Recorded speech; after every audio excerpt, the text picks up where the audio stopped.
nothing wrong with your television set. Do not attempt to adjust the picture.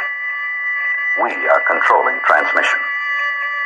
If we wish to make it louder, we will bring up the volume. If we wish to make it softer, we will tune it to a whisper. We will control the horizontal. We will control the vertical. We can roll the image, make it flutter. We can change the focus to a soft blur, or sharpen it to crystal clarity. For the next hour, sit quietly and we will control all that you see and hear. We repeat, there is nothing wrong with your television set.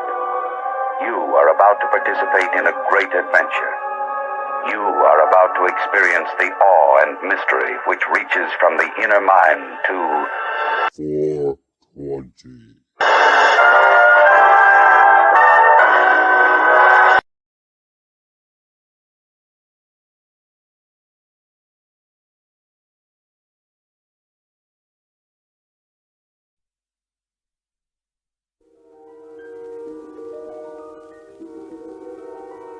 There is a fifth dimension, beyond that which is known to man. It is a dimension as vast as space and as timeless as infinity. It is the middle ground between light and shadow, between science and superstition, and it lies between the pit of man's fears and the summit of his knowledge. This is the dimension of imagination. It is an area which we call the Mud Zone.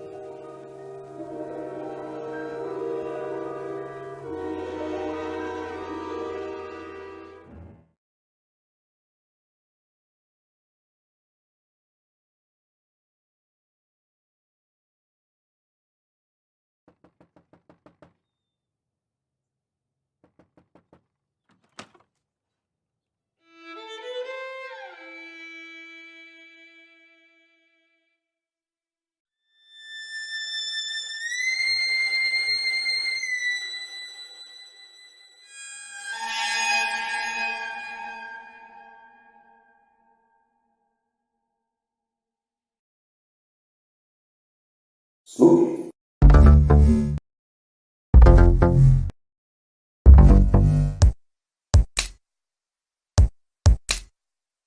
Wanna get high?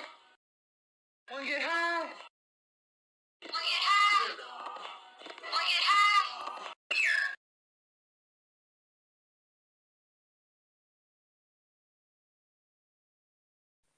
Ho, ho, ho. The world is flat.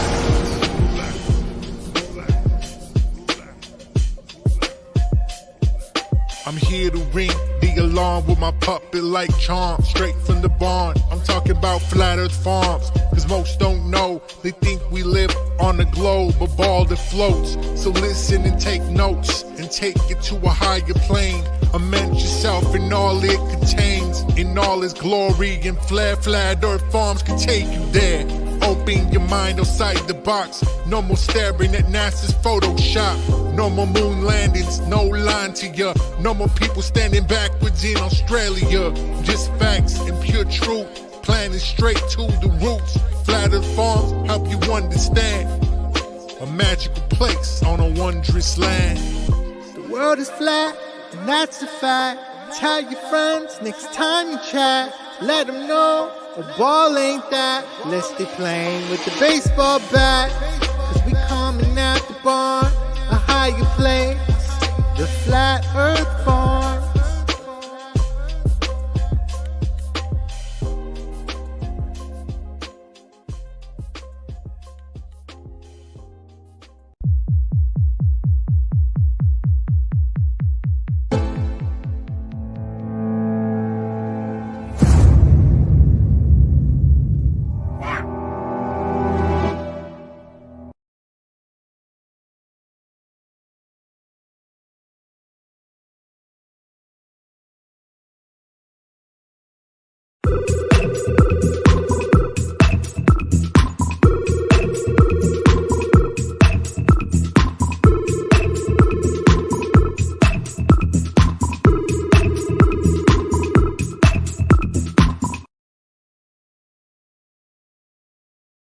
Uostarosta. Huh. Uostarosta. What's he doing? That's odd.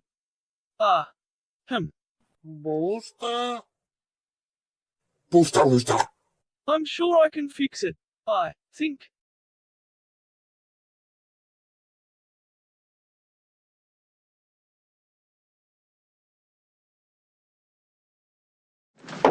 This could be it, Harry.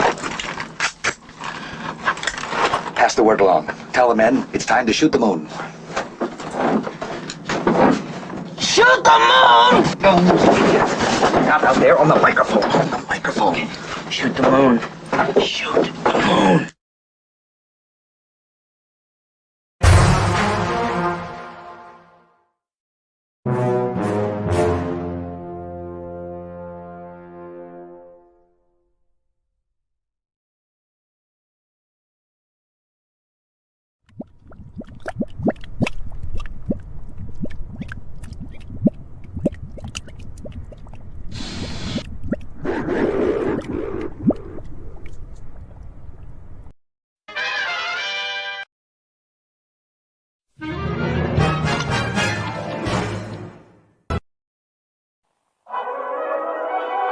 What are we gonna do tonight, Singe Man? The same thing we do every night, Boston Ray. Try to take over the world.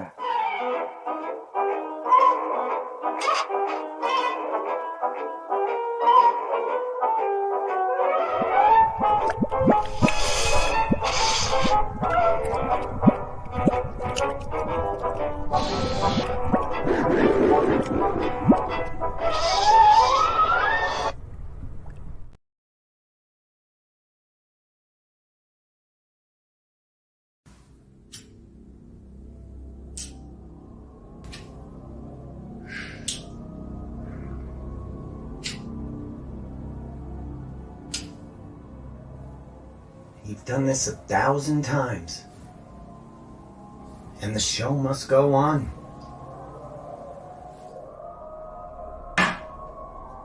You've got to give the people what they want.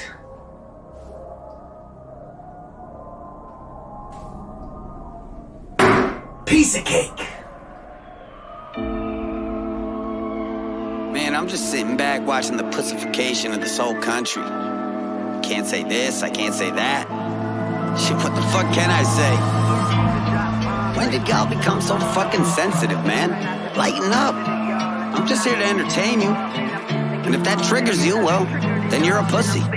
Listen, it's a cold world, easier to play this shit safe. Knowing how the world gon' judge you if you make a mistake. These miserable fucking people so saturated with hate, they can't wait to pile it on someone else's plate. Like if I'm right with every word except for one in the song, they'll only focus on and judge me for the one that was wrong. Cancel this, cancel that, fucking welcome to America. The home of specializing in assassinating character. I hate it, I prefer going in guns blazing, annihilating anyone who's testing my patience. Ain't no room for pussyfooting in the rap game. And I'm drawn to controversy like a moth to a flame. And you little snowflakes better quit your complaining. Not racist, I'm just not too big on the Asians. Shit, I'm kidding you, idiot, but with no hesitation. These fuckers run with it and post it up on Twitter while saying that Webby's some sort of bigot for fucking making a joke. You're not woke, you're just sensitive and quick to provoke. So I'd like to invite you to suck my dick till you choke. Deep throat, pow pow, got your bitch in my scope. Everyone that I'm seeing is looking pussy as fuck. Go and cry about shit without even looking it up. So I'd like to thank my bullies all for making me tough, because it's looking like y'all ain't get bullied enough.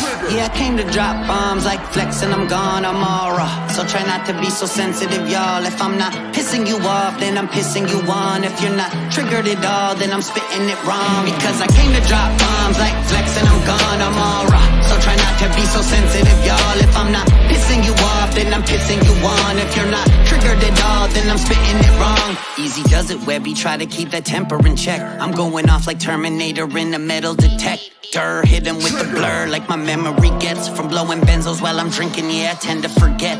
devils reject. Ever since a kid I've been a loser, but I dealt with it. It's called developing a sense of humor. Learn to laugh a little bit. This shit is good for your health. If you can't take a joke, you need to take a look at yourself. Shit, if I didn't have the haters, then I would probably withdraw. Shit, dog, honestly, I would probably miss y'all. Haters, really please, promise me you'll never quit, y'all. Here, I'll make fun of me with y'all. Here's my impression of Webby. No one's doper than me. I got the hairline of someone that's 10 years older than me.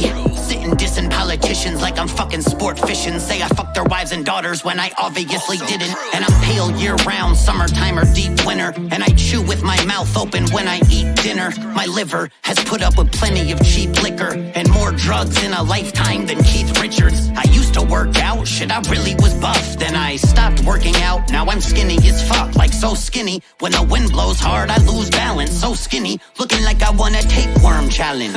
It ain't that hard to laugh a bit at your own expense. Fucking just relax and shit. Smoke a joint, eat a Xanax, you bitch. This uptight bullshit's what I've had it with. If you're still mad after what you've listened to, then that's just a bitch in you. Suck a dick or two, ain't no fixing you. Fake woke can't take a gay joke. People that I'm spitting to, I am here to trigger you. Yeah, I came to drop bombs like Flex and I'm gone, I'm all raw. So try not to be so sensitive, y'all. If I'm not pissing you off, then I'm pissing you on. If you're not triggered at all, then I'm spitting it wrong. Fucking pussy. Trigger! Forget about it, Frankie. The world of science cares about you. Eureka! We found it. With the tools of science, we have invented, yes, hand sanitizer. But not just any hand sanitizer. This hand sanitizer was developed and approved by the Dark One himself. Here are a few of the things our product can bring you.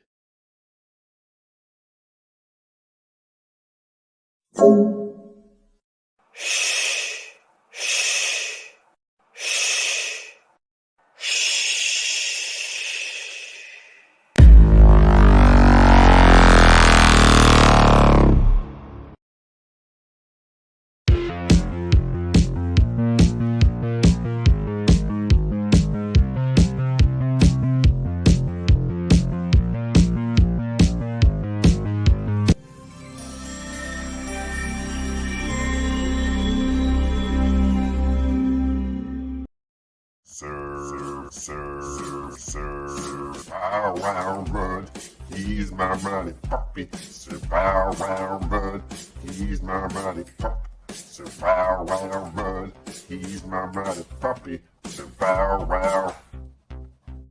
Mud.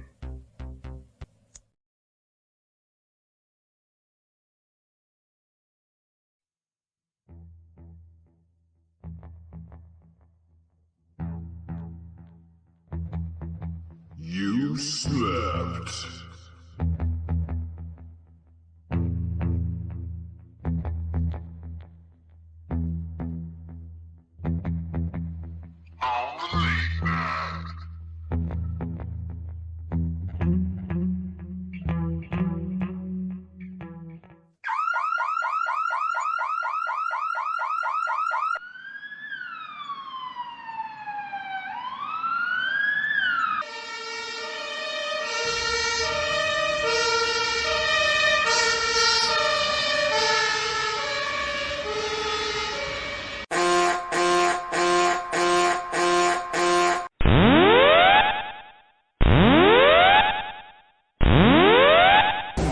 Warning, the self-destruct system has been activated.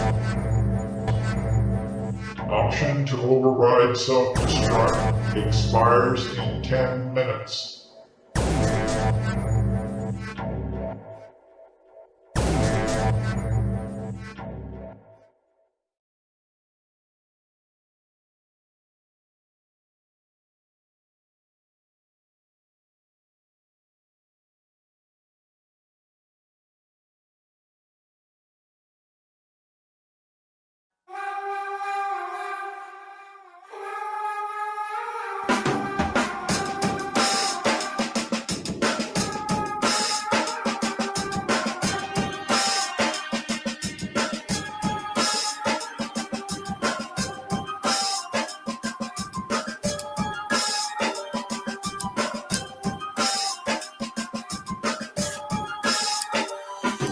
Lately I've been feeling stifled by my addictions and reckless ways, drowning in the depths of depression, dreaming of yesterday's breathless haze, staring out the window while the record plays. Before the penmanship, penning lyrics in second grade. Let's just say I was raised holding on a silent rage till the day my anger manifested to my violent ways, and now they're here to stay. They keep trying to hibernate, they never sleep, I never sleep at night. I'm always wide awake, I try to make a breakaway, but I'm always pulled back. The winter's cold, my knuckles are red. I rock a skull cap, I walk the streets at night, sliding on the ice, my own reflection in the sidewalks. I've been fighting all my life, I've been writing all my life. School books to buy napkins, product to froze streets, cool crooks and hot rapping. I hear your palms clapping, I hear your cars crashing, I hear you living and dying. This is how stars happen.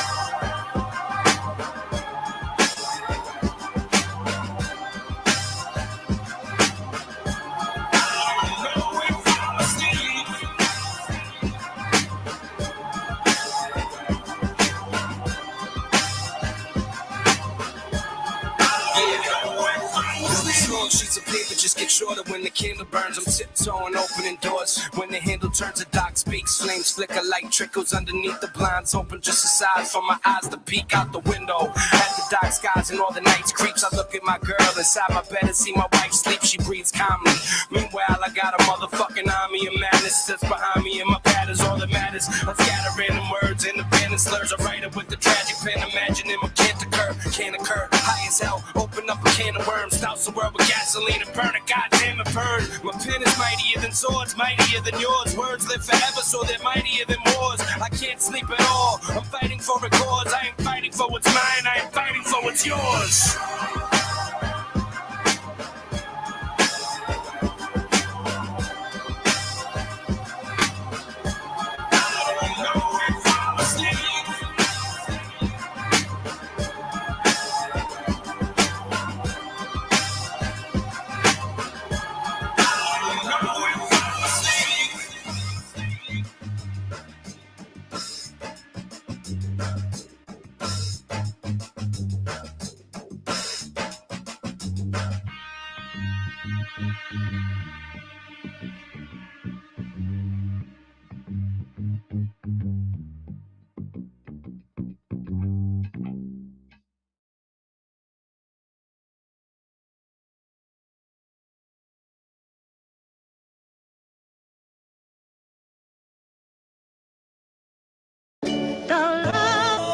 We back.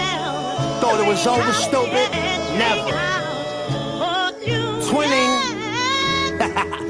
You're always fucking late. You're late for your own fucking funeral. King of the projects, he broke the walls down. His crib was both apartments, double living rooms, shining under both couches. Schwarzenegger been dead, sexual crazy forever. A studded glove made of Mediterranean leather. Bitches in every bed, incidents involve a system rhymes. Kitchen knives, slime, get your bitch in line. Make a shit fat enough and like a savage does. Walk up to the biggest bing bong, bing, stab him up. When guns blast, blood splash, ash the front. Plug had a mustache like Captain Crunch. Young Pesci Pompadour, El Mágico with the cowboy hat like Pablo Moore. Speak across the street, coca products and tokenomics, so bionic. It's ultrasonic how I smoke the chronic. Pistolero, call me Billy Bolero. Barrel wrapped in aluminum foil like a meatball hero. Oh, you better smarten up, what you know's not enough. Bottom up, saw the shot in your half, shot him up. You better smarten up, what you know's not enough. Light him up. For the body and laugh, you out of luck. You better smarten up, but you know's not enough. Bottom up, saw the shot in your half, shot him up. You better smarten up, but you know's not enough. Light him up, for the body and laugh, you out of luck. Fucking shitting me? Yeah, we back. Big Brooklyn shit, y'all. Gorilla Twins ethos. Bing bong. Yow. Don't ever in your life disrespect it. I'm on Jamaica Bay getting brain riding jet skis. Paper coming hefty. Keep my money in my right pocket cause the devil was a lefty. See, and if I was you, I wouldn't trust me. Catholic school uniforms, I rock the husky. Shorty, you kinda dusty. I know if we fuck, that pussy musty. It must be. I know your mother, she a customer. Gave her credit when she was sick and now she loved me. Now we getting awards and setting up tours. My Ava Rex in 98 was better than yours, that's a fact of it. took it back and put the battery. Walking up and down Mermaid, who wanna battle me? You don't know no rap as hard as us. Put the barrel to your forehead, you better smarten up. Know the fucking vibes. Gorilla Twins is back. Like we never left, stupid. Brooklyn. Yo, Bill, let's get it.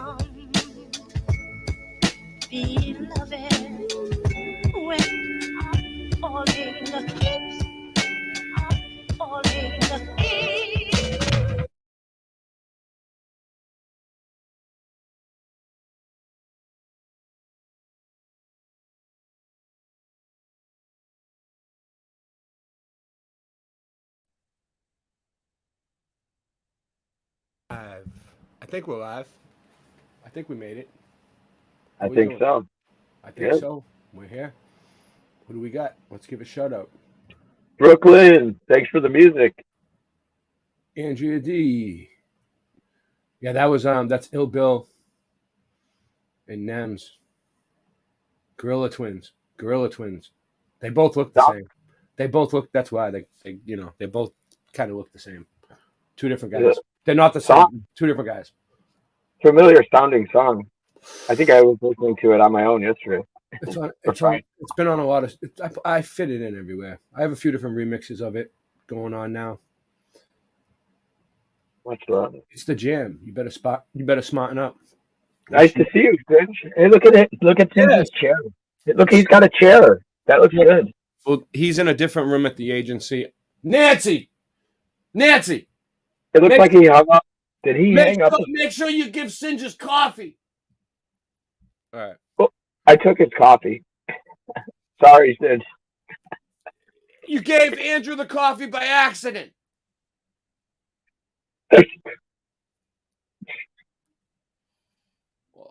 So it's supposed to have cream in it. Here he is. The star of the show. The man of the hour. I can tell he's a yes. I'm putting him full screen.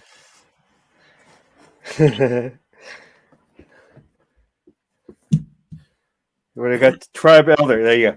Hail, warriors. This is Sparta. Yeah. What's going on? Are you showing the great war pictures of all time? Yeah, hold on. We're getting more people in here. Okay. Pay some homage to our tribe. History of mud. What do you got Andrew. there? What do you got there, Kane? Andrea. Say what? What is that, a cane? A walking stick? Oh, it's a stick from a tree. What's the body count on that thing? One boar. Well, I didn't kill it, but I kept it away by going like this. Oh yeah. Boar hunter. There's lots of boars around here in the hills. And I got surprised as I was jogging up the hill.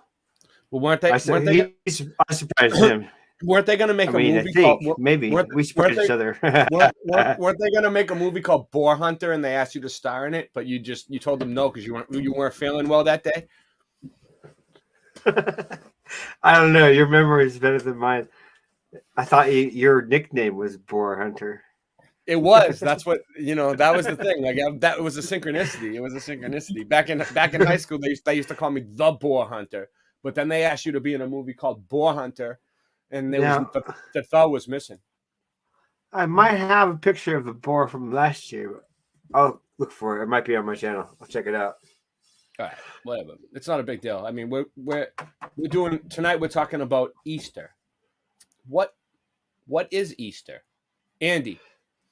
This is your part of the show. I'll answer really quick. I think Easter. All right, let him answer first. Oh, go ahead. Just really quick. Easter is when bunnies poop out colored eggs, and then you find them, and then you eat them. Okay. Andy, what do you think? What do you think Easter is? Little Chuck candies. Well, I used to when I grew up. I got to find the plastic basket behind the couch with candy in it. Yeah, it's not chocolate. Fake grass. That's about the Lord Jesus Christ raising from the dead. So the resurrection of Christ, that's what Easter is. So what? Like, Yeah. so when did they do Yeah, it? exactly. At night, the morning time, like what happened? I don't know the story. I think it was early in the morning. But I can. You want to hear the story? Yeah, I want to hear the story. What? How did they resurrect? Oh, you have a story for it. What did they do? Like, how did they resurrect? What does the Bible say? Like, Yeah. what did, they just went poof, and then he just appeared. Like, how did it happen? Well, here I'll read it real quick. Excuse me. After the Sabbath, at dawn on the first day of the week. Hold on, right there. Sabbath. When they say Sabbath, do they mean Saturday or Sunday? I thought it was Saturday. I thought it was Saturday. I don't know. Sure. I'm not sure either. Right. So all right. So after this, it could be the Sunday though, because right? Because I think they had 8 back then. I think they had 8 days a week. So who knows? Okay. So after the Sabbath, which is probably, we'll just say all right after Saturday, which is right now. Okay. What happened? Mary Magdalene and the other Mary went to look at the tomb. So they went to look at the tomb. Mary Magdalene was a prostitute, right? I thought she had some demons. I don't really know if she was a hooker. There is a part of the Bible where it says she was a whore, straight up. That's what I heard. I've seen it. I don't know what part it is. If someone knows, let me know. Yeah. There was a violent earthquake, for an angel of the Lord came down from heaven, and going to the tomb, rolled back the stone and sat on it. So the angel came down from heaven and caused the earthquake, and he moved the stone. So wait. Hold on one second. An angel came down from heaven, caused an earthquake, and moved the stone. What stone? There was a stone. If we go back in the reading, it says that they put a stone in front of his tomb and guarded it. They sealed it and guarded it. Oh, so you're talking about after the crucifixion, they crucified Jesus, they buried him, and they put a stone on top of it to mark the grave? A stone grave. It was in the stone, cut into the rock. It was more like a tomb that they put him in within rock, kind of? Yeah, it was a tomb. So what happened? An angel came down and removed the lid to the tomb, basically? Rolled back the stone and sat on it. Sat on it? Yep. Just move the stone. Hey, I'm just going to sit right here on a stone. Okay. And so like happened? A giant, maybe. Because if a giant sat on it, I mean, who can move a stone? I mean, who's strong enough to move a stone anyway? Not me. You don't see me lifting rocks. Anyway, go ahead. Mean, they put it there. I mean, people put it there. So, I mean, probably not too big. But they had guards there. They had guards watching it because they thought they were going to steal his body. They thought they were going to come steal his body, so they put guards there. The whole time? So how many years was he dead for? Do you know? 3.5 days. Oh, wait up. He was only dead for 3.5 days, and then they brought him back to life. But and that doesn't even make sense because if it happened on a Friday, right? I mean, if you do the math, and then Sunday, where did they get in the 3.5 days from? I don't understand that. And also, like, I mean, I could go hide in a cave for 3 days and come out without eating. Does that mean I was dead? They knew he was dead. They killed him with the sword on the. He was already dead. Yeah. They made sure he was dead. They jabbed him. They beat his ass, dude. They beat him. That's what it took to kill him. Friggin' nails on it. He wasn't easy to kill. Yeah, he didn't die easy. He died hard. But when God sent him down himself as Jesus, he knew that this was going to happen. He knew all along. So, whatever. Yeah. All right, it's a crazy story. So anyway, what's going on? So 3.5 days went by, and then an angel came down and sat on the rock. And then what did they do? Great story.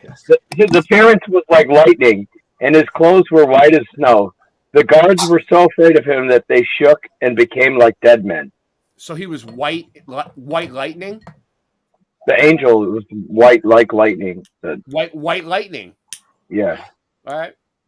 White as snow. Okay, so it says, the angel said to the women, "Do not be afraid, for I know that you are looking for Jesus, who was crucified. He is not here. He has risen, just as he said. Come and see the place where he lay. Then go quickly and tell his disciples, he has risen from the dead and is going ahead of you into Galilee. There you will see him. Now I have told you. So it doesn't really tell you how the angel brought him back to life. It just says an angel came down, sat on the rock. Next thing you know, he's alive again. He moved the thing out of the way, and now he's alive again. I think they don't tell us exactly how he did it. The angel was just kind of there to tell him that, hey, he's not here. Why would they leave such a key detail like that out of the Bible, though? Well, That's like... Well, I mean, the idea is that he brought himself back to life because he is the Son of God. And so that's like the idea of it, is that he brought himself back to life. Now, right? That's just how these pictures of angels I've seen. They look like no angel That's I've all right. ever Yeah, great. imagined, like a seraphim. Ray, was that question you were talking about earlier? No, I had a really deep question about the Bible last night, but I forgot what it was now. It might come to me though. It might come to me again. Hey! Oh, geez.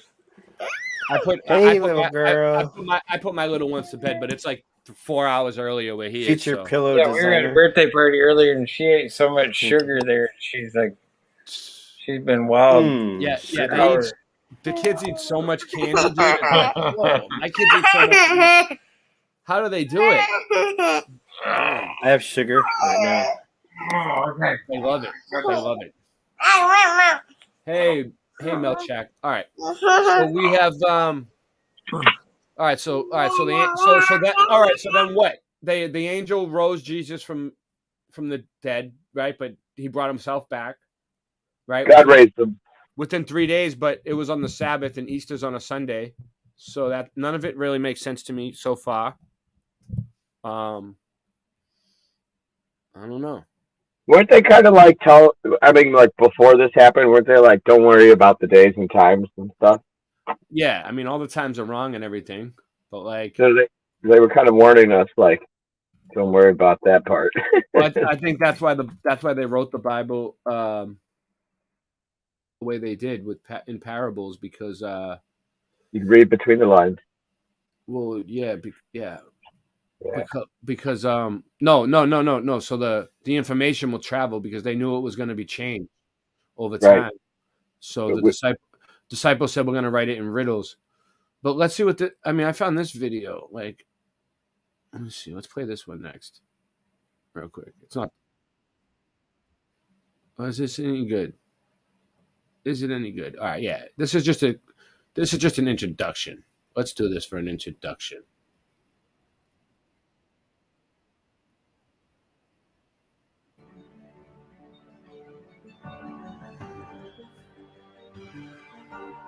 Hello everybody, and welcome to Ancient Architects. Please subscribe now to get the latest ancient history news and independent research from around the world. Today is Easter Sunday, and whilst the Christians of the world are celebrating the resurrection of Jesus Christ, Christians and non-Christians alike will no doubt be feasting on chocolate eggs.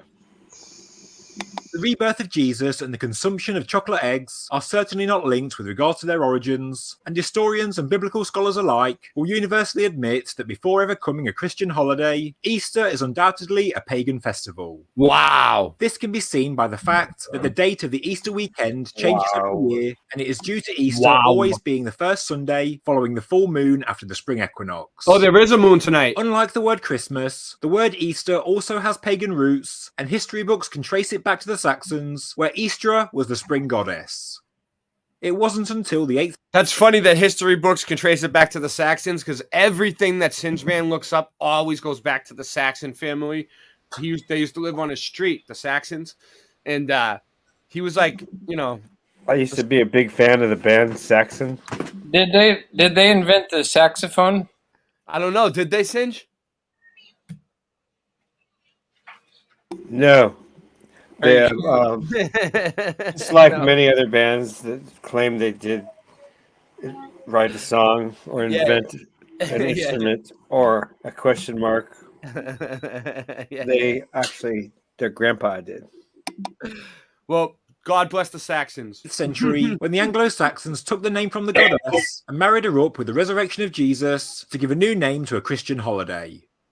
But of course, Easter as a celebration goes back much further than the Saxons, and some say it even goes as far back as the Sumerians, and the legend of Dumuzi or Tammuz to the Babylonians, and Ishtar or Inanna.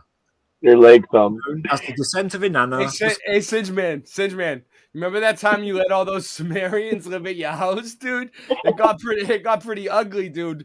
I had to come by and pretend that your grandmother was sick, and we had to go help her clean just to get them to leave.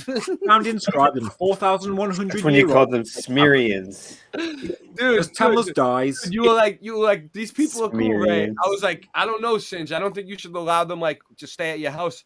You're like, nah, they're only gonna stay for 2 days, right? And then they were squatting, dude. We had They're to chameleons. dude, they we blend had right in. we had to I had to come over to Singe Man's house, make up a whole story about how we had to go help his grandmother clean, right? Just and come pick him up in a car and say, hey, you gotta come help. We gotta go help grandmom clean. We gotta clean her house out. And we had to tell the people, the Sumerians, that they had to leave because we had to go clean his grandmother's house. And then we actually got in the car and pretended to leave. We drove away just so that they thought we were really leaving. And we went to Burger King for a few seconds. And then we came back and they were gone. Thank God. Ishtar follows him into the underworld, where she gets judged, killed, and is hung on display. Meanwhile, the earth goes into decline, with crops failing and animals stop reproducing. After being missing for 3 days, the god Enki sends 2 creatures into the underworld, carrying the plant and water of life, and the 2 gods are resurrected. They return to Earth as the light of the sun for 6 months, and 6 months later, they go back into the underworld again and stay for a further 6 months. Hence, we see the cycle of death in the autumn and life in spring, all of which, of course, are connected to sun worship. Yes! As you can see, like the story of Noah's flood, the Christian story of Jesus has borrowed a lot from the Sumerian legends. Whether Jesus was a real person or not is open to debate and is not for this video, but there is no doubt that the story of Jesus was embellished with far more ancient mythology to keep the ancient knowledge alive and to encode the wisdom into the New Testament for future generations. The Bible is certainly a carefully crafted work of art. Crafted. AncientOrigins.net reports, in their great new article on Easter, linked below in the description, in the 4th century when Christians identified the exact location... look at that stone right there. Is that the real stone? That was it. Hold on. God wait, let's go back. Was that the spot? Is that the real spot they said that he was buried? I think so. That's the stone that the lightning moved? Look at it. Looks like a cookie. Yeah, they can roll it down the street. Oh my God! I don't know. Come on, no way. That's a computer-generated wheel. That's not the cover for that stone. How did they make that? First off, and then they just chisel them out. That's a lot of work to do. Jesus Christ! The human. German dude. Did you hear that? Yeah. I've seen something about the German. Yeah, we're gonna get into the German connection too. There's a German connection to all this. Wouldn't it be easier to use bricks? I mean, but I think it was already there. What do you guys think? Melted, and it's like a circle matching the square. It's like it doesn't match up. They had a frequency that they hooked up each end of the wires to the mud. Now that's a stone that you could move and sit on. Anti-gravity. A lot more sense now. Yeah, and where did he sit on it? Did he just push it over and it was laid I know. How did the angel like a pancake? They sit on top and you chill. Or sitting up top. A cigarette.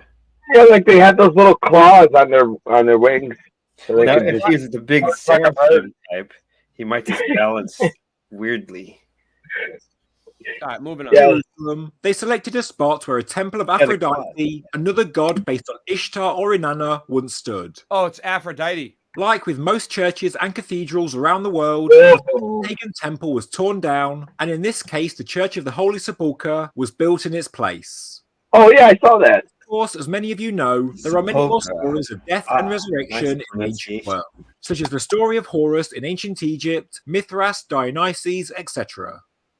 All such legends are common elements. Is that where the and band The Rolling Stones came from? Many were incorporated That's a mosaic. A It mosaic. really isn't unsurprising when you look at the formation of the Holy Roman Empire and the adoption of Christianity by the emperor. In ancient times, the Cybele cult flourished on today's Vatican Hill. Cybele's lover, Attis, was born of a virgin, died and was reborn annually. You get like the feeling like the head masons are in touch with the Anunnaki. Rising to a crescendo after 3 days in rejoice over the resurrection. In the early days of Christianity, there were violent conflicts between this cult and early Christians over whose God was true, when the fact is that both stories are actually the same. In the New Testament, the death and resurrection of Jesus is another symbolic story about the rebirth of the sun, and surely wasn't a literal event.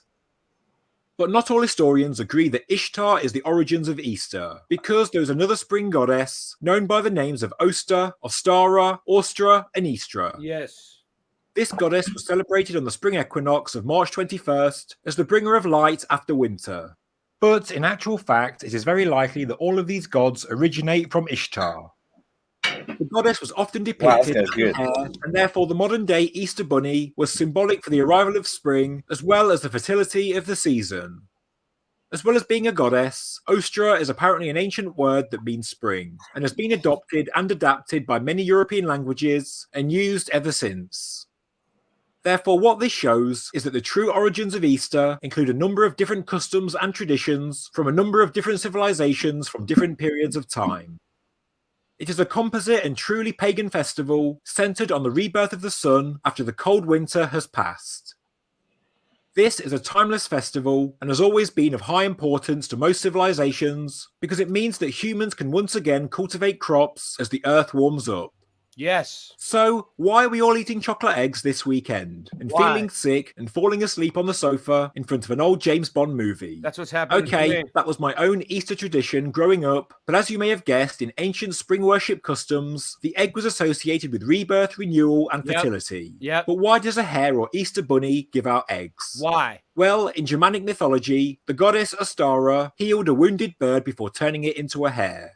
The hare, still partially a bird, showed its gratitude by laying eggs as gifts.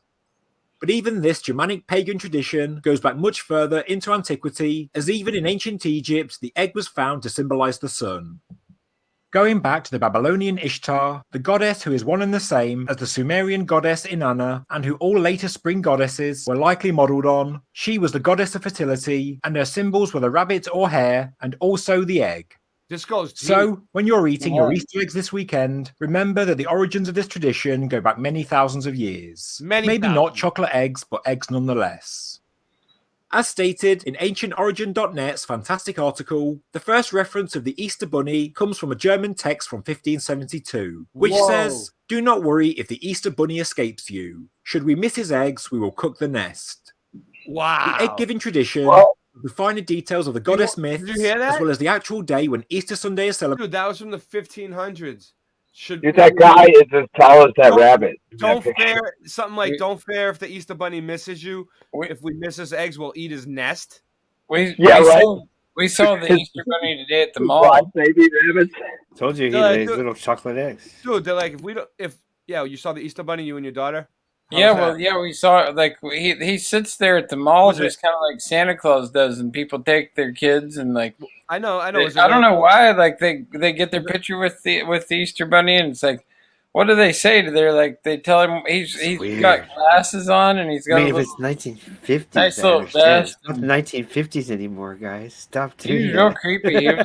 He was staring at us like he wanted to hurt us or something. It's like, dude, it's not the 1950s or 60s. You can stop doing that now. You don't have to take your kids to... Somebody tell my mom. Somebody tell that to my mom. She took my son to go see the stupid rabbit. Dude, my mom wanted to take me this year, and I'm like fucking... and I'm like 39 years old, dude. She did. Come on, tell us. He's 33. Yeah, he's 33. Hear that, everybody?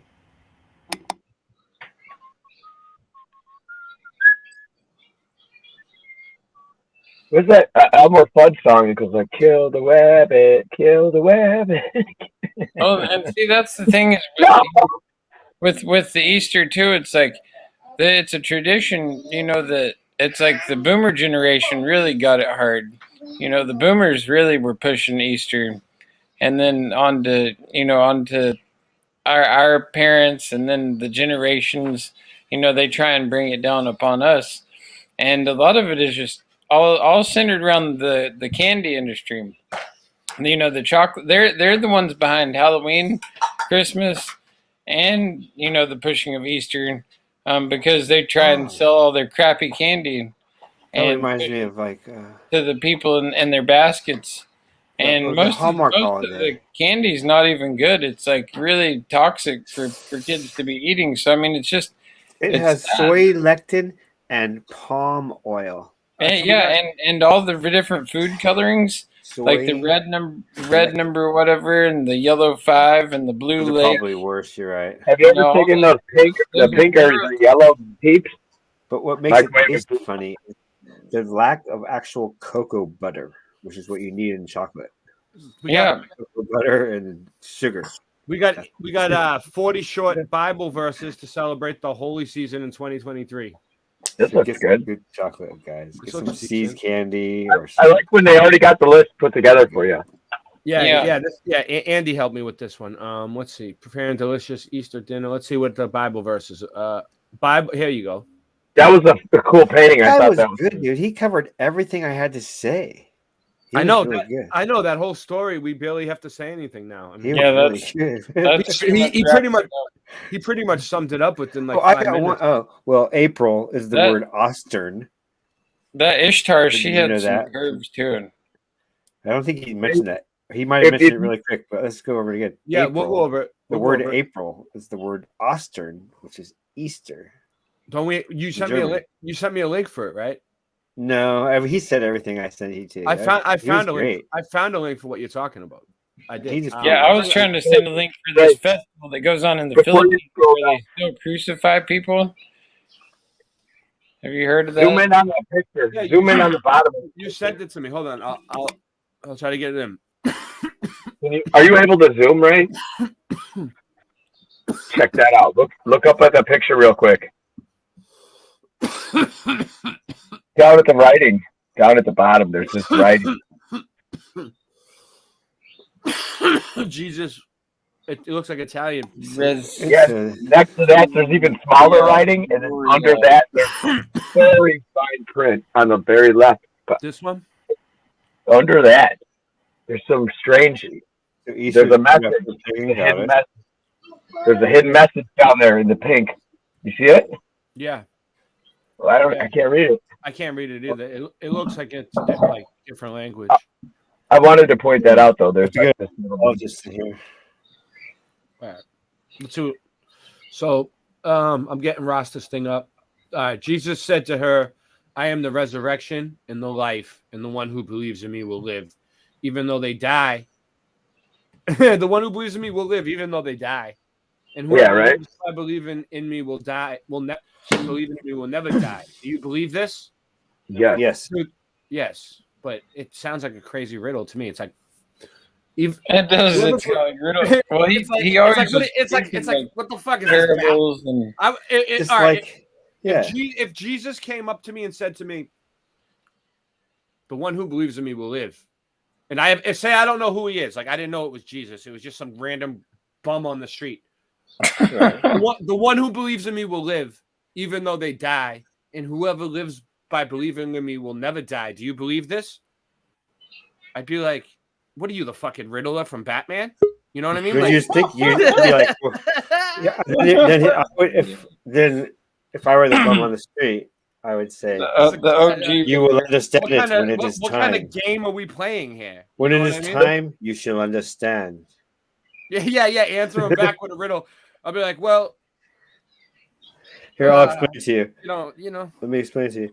Would you want to live forever, basically? He said, do you want to live forever? That sounds kind of good at first, but then you start thinking about it, you're like, Well, do I have to live with you forever?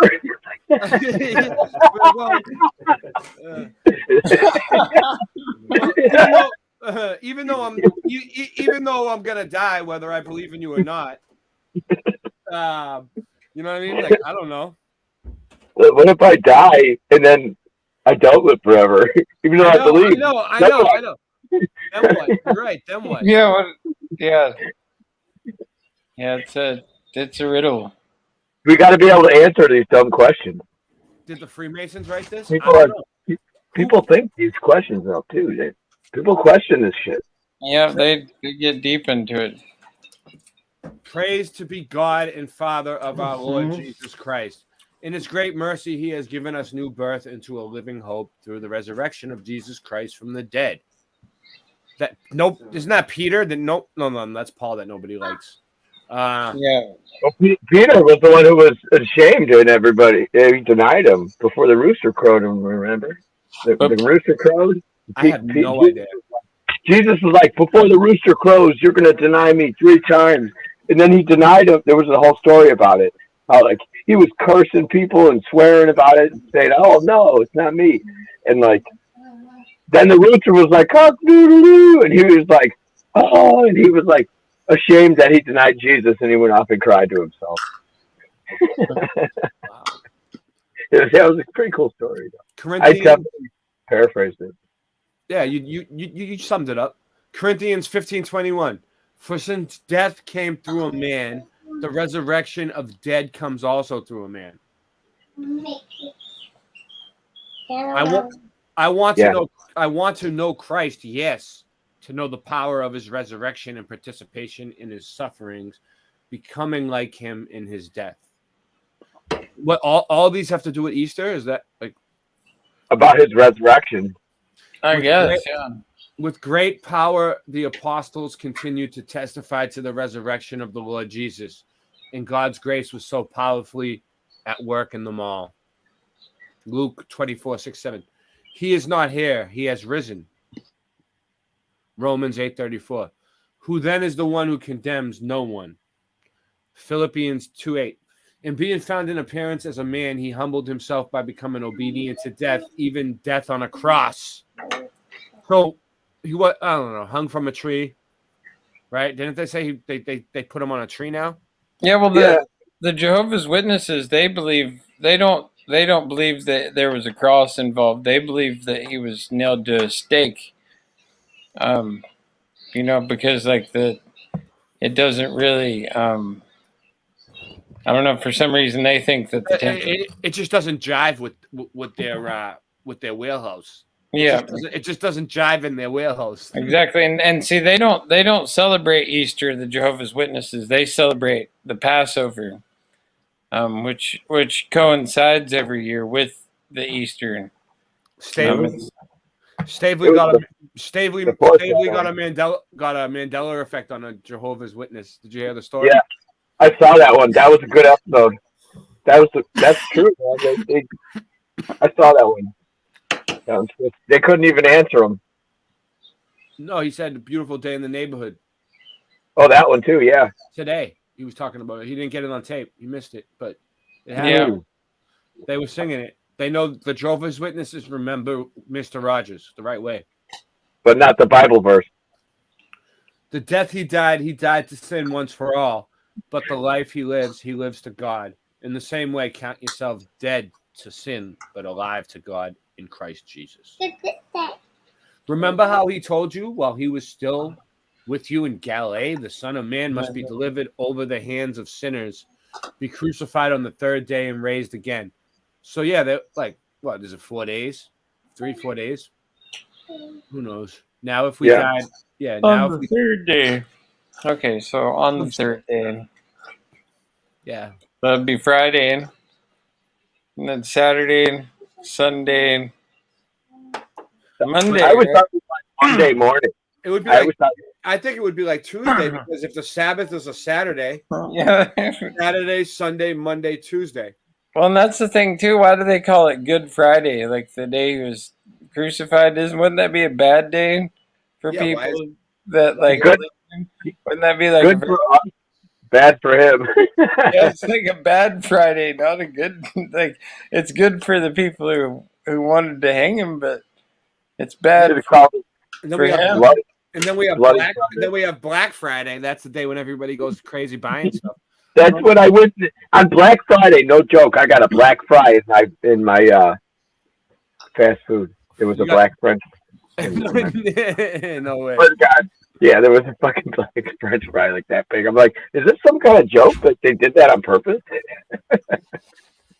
And I was like, oh, it's Black Friday. Huh. Now, if we died with Christ, we believe that we will also live with him. But we know that since Christ was raised from the dead, he cannot die again. Death no longer has mastery over him. You killed the author of life, but God raised him from the dead. Yes. Good, I got through it. All right, what else is there? That one's interesting because like they call him the author of life, yet he never claimed to be God himself. And so, he never claimed. So how is he the author of life if he's the Son of God? He even teaches us with his example in his humility. He was humble enough never to boast that he was actually the pagan origins of Christianity. I had to check this out. Did you watch it? Judaism, Christianity, I watched it. Islam are typically grouped together under the same umbrella of Abrahamic religion. This video is going to show that far from being a religion in the monotheistic lineage of Abraham, Christianity, in fact, has its origin in pagan cults. Whoa! Yeah, that was creepy. That was creepy. That's scary. The doctrine is said to manifest as three persons: the Father, Son, and Holy Spirit. Let's compare this concept of three related divinities to different pagan religions. The ancient Egyptians had the trinity of Amun, Re, and Ptah. An Egyptian hymn reads, "All gods are three, Amun, Re, and Ptah." They named that. Babylonians worship. They named me after Ray. The trinity of Nana, Shamash, and Ishtar. Hinduism has the concept of Trimurti, in which the supreme god, Brahman, is said to manifest as the three forms, Brahma, Vishnu, and Shiva. The Hindu text, Padma Purana, states, he who is the eternal Brahma, Vishnu, and Shiva. The Greeks had the goddess Hecate, whom they described as triple-headed and goddess of the triple ways. That's crazy because Sean Osborne came on here last night with three heads, remember? I found a Bible verse about it with three heads. Venerated Diana as Diva Triformis, which means three-formed goddess. A Roman poet What's wrote, up, Joe? "O three-formed goddess, to thee I dedicate the pine tree." Northwestern European tribes worshipped a group of three female deities known as matronae, which means matrons. Persians had the triad Ahura Mazda, Mithra, Good up, Michael and Joshua. Anahita, an ancient royal inscription. Happy Easter. I hope the Easter Bunny came and seen you, Michael Joshua, over in Australia. Reads, "May Ahura Mazda, Anahita, and Mithra..." It's a kangaroo there. Building against kangaroo. We can see that this concept of three related It's a divinities globe! is an ancient phenomenon which has been present in different pagan religions throughout the world. The three-headed dragon, the Hydra. That the Christian Trinity differs in its finer details. This basic concept of three related divinities is common to all of them and is fundamentally Piersworth. Happy Easter. pagan. The Greek philosopher Aristotle had this to say about the mystical significance of the number 3. Just as the Pythagoreans say, the whole and all things are delimited by the 3, for end, middle, and beginning have the number of the whole, which is that of the triad. Wherefore, we use this number also in the worship of the gods, taking it from nature as a law of their it. magic number, or a magic number. 36. In Christianity, Jesus is the incarnate Son of God, who is said to possess two natures. One divine. This idea of a God-man hybrid is fundamentally pagan. Greco-Roman religions were filled with tales of gods procreating with human women and begetting god-men. For example, the chief god in the Greek pantheon, Zeus, visited the human woman Danae in the form of golden rain and fathered Perseus, a god-man. Hercules, Is that like R. Zeus, and Kelly, son of Golden Zeus, Rain? is another example of a God-man. The Kelly? New Testament states that the role of Wasn't it "Let It Burn, Let It Burn"? Isn't that R. Kelly? Isn't that right? the incarnate Son Yeah. of God Yeah. is to be the savior of mankind. The Father has sent his Son to be the savior of the world. The belief Let that it gods burn. became incarnate as men and acted as universal saviors was also common in paganism. Superman. Perhaps the best known example is the Roman dictator Julius Caesar. An ancient inscription has this to say about him: descendant of Ares and Aphrodite, the god who has become manifest and universal savior of human life. Yeah. Here, Julius Caesar is said to be a manifestation of the gods and the savior of mankind. Another direct parallel can be found in the Gospel of Mark, the beginning of the good news about Jesus, the Messiah, the Son of God. This statement that Jesus, the Son of God, is the beginning of the good news is also mirrored by another Roman dictator, Good news, Augustus. the gospel. The birthday of the Good God word. has been for the whole world the beginning of good news concerning him. The concept of a human being who is a divine Son of God, the Savior of mankind, and good news was a sort of template that was applied to people of great power and authority. We've seen that the history of paganism is littered with such examples, and the Christian conception of Jesus was just another incarnate God in a long line of incarnate gods that had preceded him. Wow. The early Christian apologist, Justin Martyr, considered a saint in the Catholic Church, admitted that Christianity had borrowed its concept of divine sonship from pagans. No way. When we say that the Word, Jesus Christ, Yes, the firstborn of God, was produced make without their sexual union, and that he was crucified and died and rose again and ascended to heaven, we propound nothing new or different from what you pagans believe regarding those whom you consider sons of Jupiter. Sons of Jupiter. Calm down. Yeah, right. The death. The Gospel of Matthew states that Jesus foretold he would die and rise again after a period of 3 days Jupiter and 3 nights. is over there. For as Jonah was 3 days and 3 nights in the belly of a huge fish, so the Son of Man will be 3 days and 3 nights in the heart of the earth. Very early on, churches You don't know it's over there. during his 3-day Apparently Jupiter's over there. Jesus descended into hell. The Apostles' It's a cool Creed book. is an early Really. statement of Christian belief. It states, I believe in Jesus Christ, his only Son, our Lord, was crucified, died, and was buried. He descended into hell. The 3rd day he arose again from the dead. Yes, he did. These beliefs I see mirror what you're doing, Ray. ancient Sumerian myth What am I about doing? the goddess Inanna. Hiding chocolate eggs. From the great heaven, Inanna set her mind on the great below. Dude, I see you. the Easter Bunny already showed up here, dude. Hiding chocolate eggs over there. No, the Did he Easter bring you Bunny- a chocolate globe? No, not for me, for the kids, dude. For the kids. You know what I'm saying? They Oh, left. chocolate eggs is code. No, the Easter Bunny walked through and they left carrots out for him, and he That's left. chocolate eggs code. There's for- carrots all over the fucking floor now. Inanna abandoned heaven, abandoned earth, and descended to the underworld. After 3 days and 3 nights had passed, thus let Inanna arise. The Gospel of Matthew also tells us Super that something Sidewinder. extraordinary happened when Jesus died. At that moment, the curtain of the temple was torn in two from top to bottom.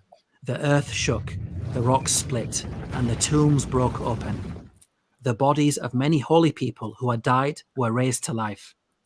They came out of the tombs after Jesus' resurrection and went into the holy city and appeared to many people.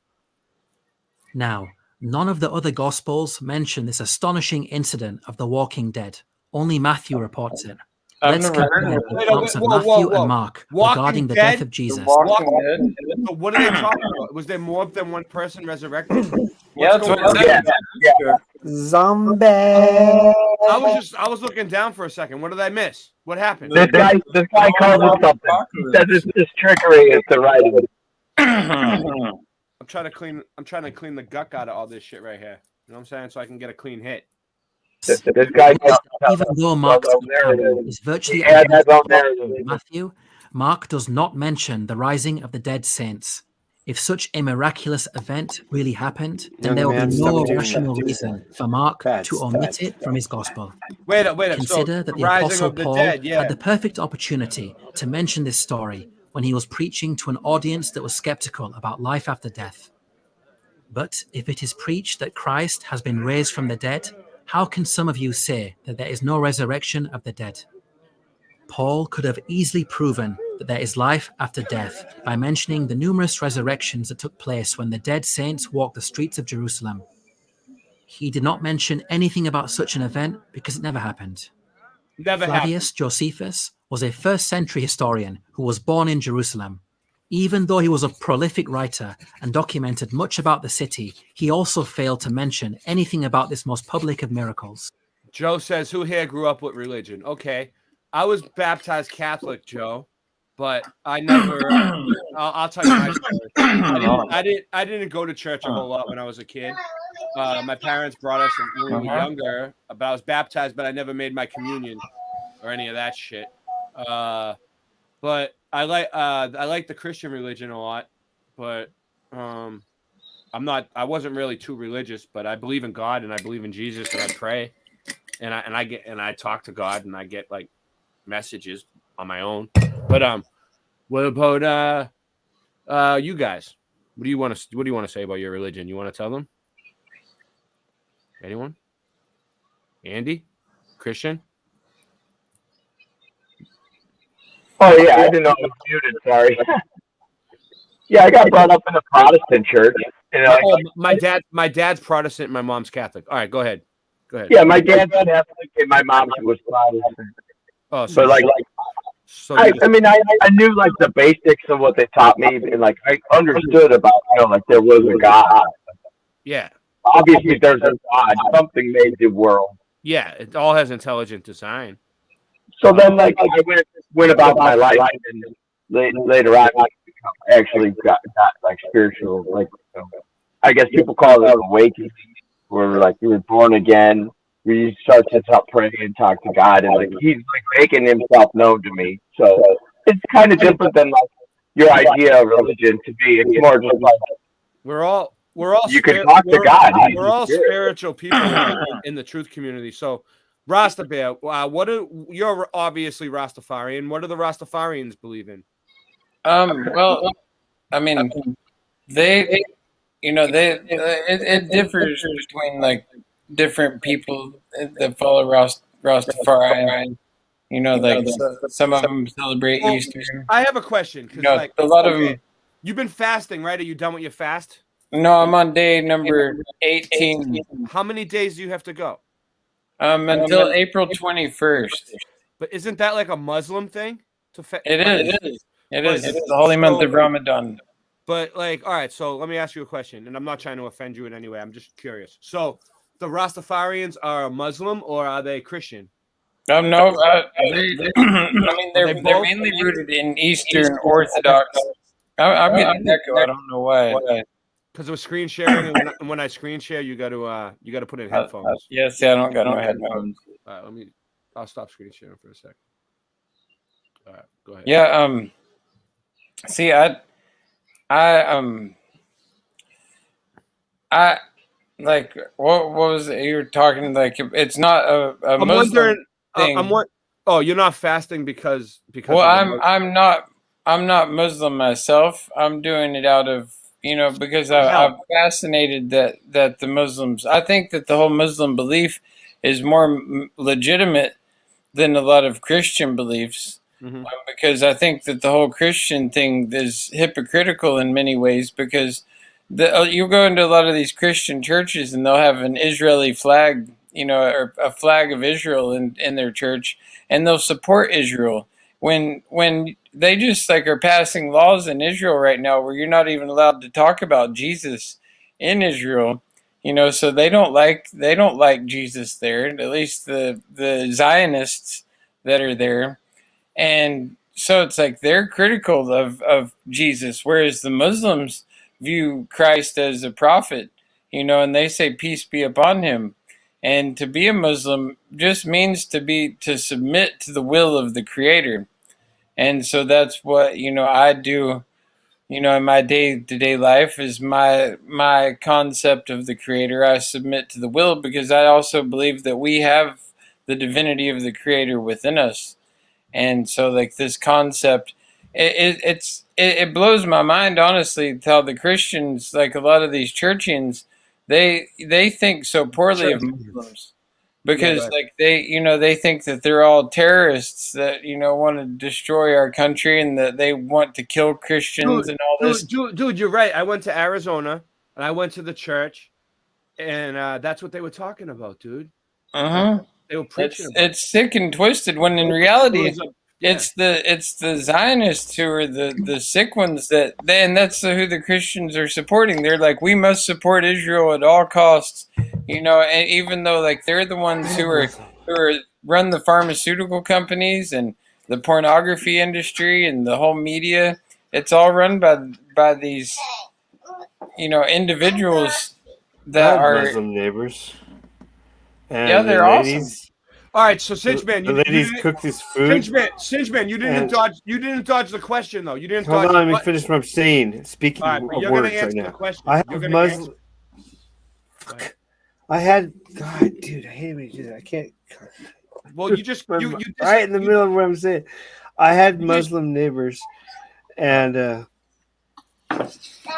ladies cooking was smelled so good, flowing out of their kitchen. That's all I had to say. Yeah, but what I'm trying to find out is what religion are you, dude? Nothing. So what do you believe in? I don't want to talk about it. I know you don't. That's why you walked away and you just come in with some dumbass comment and then just walked away again. Whatever. He thinks I'm stupid. He thinks I don't. He comes in talking some garbage and then he just it wasn't a dumbass comment. What was? I live next to Muslim people. The lady's food smelled so delicious. That's not a dumb comment. But not to put you on the spot. But like, what was that? A dumb comment. Wait, go back. That's not a dumb comment. It's not a dumb comment, but I was going around in a circle to ask a question to everybody about what religion they were. He was talking about Muslim people, and I said I live next to Muslim people. What religion he was, and I was asking him the difference between Rastafarian, and I asked him what religion was, and I just said what religion I was. I know. And I was going to ask you next what religion you were. I know, but it's not a dumb comment. You came back, made some comment that had nothing to do with it, and then you won't even. He was talking about Muslim people and how they're great and how they're not twisted and bad, and I said to support that, come back in. Right. It's perfectly on line with it. Do I have to teach you that? All right. I'm just trying to find out what religion you are. I'm nothing. He already answered that. Religion. Nothing. Silly. Nothing. He's non-religious. That's really silly. But I hear you talk about God all the time and praying and yeah. I'm just. There's a God. Oh, you know that Jesus said that there was. That's all you have to say. So you believe in a God, but you're not sure. You don't want to be in any religion. There's no religion. They're all man-made. There is no religion. There's no religion. That's stupid. Good answer. You're right. So basically, they all have good things in them, and I've studied them all. I was raised Catholic, obviously, like most people. Well, I guess it's not obvious, but I was raised Catholic. So, and then I know I studied other religions deeply. So they all get weird at one point. That's what I've been noticing. That's what I've been noticing. It sounds like to me, on each one of them, someone had some spiritual awakening, almost hallucinogenic. I've been noticing that at some point they start to get weird. Like, what the fuck is going on?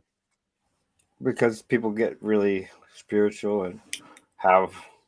Why can't they just have something that ain't weird? And the vision was just for them, and they write it down, expecting everyone else. Can someone just give me what is it? The blue pill?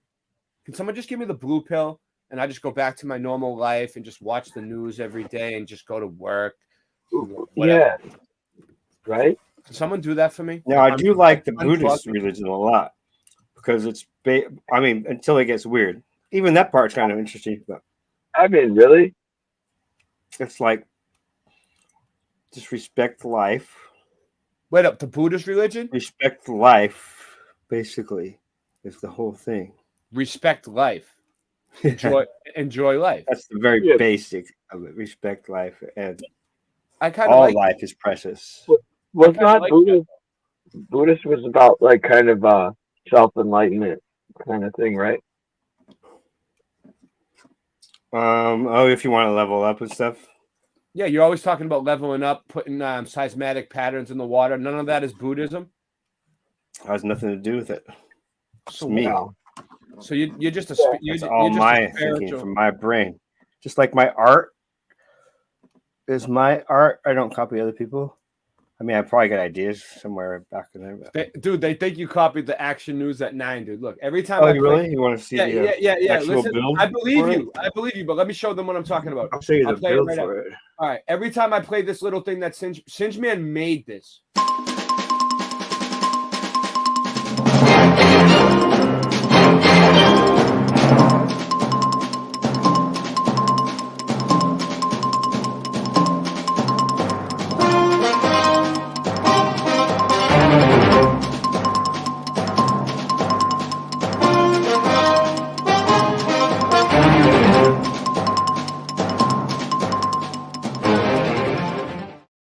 Singe Man made that. Now every time YouTube I play it, they give me a copyright claim and say Action News at 9. We're gonna prove it. Retro News at 9. But right now, we're gonna put on this video. Right after that it's not. I'll put the camera. Yeah, put it up. Once I get it. All right.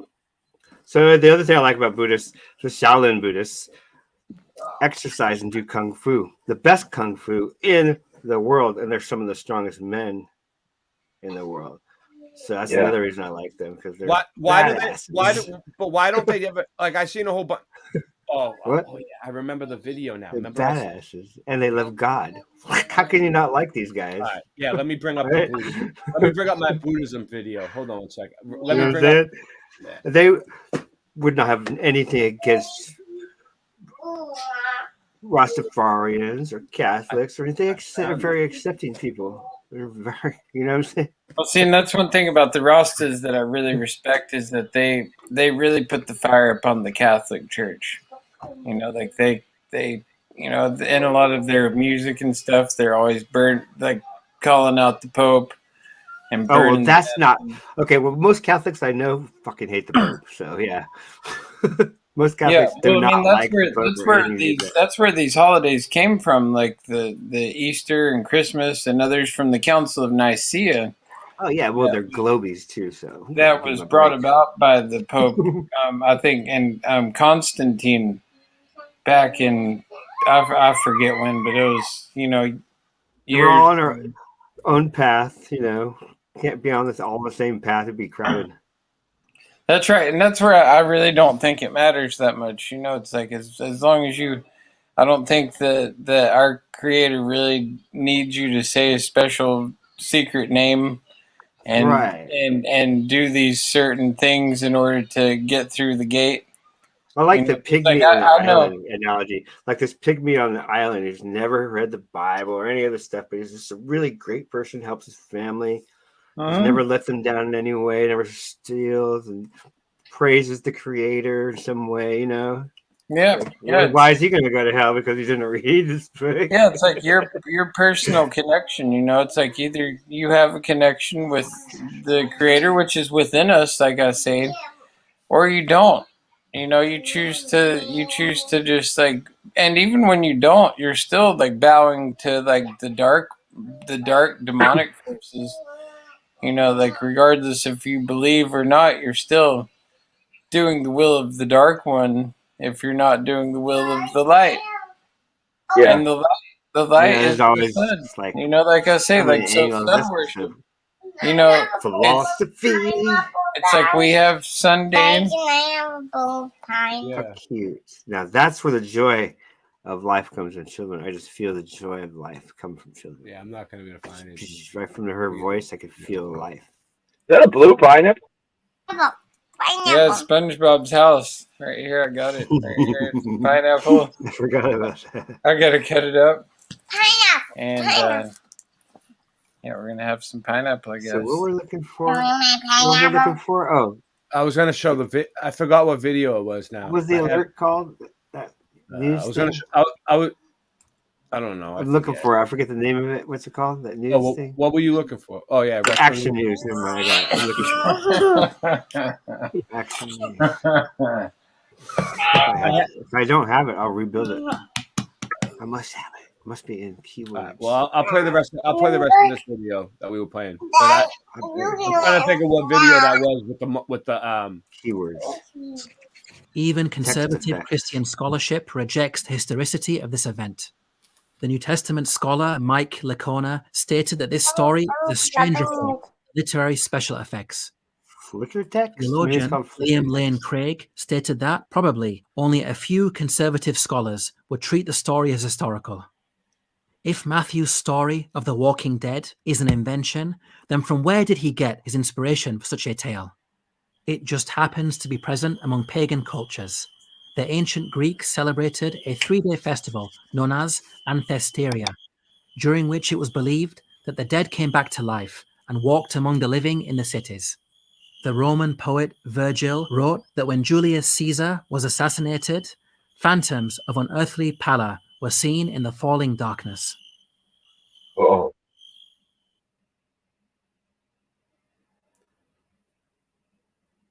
The Gospel of John narrates to us the following conversation between Jesus and his disciples. This bread is my flesh, which I will give for the life of the world. Whoever eats my flesh and drinks my blood has eternal life, and I will raise them up at the last day. For my flesh is real food, and my blood is real drink.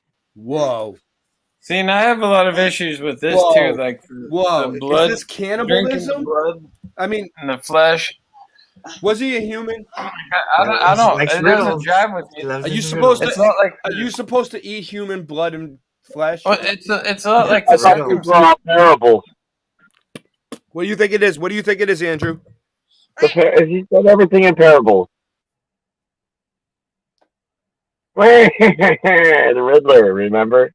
Just like the. Well, what does it mean? Like the Chinese martial artist teachers. You know, what's your first? Exactly how to throw a punch. He wants you to learn how to throw the punch yourself. I think it's. I don't know. Well, what do you think of the first time when you hear this and you inside yourself? What do you think? How do you think when you hear this? Well, there's people who say to take the Bible literally word for word, and then there's people who try to fit things in between the lines, right? Like there's two different. Right, but how do you take it? Not what they tell you how to think about it. Like how do you? I think it should be taken word for word. Okay, yeah. That's what I think. I don't think you should try to make up your own story on your own head or what it could mean. I think you should kind of read the words literally and then maybe look them up and try to see if the translations line up and stuff like that. Flesh and drinks my blood remains in me and I in them. Here Jesus instituted the ritualistic consumption of bread and wine, said to represent... Yeah, I can prove I made it right now, whenever you're ready. All right. Let's bring them up. Put you full screen. We need to do this. This is a message to YouTube. Hold on. Let me put a banner up. Let me put a banner up for this. Hold on. Get ready for this. I love making this stuff. Okay. Dear. I'm just going to point at my other screen because it's not on the screen up here. So take off the... Created. What are they trying to say? It's called Retro 9 at News. Retro News at 9. That's funny. We're gonna prove them wrong. What is it? Like settings. Take off virtual background. There you go. Let me see my real room here. Hold on. So. All right. Nice. Look at that action news. Okay, so this is Fusion down here. That's Fusion where you build stuff. Here, I'll show you first. Oh, wait, that's the wrong one. This is the, that's where you cut, make cuts. And I gotta get better at the cuts, but editing is my home. I do so much in the edit area. So here's the timeline. And I built it with Oh yeah, it's called Flickr text.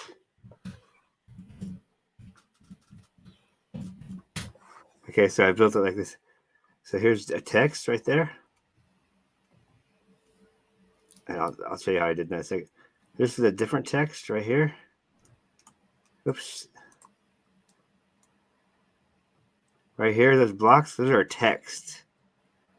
Uh-huh. You'll see it. If you look at your text, you find that kind. That's the build. That's called the build. That's a text right there, right? Here, I put another one. There's a different text right there. Oops, I'm sorry, I wasn't pointing it out there. See those blocks? Those are text. I have all kinds of text. So in one of them, it doesn't give you text. It gives you all kinds of weird things. And I found these. I was like, oh, that'd be neat. And if I put them with that, that'd look cool. And it did. And then, yeah, got more text right there. I'll show you how I did this. Change colors in a second. There's a different text, right? And there's different blocks. Of each one, I just put different colors. So that was one block we just went through. There's another block of the same one. Another block of the same one. Another block of the same one. Just different colors, right? I'm doing the same thing, which is in Fusion, where all the magic happens in Fusion. Boom. People don't like to click on that button because it gets confusing. And how do you do this stuff?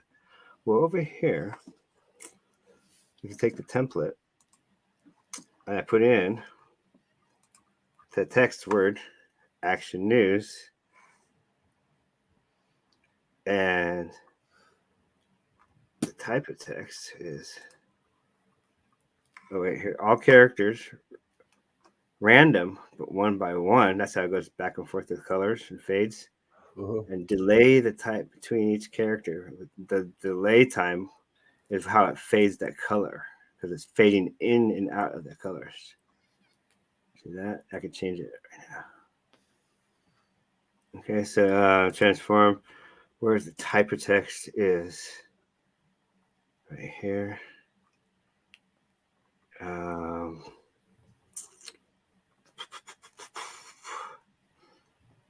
I forget where. I think I may have two builds. What was the type of text? Oh, so you hit on there, click, put in your text. There's your timing. There's your text. Tools up here. There you go. So you get your tools. Okay, I see there's modifiers, tools, where you get your text. And here's where you get your different types. That's what they used to call us both in high school. Tools. Remember that? There's where you get your different types of text. And I really forget how I switched the texts in there. I think I might have two different builds. This is might be the second build. All right, we get it. Enough. But this is definitely. And then hold on. I'll get to show all right. You still need another minute. All right, you still need another minute. All right, go ahead. It's stuck for now. Hold on. There it goes. My mouse just gave out. There it is. Okay, so let me go down to here, which is where you send it. And then you see the Flickr text. It's 1 minute, 21 seconds.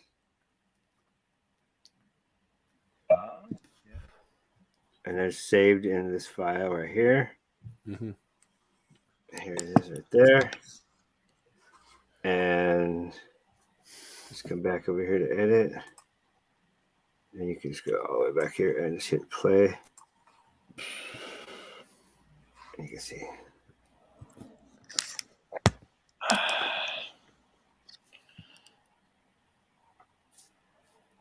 And the audio is in another one I have, the audio, which is free from Pixabay. I can show you where the exact audio is from, too, if you don't like that. Free audio? Yeah, I'll find that in a minute if you want, but we can tell them later if they go on the next one. It's not a big deal. Free from Pixabay. Moving along. How was that for proving YouTube is wrong once again? Yeah, so you were talking about the Passover stuff, right? The bread and the wine. Yeah, we're getting back to it. Yeah, and how that, like the Catholics believe it's the literal body and the blood of Christ. Like they think that somehow the priest or whatever magically transforms the bread. Oh yeah, you're right. You're right. 'Cause in Catholic Church, yeah, you're right. Which like I was listening to Owen Benjamin break it down, and they give the kids grape juice. Juice. Oh, some of the churches actually give them wine. Yeah, they do. They give them real wine. Very pagan. You know, which is and so the way Big Bear was breaking it down was basically saying that's no different than the trans agenda, because like they're basically calling something else that it's not, and everyone's accepting it to be that. And it's like, well, how is that any different than someone saying that they're something different than they're not? It's like the exact same thing. You're like saying a cracker is the body of Christ and the wine is the blood, when you can clearly see it's not anywhere near the same. You're not mutilating yourself. You're not. Well, you are though if you're doing the circumcision part, and that's where I'm going into even deeper, because I was reading in the book of Joshua the night before last, and I was blown away. I was really just like beside myself, because like there was so many things in it that really didn't settle with me. Like he had the people come and do a second circumcision, like the first circumcision. I'll take the brainwashing of that way over than the current thing. Any day, bro. What, the circumcision? Anything over the current thing? Yeah, I'm glad I'm circumcised. The whole thing. I'm stoked. What did they do with the second one? When did they cut off the second time? Yeah, they cut it off a second time. They went back for more of the tip. Ooh. No, come on. No, don't do it. Wait, there's more? There's no more. You ain't cutting any more off of there. That's a good one. That's so funny. You know what they call that skin they cut off? Yeah, that's the other brainwash over the current brainwash. They call it the schmuck. That's what that. You schmuck means that you're. You never knew that. You schmuck. That's hilarious. Did you know that some of these rabbis, they still to this day, they don't cut it off, they bite it off. That's gross. Come on, dude. Is that what the Pope was doing to the baby? They bite it off and then they suck the blood. That's gross, but I want to get through this video. Osiris. Yeah. I got coffee. Give me a sec. Wine. The blood is drunk, even my redness. You are wine, you are not wine, but the guts of Osiris. The ritualistic consumption of Osiris in the form of bread and wine was believed to allow one to partake in the nature of Osiris and be granted life. Your eyes are opened by the earth, your limbs are gathered. Raise yourself up when the great bread and this wine-like water were given to him. The bread and wine ritual is performed in churches to the present day as a way of commemorating Jesus' resurrection back to life. Symbol of the resurrection is the cross. Most Christians assume that its design is based on the T-shaped Roman torture instrument. However, the Bible itself does not precisely describe the shape of the cross. It merely states it was made of wood or timber. You may be wondering where its design originated from. Like the bread and wine eating ritual, the cross also happens to have a parallel with the tree. Religion. Compare the Christian cross to the Egyptian Ankh. Their resemblance is not just in shape, but also in meaning, as Egyptian hieroglyphics use the symbol to represent the word for life. Here, the Egyptian god Horus is bringing a dead pharaoh back to life using the Ankh. We can see that the Ankh and Christian cross are both linked to resurrection.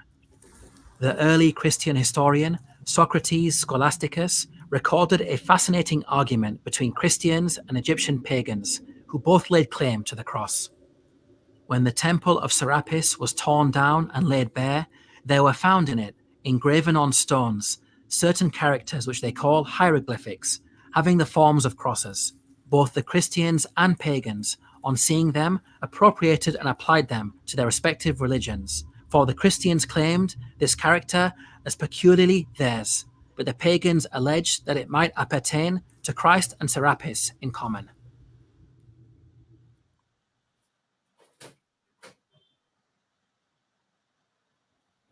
Just how did the original message of Jesus transform from the pure monotheism of the Old Testament into the paganistic religion of Christianity today?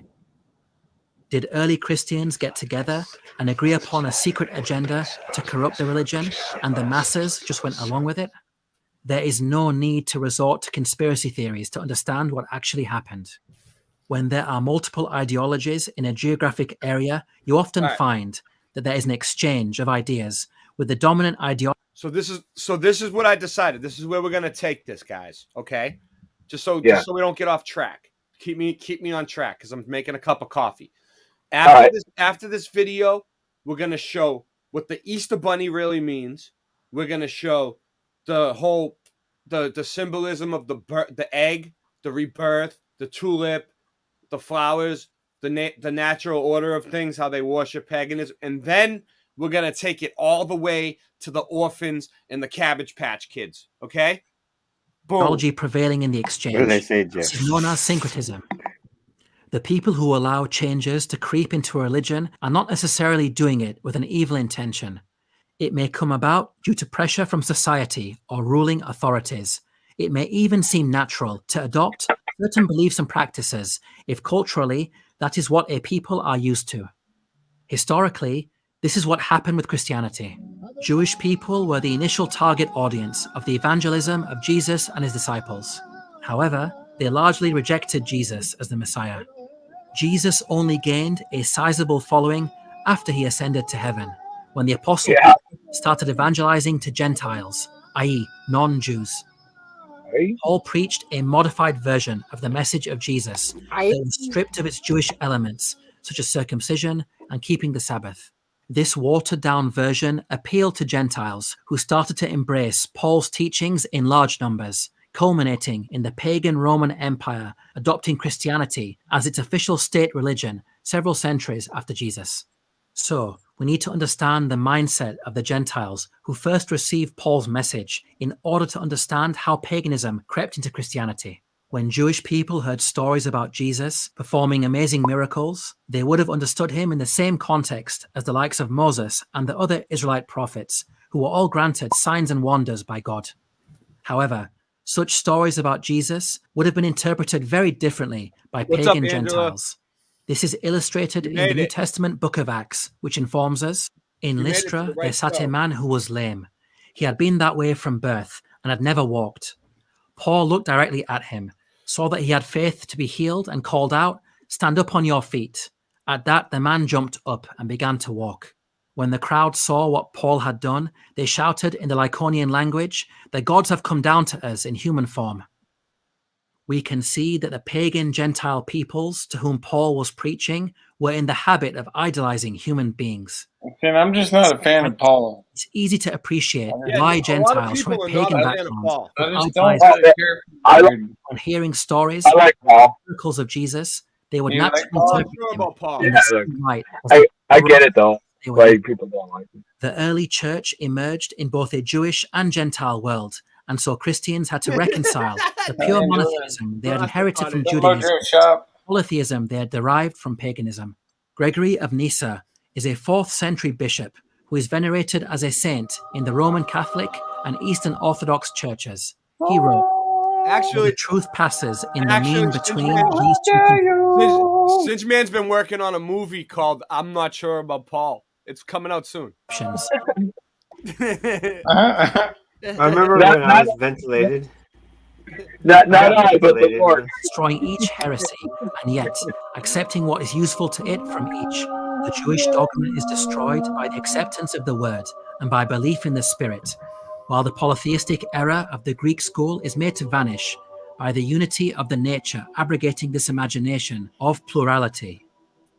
Here, Gregory of Nyssa acknowledged that the Christian conception of God is neither purely the polytheism of the Greeks nor purely the monotheism of the Jews, but rather a mixture of both. Yeah, I believe some of it, and others I was like, huh? Yeah. Burning bush. What kind of mushrooms did the Quran declares that those Christians who deify Jesus are imitating pagans of old. وقالت النصارى بن الله ذلك قولهم بأفواههم يضاهئون قول الذين كفروا من قبل. Here the Quran demonstrates by pointing out that Christian beliefs about Jesus originate from past pagan religions. The message of Islam, like Christianity, was also delivered to a pagan audience. But unlike Christianity, I think he's grabbing the butt cheeks. Did you see that? I love it when they grab my butt cheeks like that. Even rabbis acknowledge this fact. When you're playing football, they permit Jewish people to pray in Muslim places of worship in a situation where no synagogue is available. Rabbi Maimonides, a leading authority in Jewish law, the concept of God. These Ishmaelites are not idol worshippers in the least, and paganism has long since cut off from their mouths and their hearts, and they worship the singular God properly and without any blemish. No, I didn't see any blemish on those butt cheeks on that statue. Let's mud flood research this building real quick. Look at the Yeah. hydrants. Look at the dome. Look, what is that supposed to be? Jesus up there? Yeah, Satan. Maybe. Look Satan. at the illumination around his head. The or it halo. could be Paul. the saint. Rabbi Maimonides Just tell by the way it's had painted. Christianity. Yeah. Does anybody even know? That this I know. with all their many different sects. Wait, who is it? Who is it? Who is it?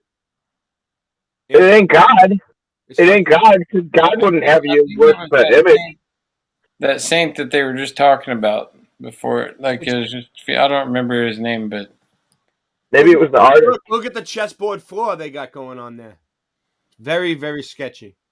Are all idol worshippers, and all their holidays are forbidden. Nice. And we deal with them regarding religious issues as we would pagans.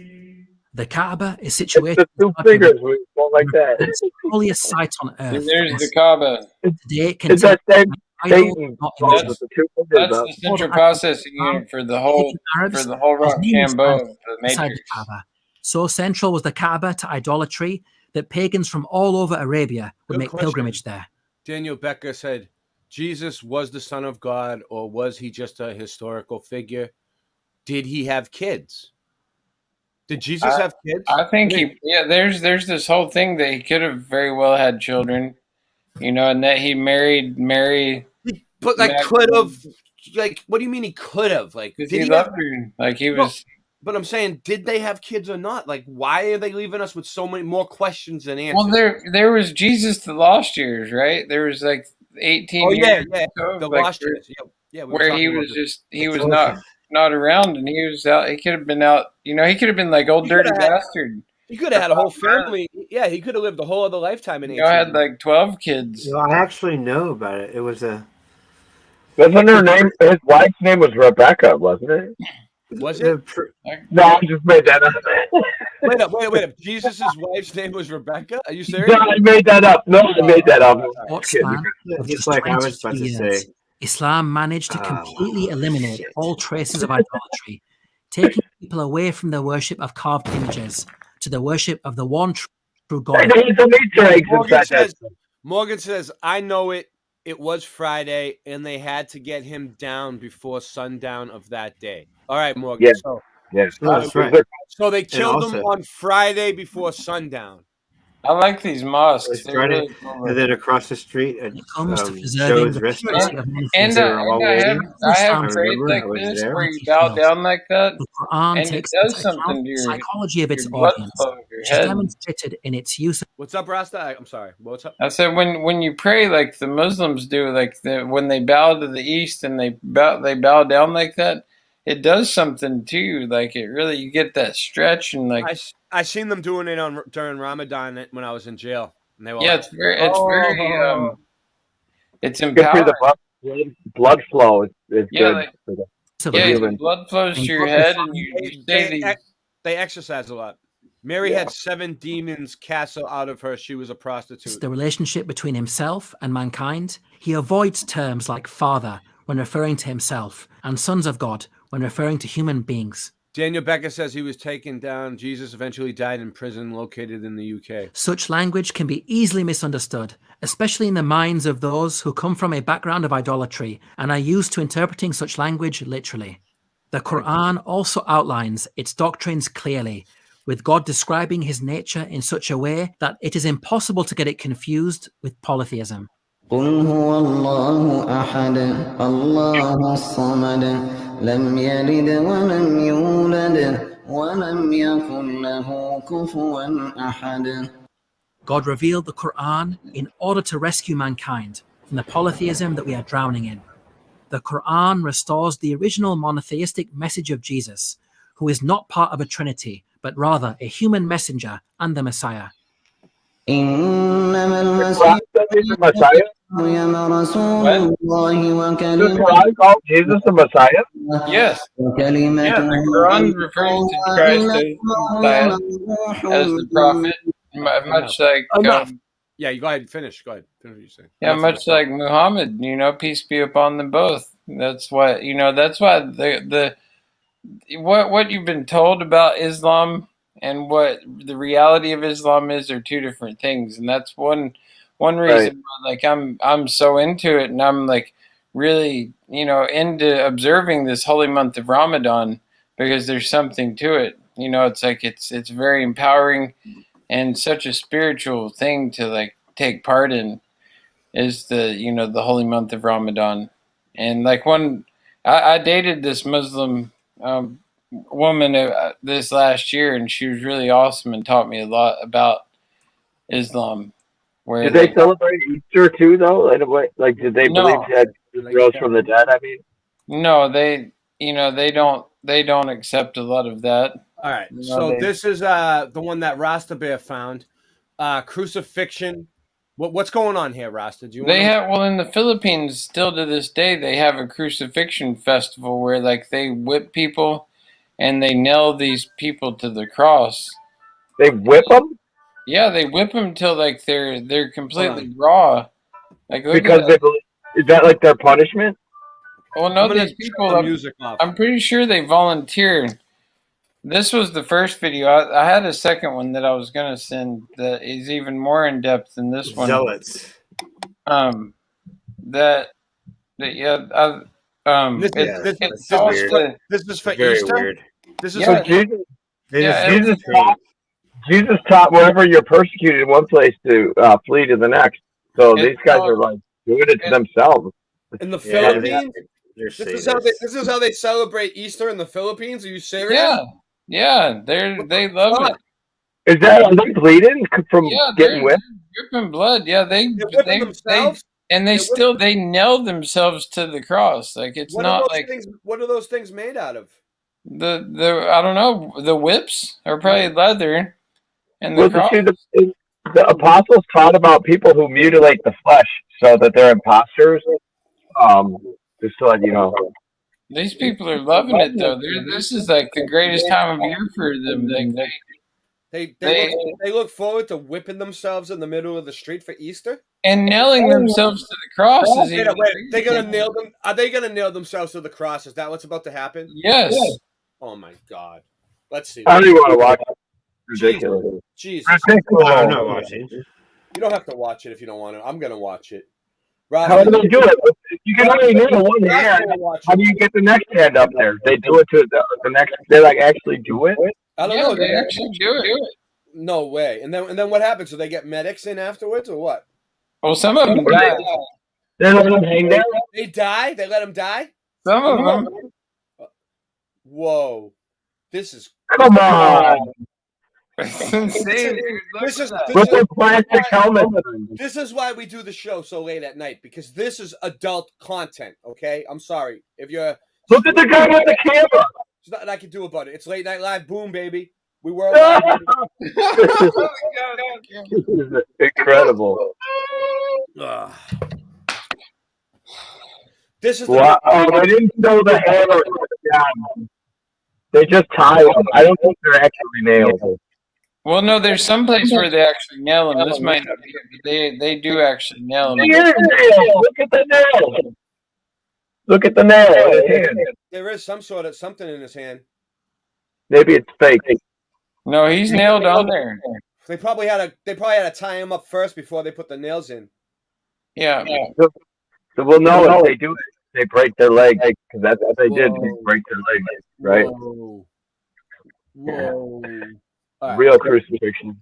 Yeah, we're not going to get into that right now. That was like some kind of messed up That's nonsense. gnarly stuff, man. It's not. It ain't no joke that they really get into it, and they should know the way they really crucify people. I got a few things I got to bring up, but just give me a second. Yeah, nobody knows half the trouble I've seen at the pub with IVs and my blood till I pee. Straight vodka and whiskey, they lock me up quickly, then want to convict me for this disease. And my mom and pop give me, yeah, I'm an alcoholic, and they were alcoholics. All it was fun till I pulled out the wallet and dumped out amounts of brawling. I'm not a baller, I just rap a lot. I grew up on Scarface and rap a lot, used to scrap a lot. But here's an afterthought, I regret it, it's pathetic. Can't even go to Canada, see half my fans are rock. October 22nd, last time I took a drink. That's right, I look at things half full instead of half empty. The glass rule, yeah, it's mad tempting till I think about my dad's drool and his ash sent me from his cremated body that I keep to this day. In my mom and pop's wedding vase beneath where I stay down in the basement. Adjacent to that is where my sister found my dead mom. She's headstrong, that there was dead wrong. She found a comatose due to an overdose. People ask me how do I coast, I tell them the Holy Ghost, Father and the Son, the Trinity as a whole. But they don't want to hear divinity is the goal. Don't limit me as a soul or mention the old. I'm not doing push-ups, nah, I'm benching the globe. Besides the fact I get so sad with no dad, judge won't go lighter on the sentence like a Zippo ad. So I gotta do my time like a man and write rhymes while I can. Your pencil won't fit inside of my hand. Try as I can, can't shake my faith. I told the devil like, go ahead, make my day. To infinity and beyond the sun's what I see past it. One more bar and I'm done like a relapse. But I feel as if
All right, so I love those we're back. ladies' voices on that. Some awesome voices. That's yeah, Oh, I love your avatar. Some gospel. All Thank right, you. ready? That's a shirt, and I'm going to be buying that shirt next. Ancient Origins. Masonic the Hedgehog. They're gonna My run invention. I've wanted that shirt since I saw it. It's a shirt. I got to get that shirt. Thank you. I'm going to be getting it probably tomorrow. I'm going to work on a new one. Yeah, we have some Masonic the I want- Hedgehog shirts. We have sweatshirts. We have Masonic the Hedgehog everything. Check this out. I ordered this shirt online from Boston Ray. It's Yeah, you got the good one. I'm making a special for me. I say Singe Man on the back. Me and Singe Man. Although it'll be available for anyone to buy. Me and Singeman both have COVID commanders. I have the green one that you got. It's funny how you picked the green. Out of all the colors, you picked green. You didn't know I had the green one? Yeah, I didn't know. That's like I think that's the coolest one, right? Don't you? The nicest color. When I clicked the color, it showed me how it would look with the color. I'm like, that's the one. It looks better when it actually comes. It doesn't look like all stupid like that. They do it right. Like if you're into cool shirts, look at that. Look at his page. That's cool. Yeah, we got some cool stuff. We're gonna come out with some new spring, a whole new spring line of products. Singeman has been working on it. I know he has. He's just been very busy, but he's in the back of his head. He's coming up with ideas. The ancient origins of Lazy Flat Earthers coming up next, and flat slackers. Flat slackers, maybe? No. Lazy Flat Earthers, and I'm a lazy flat earther like that because I am. So that's next, and I gotta dip out for a few. I'll be back. All right, Rasta. Thanks, I'm gonna go over some stuff here. Thanks, Rasta. All right, the ancient origins of the Easter Bunny. A scholar traces the folk figure's history from Neolithic era to today. Oh, you got this one, Angela? Nice. She got the pink one. Yeah, she grabbed one the other night. Yeah. So we sold 2 shirts recently. 2 shirts recently. The Easter Bunny is I actually, everybody who ever got like shirts or anything, like take a picture and send it to me somehow, like email it to me or something. Figure it out because we need to. I'm trying to get like a slideshow or something, or at least a picture or something together, a collage. I don't know. We'll figure it out. The Easter Bunny is much celebrated character in American Easter celebrations on Easter Sunday. Children look for hidden special treats, often chocolate Easter eggs, that Easter Bunny might have left behind. As a folklorist, I'm aware of the origins of the long, interesting journey this mythical figure has taken. Religion's role of the hare. I can't see whatever picture was there. Easter is a celebration of spring and new life. Yeah, here we go. This is what I want to get into. So Easter is a celebration of spring and new life. Eggs and flowers like the tulip are rather obvious symbols of female fertility. But in European traditions, the bunny, with its amazing reproductive potential, is not far behind. That's why they call it March Madness, because all the bunnies are out having sex right now. Can you guys hear me? Yeah? All right. In European traditions, the Easter Bunny is known as the Easter hare. The symbolism of the hare has many tantalizing ritual and religious roles down through the years. Hares were given ritual burials. Nice. Alongside humans. I want to click on that, but I don't want to lose this. Ritual burials. Redirecting. Hares, juvenile domestic structures, ritual in Neolithic Ireland. Look. Neolithic, megalithic tomb, bone preservation, deep puppies, piglets, parental calf. The occurrence of animal remains in human mortuary assembling presents problems of interpretation. Are they post-depositorial? So they were mixing animal remains in with humans, burying them. That's what this is. Or mud flood. In the Neolithic period in Western Europe. Ritual. It was a ritual of mortuary monuments built of stone and sometimes the earth and timber. These monuments are varied and complex, appear to have been used for a variety of purposes. Wait, hold on. More, yeah. All right. But there are commonalities such as the inclusion of human remains and the desire to create lasting, large-scale monuments. Although they are sometimes referred to as tombs, it is clear that they were much more than that. This is shown not only by their architecture, but also by their content and by the traces of varied activities that took place within and around them. In addition to the mortuary rituals, it seems likely that these monuments served as locations for other intra-group rituals. They list them all here. As Neolithic people were farmers, the annual cycle of arable and pastoral agriculture would have played a structuring role in their rituals, and many megaliths are aligned on celestial events that coincide with seasonal changes. Yeah, that's true. Intimately related to this cycle, concerns about continued fertility of the land in the human community are likely to have figured. So it's all about fertility rituals. One practice was the inclusion of animal remains in some of these tombs, sometimes with an emphasis on young animals and or hares. So they used to put young like rabbits in the tombs with the people as a ritual for fertility. That's what it's about. This was the case of megalith where large numbers of hare carcasses. Dude, we found it, dude. This is what March Madness. Pretty gross, yeah. Dude, this is what they buried dead rabbits in the graves with them in the graves with some of these. Yeah. This is what. And that's supposed to make them more fertile. I don't know. Like to make the ground because in March the rabbits all have sex. I seen them. They're all out there like banging. There's a whole bunch of them. They're all. So they killed them and put them in the ground with them. I don't get it. I'm trying to understand. Let me see. Let me read it for a second. Detailed contextual taphonomic study of the remarkable faunal assemblage of Parcaniba, along with wider. They always use these big words, so we can't understand it. Provided by folklore associated with hares and other lagomorphs. What? To better just look it up, but yeah. Exactly. Look it up. Look it up for me, Singe. To better understand the possible motivations behind the inclusion of hares and juvenile domestics. Faunal remains have frequently been found in megaliths and other prehistoric burial locations. However, the standards of excavation and reporting in many earlier would be considered unacceptable today, with little, if any, focus on. They just dug these fuckers up. They didn't care. Those are small mammals, birds, and amphibians in particular, maybe natural remains of animals using the tomb as a nest. So some of the animals were just like using it as a nest.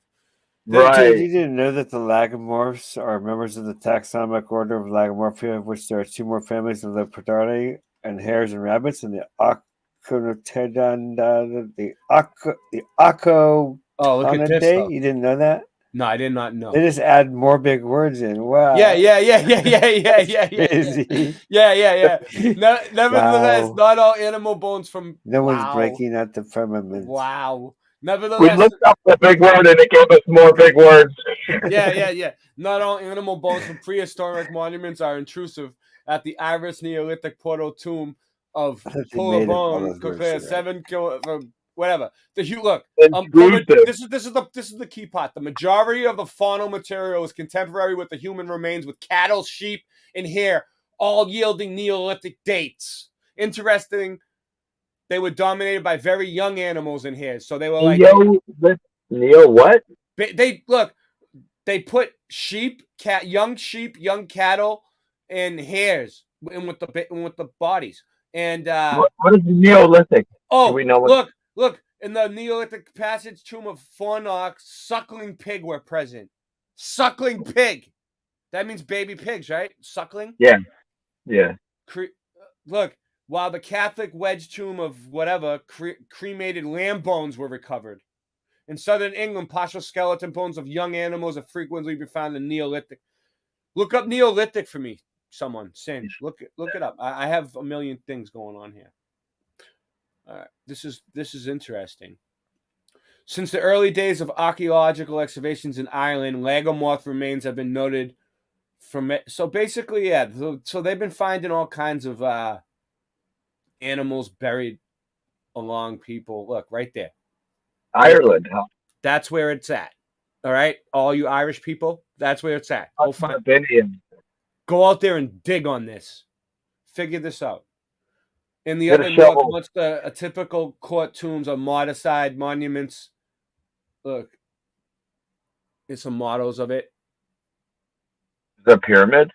No, it's the tombs. It looks like a star fort design. With the chambers of the tomb and the matrix encountered was one of loose stones and voids of varying sizes in a space with both animal and human bone and some artifacts. Very small amounts of uncompacted, very dark brown, black, organic silk loam were also encountered, which had undoubtedly filtered down between the stones after they were 12 previously obtained radiocarbon dates from human bone from the two chambers. I'm not going to read the whole thing, but I'm trying to figure out if there's anything methods. Chambers. Yeah. I'll just You guys can pause it if you want. Or did it say something about lifted? The number of identified. Where'd you see that? Up a little bit. It's like the first paragraph right there. Yeah, right there. Lifted the stone. Find, planted, and lifted to reveal the next layer. What does it say that? I'm missing it.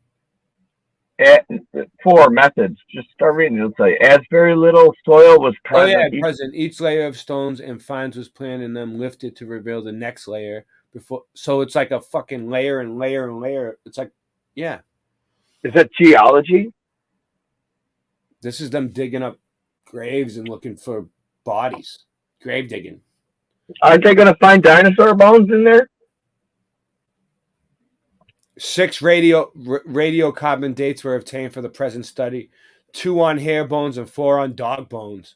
They analyzed conjecture previously obtained radiocarbon dates from I don't know. But this was like the good luck rabbits they were burying in there, right? They're trying to prove. So Neolithic age of Europe, archaeologists and religious represent. Look, with hairs representing rebirth. Object not found. Not Paramagons. Yeah. Look, over 1,000 years later, during the Iron Age, ritual burials for hares were common. In 51 BCE, the Britain.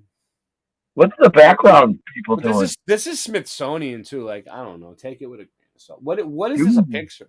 Look, there's a hare like nibbling on. Look at that. Whoa. Does that rabbit have red eyes? Wow. That's his keychain. Hair meat and witch's mischief. But it's like, hey, Rasta Bear's back. Look. Rasta's back, which is mischief. Rasta. But it's for the folk tradition of England and Germany that the figure of the hare is specifically connected to Easter. So it's all about rebirth, right? The hare, the tulip. Yeah, hey, look at that. We have a big tulip festival here every year that we go to. We went last year, actually. What's the tulip festival about? They have a farm where they grow fields of all these different colored tulips. It's really amazing because it's just like a whole different just like spectrum of every color you can imagine of tulips, and just like as far as the eye can see, and you can see Mount Hood in the background, and they've got like a hot air balloon there you can go up in, and all these vendors, and it's a cool experience, the Tulip Festival. Yeah, let me just show you something. See if I can get this. Where do we get the eggs from? Like the bunnies lay them? Yeah, they come out. The bunnies and the tulips come together, and the eggs are what we get. The meaning and symbolism of the tulip. Yeah, it's a new life thing, yeah. With sweet petals of wyvern. I just got some tulips from Michelle like yesterday. Whether you're picking tulips or your spring received tulip delivery, it's hard not to smile at these cheerful flowers. But not these flowers. Not only are these flowers gorgeous, but they also have rich history packed with symbolism. If you're ready to learn about the tulip, you learn how to take off. Yeah, I just want to know what the symbolism is. Well, you think the tulip originated in the Netherlands. This isn't true. Before this flower found its way to Holland, it made quite the journey. The tulip originated in Central Asia, where it grew in wild landscapes sometime around 1000 AD. It made its way to modern-day Turkey. The Ottomans fell in love with the tulips and planted them in the vast gardens from their tulips and made their way home. Dutch tulip mania. Once tulips arrived in Holland, what the fuck? I don't want to know the history of the tulip. You know what I mean? Tulip symbolism. Too late. You know the type of love overpowers every other feeling. The symbolism is particularly drawn into the story of Prince Fahad in his love. Yeah, all right. This is bullshit. Who Fahaded? All right. Rebirth. Here it is. Rebirth. Injures himself. Yeah. If you have ever grown tulips, you know that they wait underground all winter and reemerge each spring. They do. They come up every year. I planted some like 13 years ago, and they still come up. This is why they symbolize rebirth. Because they come up every year, okay, and they no matter what they pretty much do. They're pretty consistent. This symbolism makes tulips the perfect gift for some. All right, whatever. All right, so there you go. That's why they represent rebirth. Okay. Check it out. I've got a video actually on my channel, mm-hmm. and it's called Tulip Festival in Full Bloom. All right, let me bring it up. And it's from last year when we went to the Wooden Shoe Tulip Festival. You can do like Rostabear Tulip Festival. Wasn't that your nickname, the Tulip Festival? Mine? Back in high school? That was yours. That's a good one. There it is. There we go. Wait, you have Tulip? The first one. Yeah, do that first one first. All right, we'll do both of them. All right. Okay. All right. You have to, because there's two of them. I'm here today at the Wooden Shoe Tulip Festival, and there's so many tulips that are different colors everywhere you look, row after row. Good one, Joe. Good one, Joe. That's Look what. at all the tulips. So Scott, what the fuck? All right, we'll get the purple. I'm sending Scott. Look at this. Look down that way. Let me put the dog right here. See, we got Poochie here with us. She Poochie. loves tulips. Everyone loves tulips. Let's zoom in and go way out that way. Look at all the colorful. They got all the colors.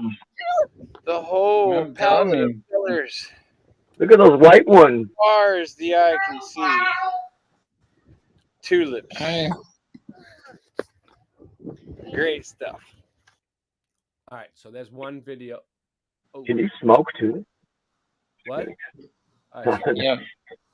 Yeah, that was a good one. This one, I think, shows a bit more of it. She learned that. Extra red tulips. They're green. Are those green tulips? What are they growing them for? So they can sell them, or what? Or just so Yeah, people they can sell them, and then you can actually go and dig up the bulbs after they're done and take them home if you want. Hardcore. Oh, this is great. My favorite is I like the light pink one. Oh, we're gonna do all the rows. There's dogs here, and kids, and there's floaty floats. Look at this. Look at that dog, Labradoodle. I was gonna say poodle doodle. Your dog didn't even bother. We're gonna go down all the different colors here and pass by them. I didn't even know that they had so many different colored tulips. I know, right? I'd seen these ones like a multicolor. Unreal. I thought they were only one color. You know what I do? Here. If you take one color and you take the male piece off and you rub it on the female piece of a different color, the next year when it sprouts up, it'll be two colors. Oh wow! I've done it before. Look, here's some multicolored. Gotta rub the male piece on the female piece. Yeah. You make them have sex. They had some cool steam engine tractors there at that farm too, like that were really old school. Crystal and Steamin. Oh, there's rows up there for days. I wonder how many hours it would take to even go through all of them. It would take quite a while. It would take like a couple hours. Your daughter loves it. She's so excited. She was stoked. Her favorite color. How long it took for the seeds to get in there. So nice. Such a beautiful day here. It's a beautiful day in the neighborhood. Yes. Woohoo.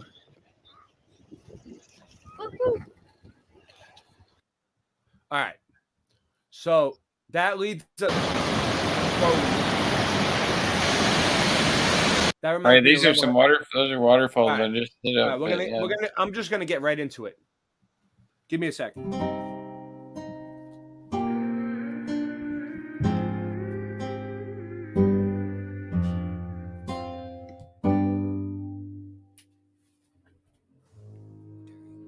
Search on Old World Photoshop, we began to notice a trend with old postcards from the 1900s showing early examples of compositing.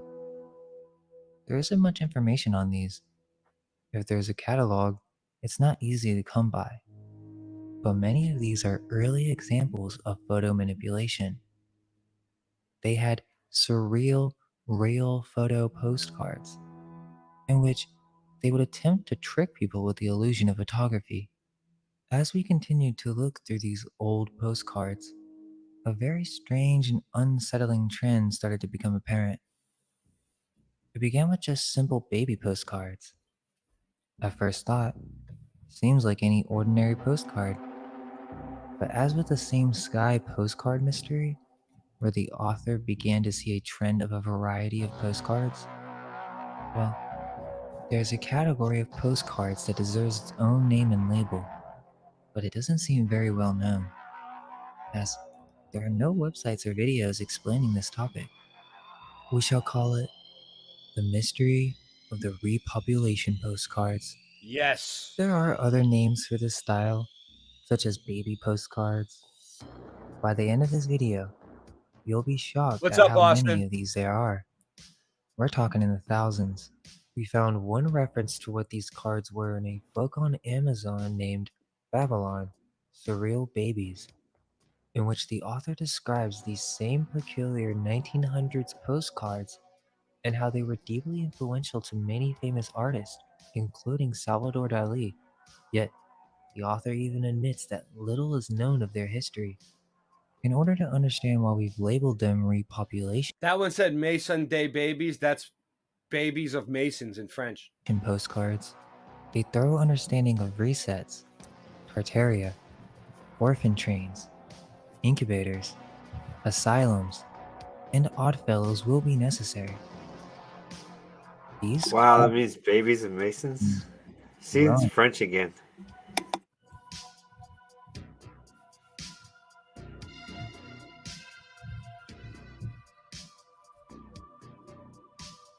There are many different styles within this category. One of the most interesting is the Cabbage Patch Babies. Variety of themes involving growing babies.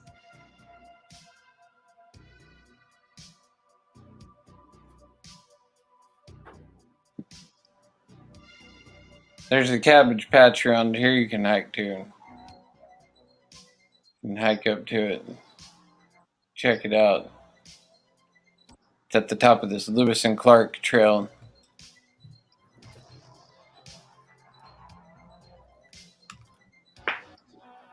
We're going to get into this tonight. You're going to see. There's a lot to this. Babies on plants. You see the similarities? It almost looks like Easter. Babies It's on weird, right? mushrooms. Yeah. Babies on mushrooms. Babies in the water. Babies everywhere. Baby time. Angela Boom baby.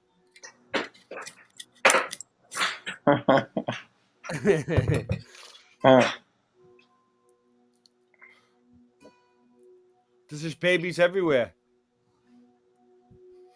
My fiance's pregnant. Yeah. You should see the size of that thing. The baby, I'm saying. Babies Oh, in bet. eggs.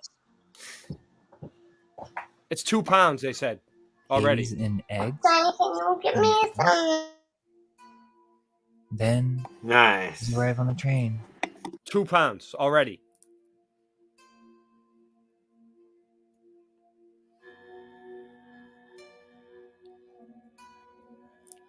Little bungee. I bet you Morgan has 2 pounds laying around somewhere too, but not the same. I'm gonna teach him how to do kung fu, and There's I'm something gonna name eerie him about these my little photos. bungee. He'll call me Uncle Sin. Someone's trying to tell us something. We've also got kids in Cabbage Patches. That's probably why I should move to Boston, I guess. The Cabbage Patch look, Kids? the Cabbage Patch Kids. So Look, where do babies come from? So Yeah, dude. I'll let him grow up to be like There's 2 or most 3. I'll move to Boston in like 2 kind of years, and then I'll that start source to teaching bring him the kung babies, fu. or that they were found in well, a Cabbage Patch. this is about Why them would babies cloning be found in babies. Cabbage Patches? Watch. The legend of the Cabbage Patch Kids involves a young boy named Xavier who meets a mystical fairy bunny bee creature. so a hybrid or chimera.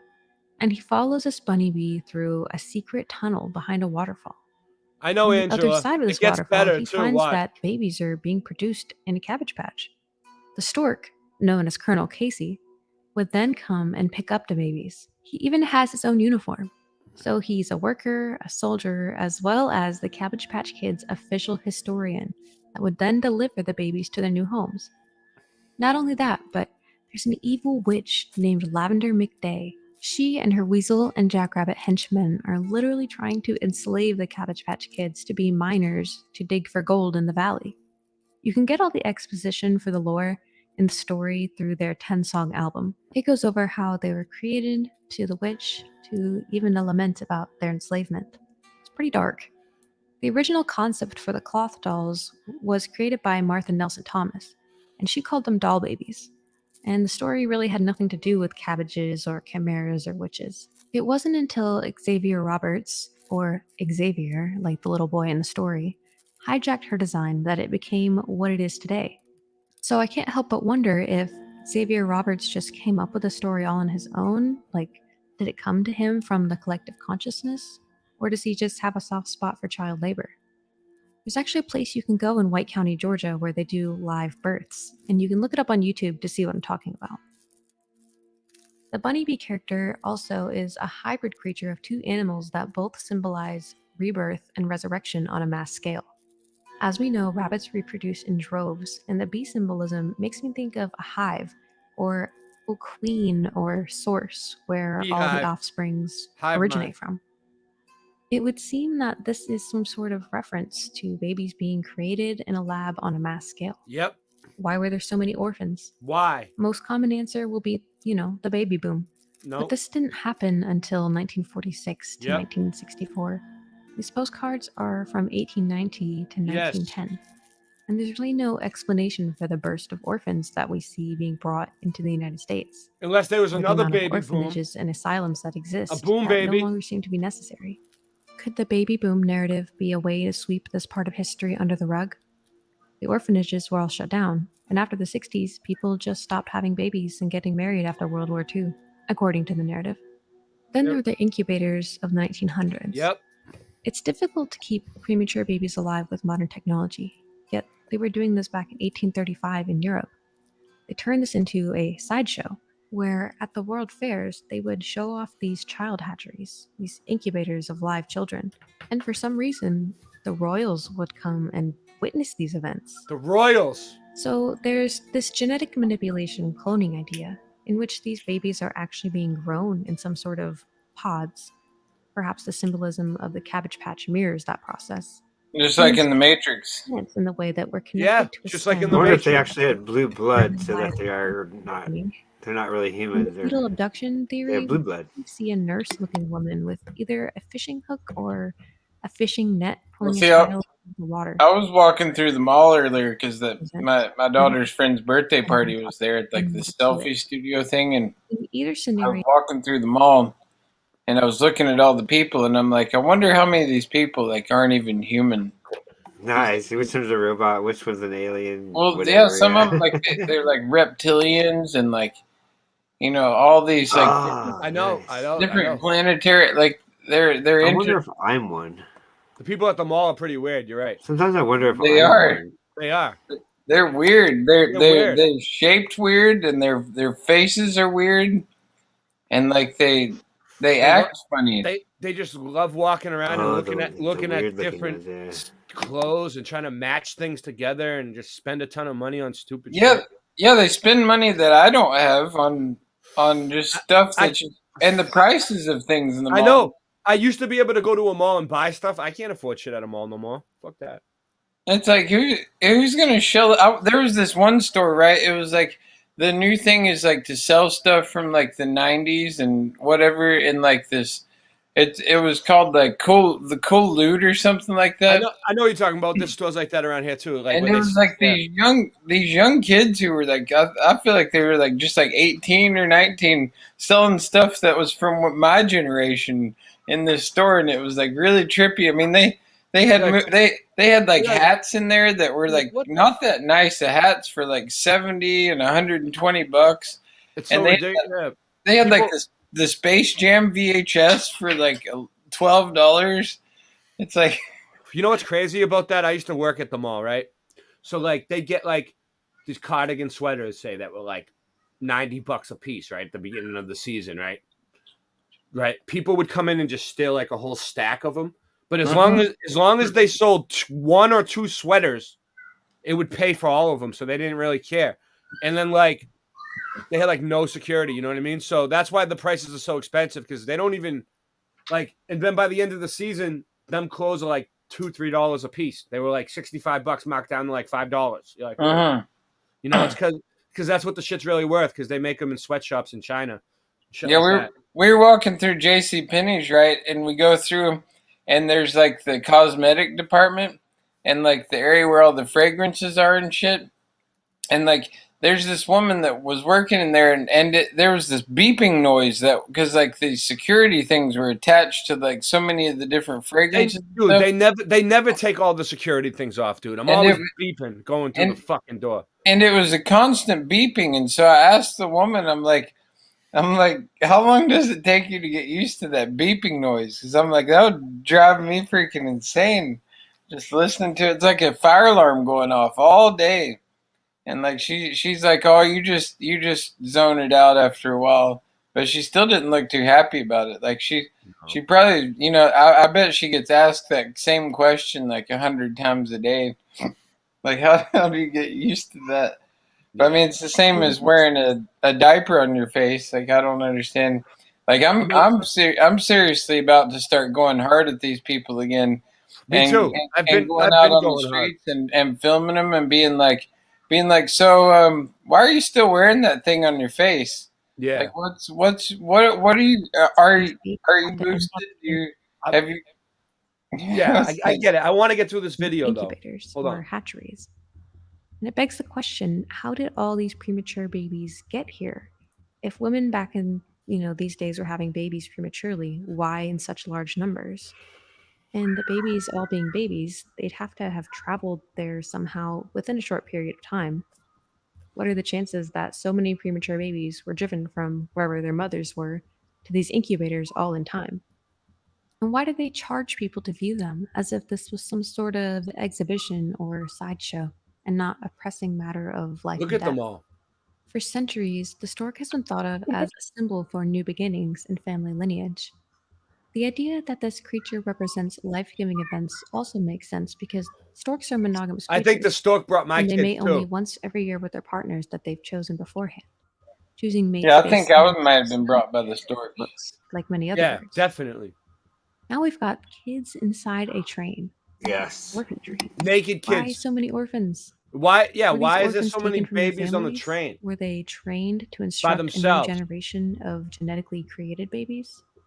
Or were they womb-napped babies? Well, my Kids father from worked the at trees. Lockheed, so they probably made me being there. carried by storks.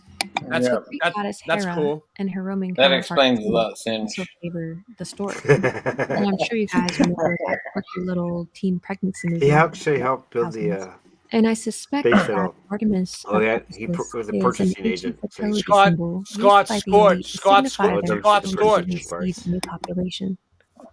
Oh wait up. We've got Is it hooks removing stork babies. or Whoa, yeah? that Kids arm I in was don't know. the I don't know, women Scott. holding a net or fishing rod. The water, the amniotic fluid, pulling children from the wombs of their mothers, perhaps. Could that be why there are so many premature babies? Scott, I texted you the link if you want to come on and celebrate Easter with us. If you want to come on and celebrate pagan Easter with us, you can. Or are they genetically I'm manipulated? eating jelly beans right now in Well, it's celebration. not impossible. Just look at Miracle Millie. I think that the movie Aeon Flux is a great example. Hollywood is definitely alluding to this reality of artificial repopulation. The Cabbage Patch Kids sort of reminds me of those medieval occult books that Like the depict Matrix humans right there, you growing saw from that? roots in the Yeah. ground, mandrakes, which are known to have occult properties for making one go insane. Babies are also ready to join their elite clubs, and they're even given top hats. Technology. These are all from Clothes, postcards. You know what I'm empty saying? cities, That's where all these pictures are. babies Postcards. floating in on boats, Old I got a postcards. postcard book right here for my town. and then No, taken these are by from them. like the 1800s. If you find any in there of babies, So let me is know. this. Yeah, I did already. You want to see him? Yeah, wait until this is This over is a though. I figure want to that get through represents this the one video. government's function as a mother, a corporate operation of generating foundlings It's not that long. in order to fill their There's only a couple newly minutes emptied and left. burned cities with new humans. Whoever made these postcards are trying to tell us something very dark about the world we live in, as if it's humorous. There's an extraordinary amount of work put into these early photo manipulations. One would think there should be a good resource for these old postcards, but they are rare and difficult to find. Party's stealing all the pillows. Babies in the empty cities. Who's stealing all the pillows? Babies with new technology. Not me. Babies in the classroom.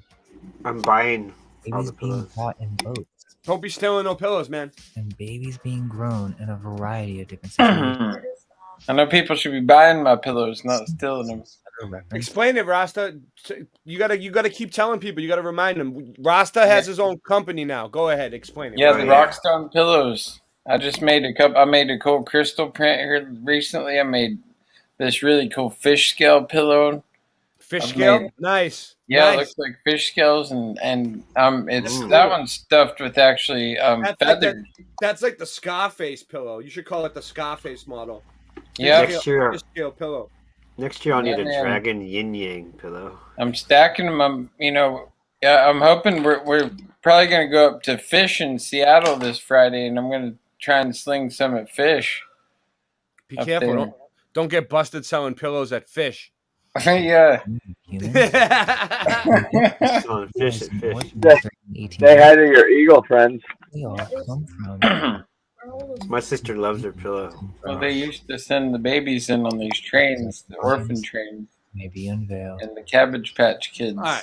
Yeah, we're gonna get into it. There's more. We're trying to There's, figure it out too. there's more on it, but I want to show Andrew's postcard. It was like baby factories where Well, yeah, they there's make more the to it. babies Look, in these Cabbage Patch. incubators. Lost film. I can't play that one because I got caught. I know.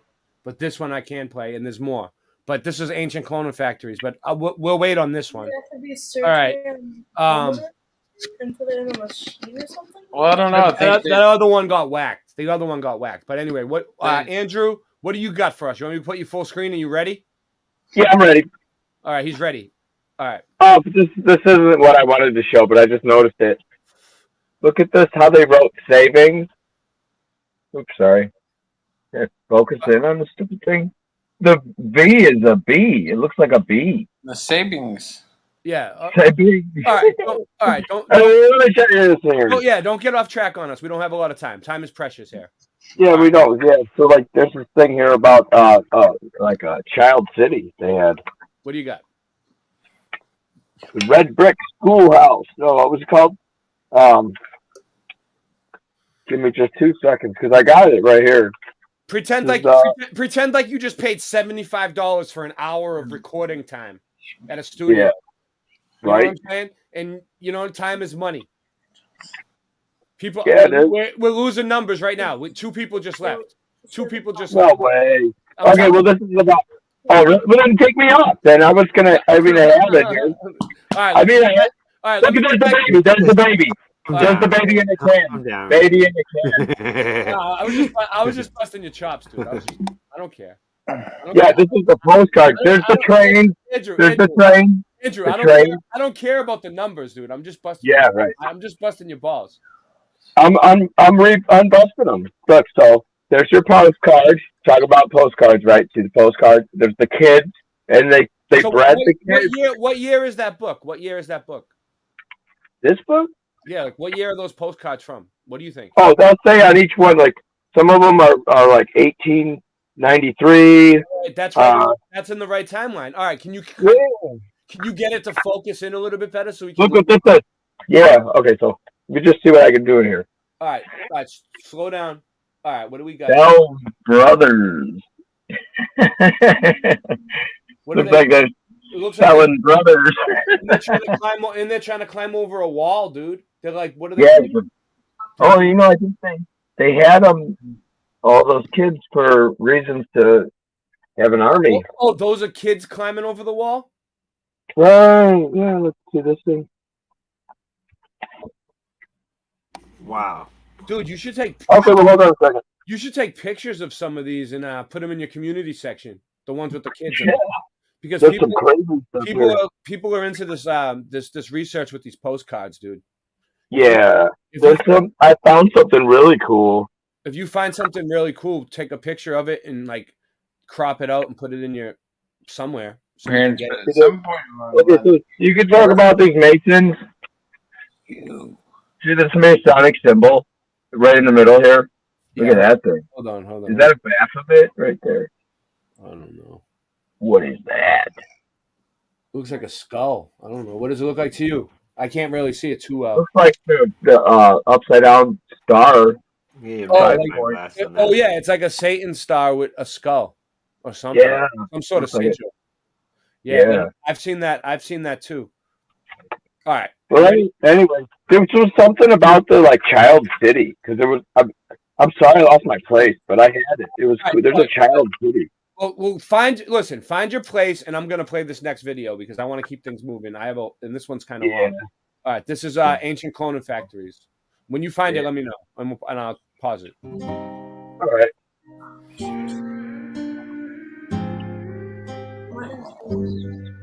Ancient cloning factory. Where they It will be a wrap up of the last two videos. It's like welcome. So make sure you've seen both videos. Welcome. The first one is the repopulation postcards with the Cabbage Patches, and the second is the first movie, La Fea Shoe from 1896. I played this movie before on my channel, and they didn't allow it, but it's up on Odyssey on Mind Unveiled. This video was inspired by a post by KD, so shout out to him. This isn't a new idea, but it's interesting to revisit this concept now that more information is being discovered. Many thought that we were literally saying that we came from cabbages. This video will assist in explaining the last two videos. So, what are these postcards referring to? It would seem that the postcards are referring to some type of recent seeding process or cloning process, meaning the cabbages are but a symbol for rebirth, a symbol for the female genitalia, the similarity to the shape of a baby head, and the idea that humans were farmed in mass quantities, meaning that this is referring to some type of operation in which they were baby factories, babies being produced in vast quantities for some type of purpose. As many have mentioned, there is even a eugenics component to this, where specific phenotypes were selected depending on the goal at hand. With the Alice Guy films, we learned not only is the origin of movies shrouded in mystery, but that these first films were quite occult, using symbols to create a certain state of consciousness. This strange old film was used to promote the incubators at the Paris World Fair in 1896. So this operation must have some connection to the incubators. Dude. We haven't referenced that. We'll go. This is like a promotion for the babies at the World's Fair. This is like a commercial. It's a commercial. Over later, that's from the 60s. She's like, look, come get a baby at the World's Fair. Look at my boobs are hanging out. It reeks of commercial. She's like, drink from my teats. It's like a game show kind of thing. Babies. Oh, and later we're going to discuss this movie that talks about all of this stuff. But I wanted to bring it up because it seems that the Cabbage Patch videos. Have you seen this before, Joe, or is this the first time you've ever seen it? It's so good that on Netflix, number 5 is Storks, and that movie is from 2016. So it's strange. Either people were watching it now and the AI has it up on the top list, or they recently added it, which is still interesting because there are some very blatant symbolism in that movie. This was actually. I don't believe that time. You know, like Mind Unveiled did this, but Stuff Beagle helped them out too. I mean, as a coincidence. Before we get to that, are there any ancient references to any type of repopulation factories? We've made references to this before, but now is the perfect time to dive into the detail on the ancient symbol of Artemis. Look, he's holding or Diana of Ephesus. Look, did you see that? He's holding the caduceus in his hand right there, the medical thing. Look, oh, right there. Isn't that what that is? What do you think? No, maybe not. It looks like some sort of tech, maybe too. It's like waving it over. I can't over his head. I can't. Yeah, it is. I don't know. It's Yeah, not. it's What like is a tuning it's like- fork. like a magic wand. You know what I mean? A tuning Caduceus. fork. Yeah, Rasta, like some sort of tuning fork with some sort of frequency that they hit you in the brain with. 39. Ephesus. Diana is the Latin name and Artemis Greek. She was essentially the great mother goddess of fertility. Artemis, in classical mythology, is associated with the virgin goddess of the hunt, forest, and animals. But strangely, Ephesus being located in Asia Minor saw a great deal of Oriental influence mixing with the Greek, creating an entirely new symbol. The Ephesians believed both Artemis and Apollo to have been born in a grove called Ortygia, which is also very close to the ancient Greek name for Ireland, Ogygia, the ancient land of forest, which would have been the birthplace of the first repopulation center after the flood of many ancient religious texts. So the Ephesians believed that their gods, the ones that they dedicated their entire lives to worshipping, are themselves born of an ancient grove. But not only that, they put an extra emphasis on the symbol of fertility, depicting their goddess with many breasts, or what looks like eggs, and her legs are held tightly together. In Strabo's geography, he states that, quote, You know what's weird, Morgan? I clicked that video, that the link you just sent in, and it's telling me, it says what it is. Look, it says it's look, it's weird. It must only be available in your country because it says the 7 Great Masters of Shaolin full-length movie, right? But it tells me this video is not available. So I don't know. Maybe like they block them in certain countries. Maybe where you're at, it's available. I think I've seen that movie. Valley of the Sea is also Ortygia, which is a magnificent grove of all kinds of trees. Of the south, it is traversed by the Kentrius River, where Leto is said to have bathed herself after her travail. I don't think I can play it because it's a movie. It's a movie. Ortygia. I can't play a movie on here. I've only watched it like 5 or 7 times. Nearby, where the goddess is said first to have taken a rest after she was relieved from her travail. Hey, I got a picture of her in my book. Look at this. I got her picture. They stationed themselves. But the story is good. With their arms fried and hair What out. do you mean? You got the same picture? Very similar. Where? Oh, this is what I want you to zoom in on. I'll just put it on the screen. All right, you got it ready? You're saying Yeah, you're I'm ready. now? Can you All see that? Can you see that picture of where my finger's pointing? Yeah. Aurora. Centennial. Yeah, what is Look it? at the date. Look at the date, September 11th, over the city. See that lady? Yeah. September 11th. That could be Columbia. That could be Columbia. The goddess Columbia. And look at this Masonic symbol. I don't know. Show like that. Looks like a symbol. And then here's the thing about the child city with the orphans. Oh yeah, hold it up closer so we can get a good look at it. Look at all those kids look the same. All these kids look the same. Wait up, they do look the same. And then look at next to them how many kids there are. And up above too, up top. Yeah, there's a lot. What was that? An orphanage in the? Look, it says that they had a baseball club in 1875, but this is what it really is. The idea of a child city. A child city? Yeah. So it's like an insane asylum. They had in the insane asylums they had like small communities of 250 people where they just lived there for the rest of their lives. More than that, listen to this. Mooseheart, they have their own city now. It's called Mooseheart. It's still there. Yeah. And they live there. It's still functional. Yeah. It's called Mooseheart is the Loyal Order of Moose. School grounds and complex. They really got like their own post office and stuff. Is that like the Moose Lodge? Yeah, is that yeah. what I was thinking? You have to go through a gate. You have to go through a gate. They got buildings and kids live there, and it's a school, but it's like a. Isn't that the one that Fred Flintstone went to? No, he was the Grand Puma, the water buffalo. Water buffalo. I used to have. I went to this Great America down in California, and me and my friend both bought the water buffalo hats, the Grand Puma hats, and we were rocking those. I wore that thing to like raves and stuff. Which reminds me, I actually went to this really cool rave party on Easter once. I've been to 2 now. This one, they had an Easter egg hunt early in the morning. Like it was like an all-night rave, and the next morning, like they hid eggs Yeah. and they hid different types of special things in the eggs. Yeah. And when you found the eggs, you could could keep what was ever in it. That's pretty cool. It was fun. Yeah, it was a fun Easter. Did you find anything good? Yeah, I did. I found Good for you. Yeah, some fun stuff. So in you the like- eggs. And then I actually went to another Easter rave up in Seattle. Wait up, are they having these raves this year still? I'm sure they do. Yeah, I'm sure. Let's Rasta.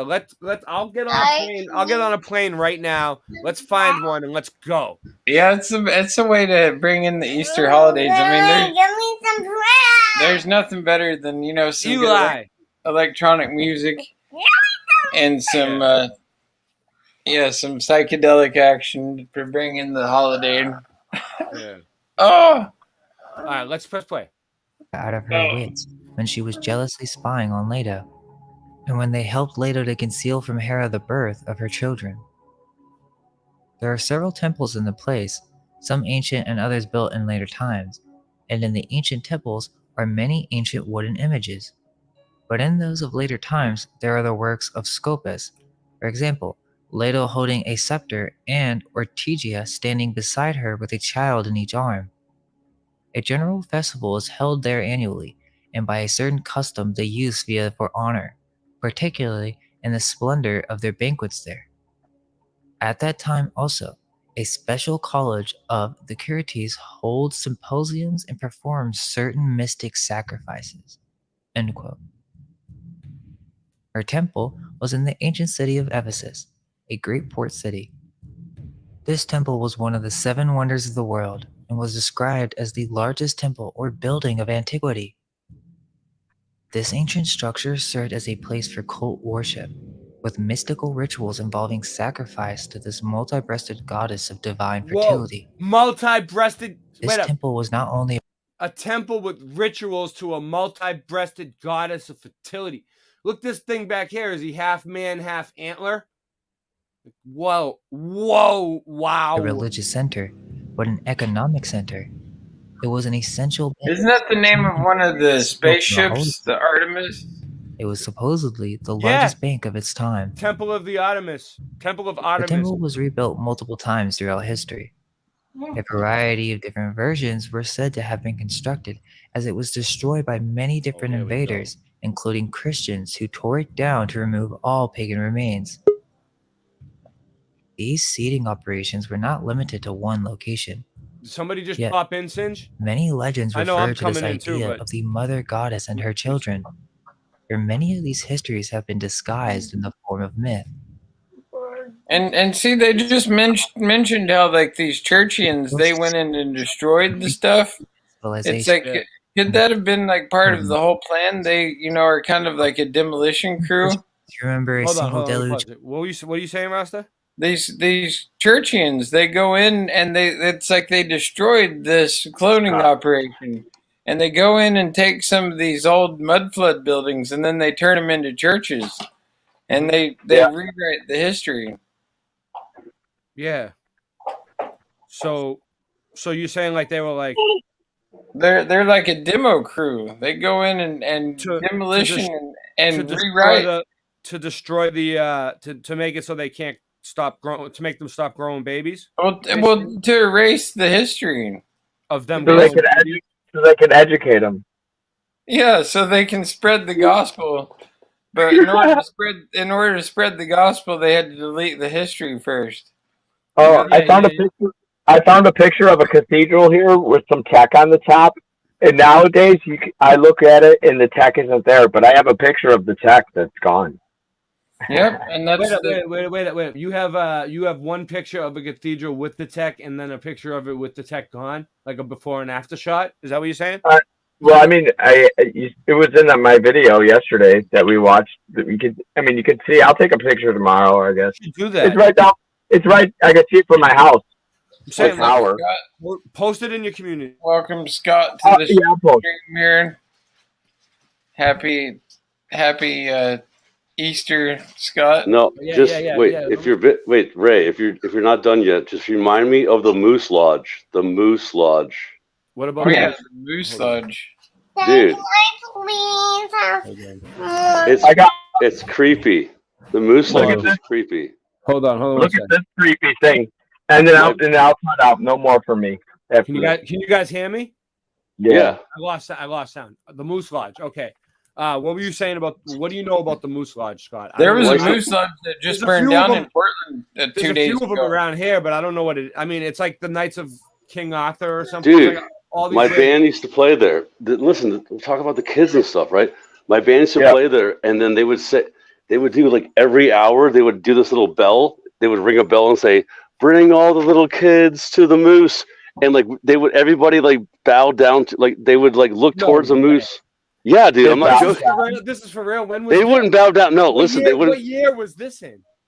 Oh, this was like 10 years ago. So like in the 90s? No. What do you mean the 90s? Like 2000s? What year are we in? Like he's not good at math. You got to do it for him.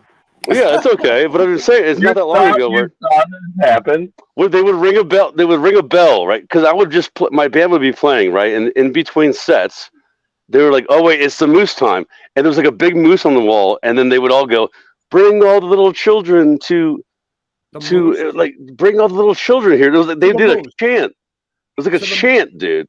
Bring the children. What do they do? Like milk the moose or something? Like that? I don't know. I don't know exactly, the background, but it's. I mean, dude, think about it, dude. It's like a cult. Did they ever ask you to play drums on the chant? No, I would have to get off stage. I would because the moose was above my head sometimes. Because I used to play in 2 different Moose Lodges, and it would be above my head, dude. I'd be like, I have to get off stage, well, they had a giant moose above your head. Yeah, dude. Yeah. Wait, hold on. Was it a whole moose or just a moose? No, just the head, just the head. Oh, just the head. Does every Moose Lodge have a moose head in it? Is that part of the deal? Do you have a lot of moose around your area? No, I was in Florida, dude. There's no moose. There's no mooses. There's moose sometimes in Maine. There's moose. Dude, there's no. In the but listen, they did it though. They would ring a bell. It was weird. In 2 different places, they would ring a bell, and there would be the moose head, and they would do a chant like "Bring all the little children to the Moose Lodge." Like, dude, I'm not even, dude, I'm serious. They had a speaker and everybody mouth, was all right with moose talking. Yeah, they were because Ray, everyone there they were all in the club. I go. I was just playing a show there. I wasn't part of it, dude. You know what I'm saying? No, I know. It was like they asked you to play a show at the Moose Club. Yeah, just making money. It was like on, it was always on like a holiday, yeah. We would do shows and make money, but they would always be doing this little moose thing every hour. I was like, I asked my friend, I'm like, what are they doing? And even in the other ones too, the other lodge, there's multiple different lodges, like Elk Lodge. Elks and my stepdad was part of the Elks Lodge, and we'd go there. They had a swimming pool, and we'd go there during the summer. They had one in Florida too, yeah. Yeah. Like a little resort, but it was weird though. Looking back on it, it's like why did you join something like that? You got to pay. And they're very culty. They're very culty too. And then my stepdad, he would go play golf. He'd go play golf with the other Elks people. Yeah. Anyway, I'm just saying though. You guys are saying about the moose thing, and that was Scott. What would you do one day if you went outside and there was a moose in your backyard, dude? They're dangerous. They're very dangerous. I would freak out, dude. But I can picture it. They're dangerous. They are. I almost drove into one in the Mount Rainier National Forest. Do you not know that they're forming a They're huge. Hold on, I can make this. I can speed this up.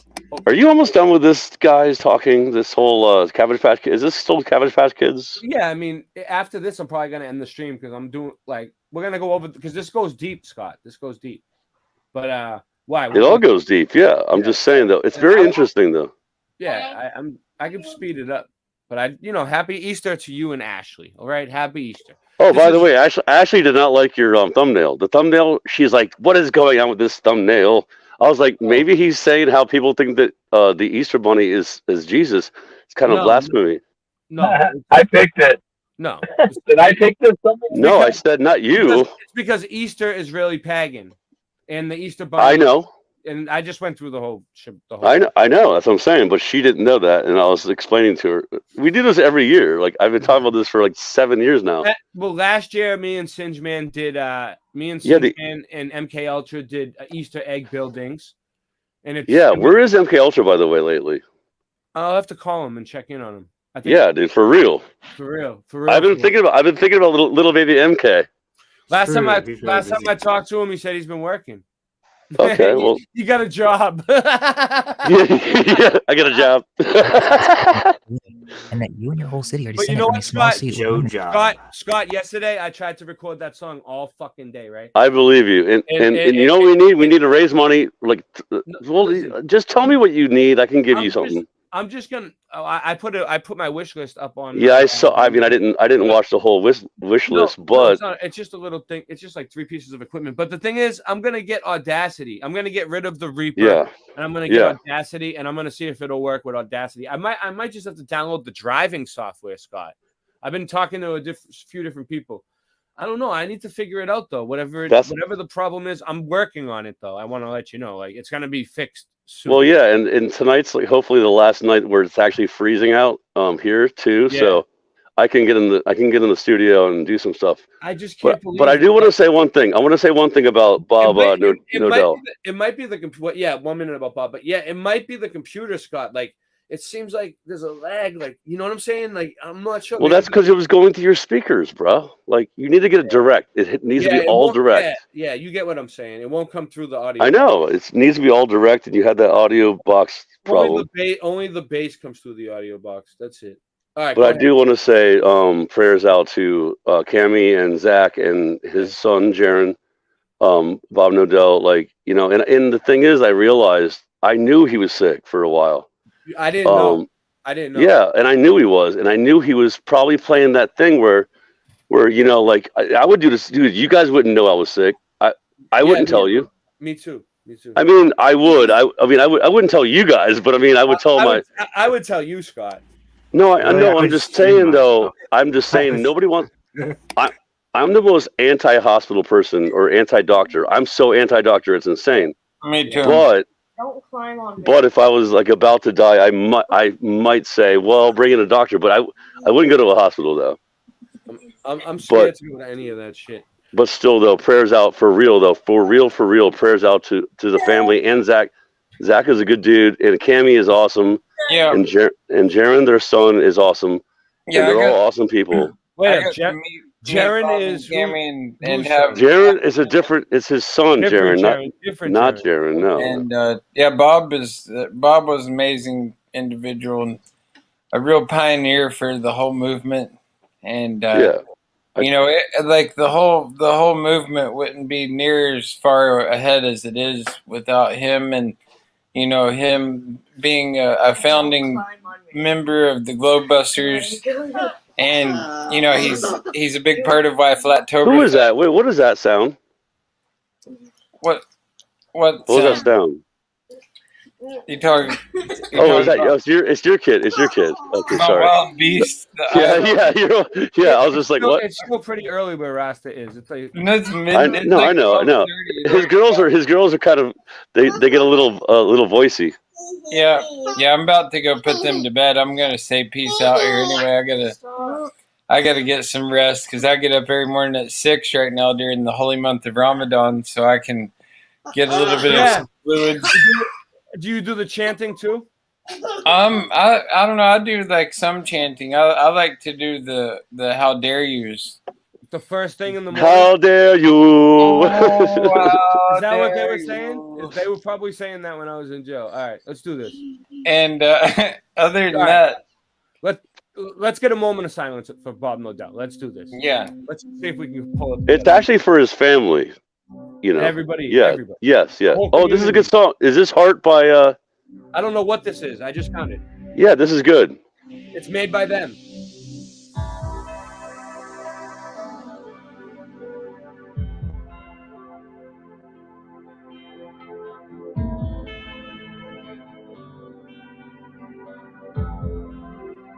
Zulu 1.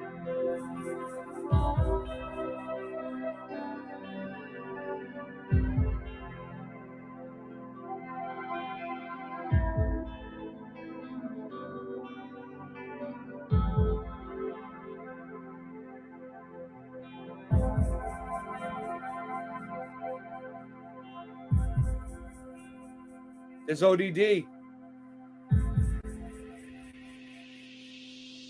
Yeah, this is Solfeggio by Flat Earth or Conspiracy Guru. It's a really good song. It's a really good song.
Rob Skeeve was over there too. Yeah, Patricia Stan. Karen B. There's Rob. There's Rob again. I miss that guy too, man. I miss that guy too.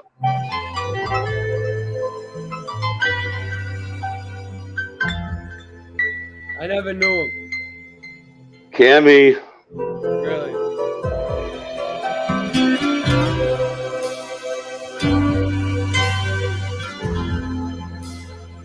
Karen and Jaron. I was there. Nah, I don't know. No, you weren't. They all look the same, dude. All those places. Oh yeah, this is mostly this is North Carolina, South Carolina, and Colorado. This is the 3 meetups that they did in those areas. That's Denver, Colorado.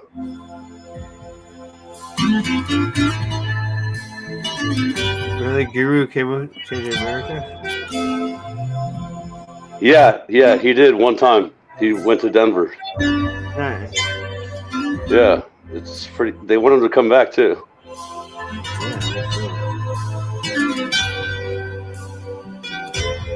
There's Cammy. I would There's like Bob. to go to Las Vegas, but still That's recovering close to from you. last year. Oh wait, that's what is that? 6 hours from you? Probably have to go next year. We're still recovering from last year. There's Rob again. That's crazy. This song is crazy because it was a lot about Rob. Yeah, it's pretty heavy. But you know what's good to get it out because I want to get it out. I've known a lot of death in my life, so I'm very familiar with death. There's Bob.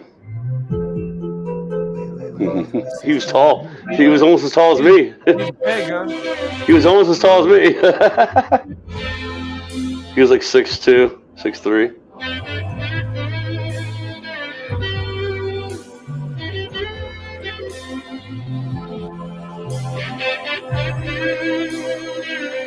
There's Martin. And Roxanne. Where was Martin? Where was that? In London, obviously, not in America.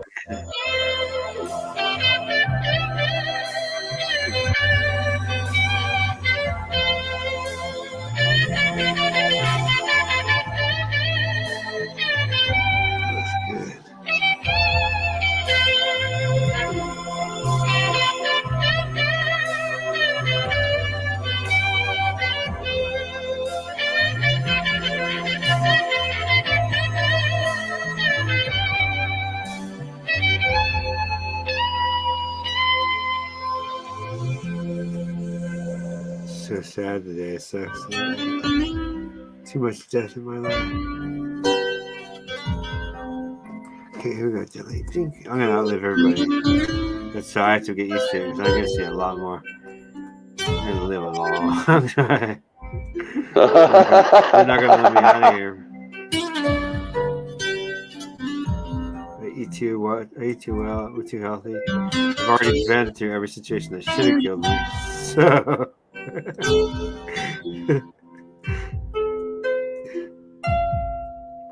That looks beautiful. Look at that. There's Weiss. I met David. He's a pretty cool guy. Oh, you met him? Yeah, I hung out with him. That's cool. We hung out and had a few There's beers. David again.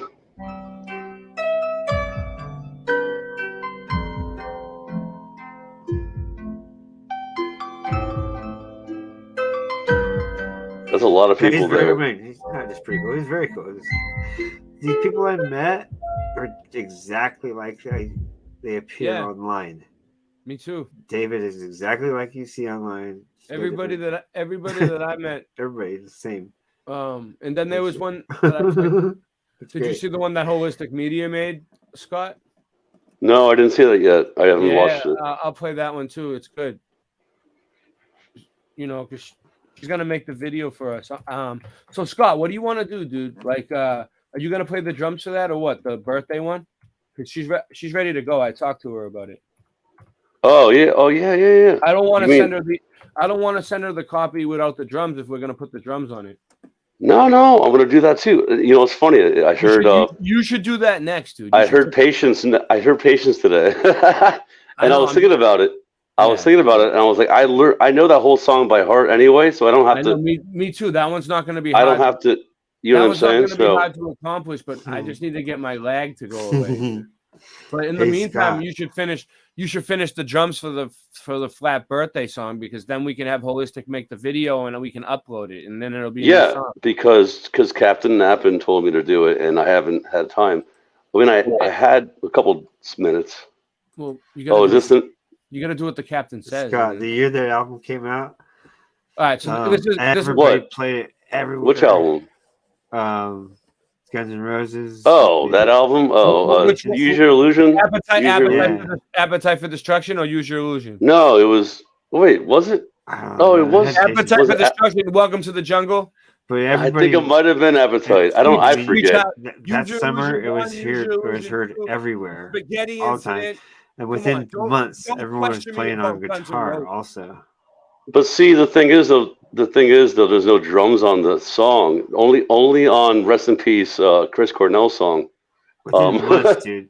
I'm just saying, within wait up, months, wait though, up. everybody's Chris playing Cornell it. version And has you heard the it drums, everywhere. but Okay. The Chris Cornell song has drums, but The first year wait, itself, I was hold on a already second. tired of the song because everybody. Can played you hear it? every Can you hear year. us? Singe? I'm trying to talk. Yeah, I was trying to talk. You guys wouldn't let me finish my sentence. Oh, I forgot. Yeah. So I was just trying to talk and finish my Alright. sentence, ignoring you guys. Oh, yeah. Well, Yeah. well, I'm trying to. We're trying. I was trying to listen to Sin. Yeah, I was talking and then you were trying to, but you. All right, go ahead. never Finish let what me you're finish gonna my say. sentence, so I just go. Well, I can I never learned to understand. just go because you won't let me finish, so I just go. All right. Me. The thing is, we're not trying to talk about the history of the song Patience. Me and Scott. It was 1 second of talking. I know, but me and Scott are trying to get a song done together. We've been trying to finish this song for weeks. Forget. It's Yeah, all right. well, you guys paused and I interjected. It's called talking and communicating. It's all good. It's all good. So, is this the one that Holistic Media made? I didn't see this yet. Are you Yeah. gonna play this? Yeah. That's cool. She always does a good job of editing.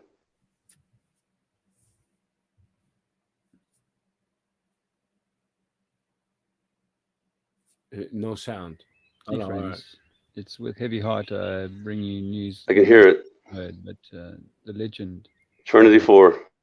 Globebusters has passed. Bob has given so much to truth and flat Earth research. And he was such a scientist. So much about the detail, so much about the evidence. he will be remembered for his incredible contribution to, awakening. And so I did know Bob in a personal way. He'd even donated to our work. We can honor Bob by continuing the work. Rest in peace, Bob Nodell. It's good to know you. You truly were a warrior. Would you mind saying that again? We'll and come again. Warriors in a place. Jump up with the rhythm. Yes, this is awesome.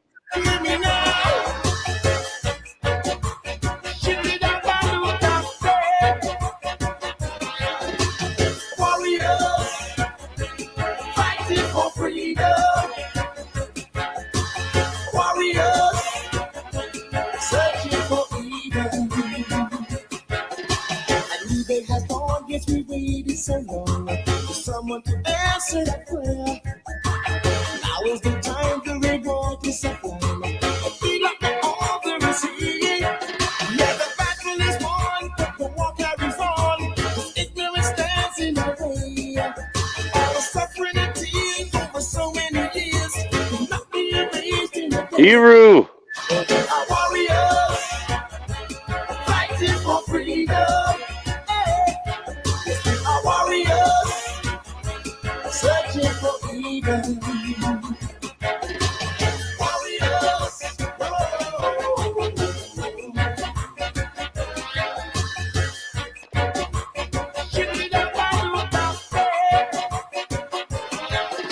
they say that it's better to die on your feet than leaving your life on your knees.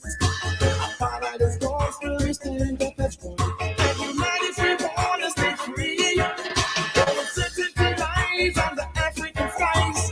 Today we must surely rejoice. When destiny calls, you gotta give it your all. It's time to reply with one voice. Our warriors fighting for freedom. Yes, we are warriors searching for Eden. Well, we are warriors started fighting for freedom. Yes, we are warriors searching for Eden. Warriors, baseline.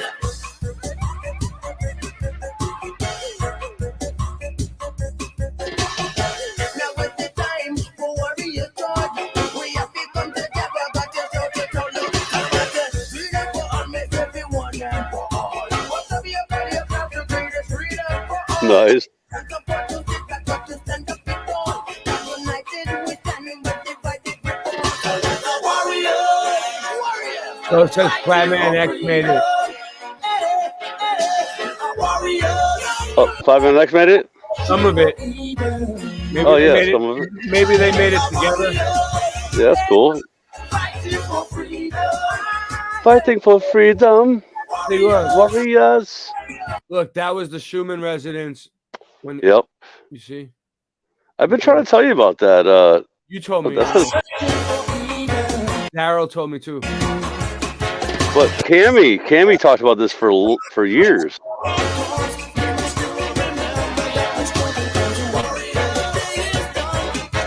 So what you're saying, Scott, about that song is that the Chris Cornell version has the drums and the It has just basic drums though. But I'm gonna do basic drums too. I'll do it more. I'll do more like Chris Cornell then.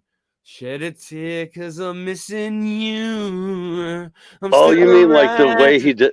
Yeah. I don't know though. I don't know. I think I like it. I think I like it. You want me to do the Axl Rose version? Yeah, I think the vocals should be Axl Rose.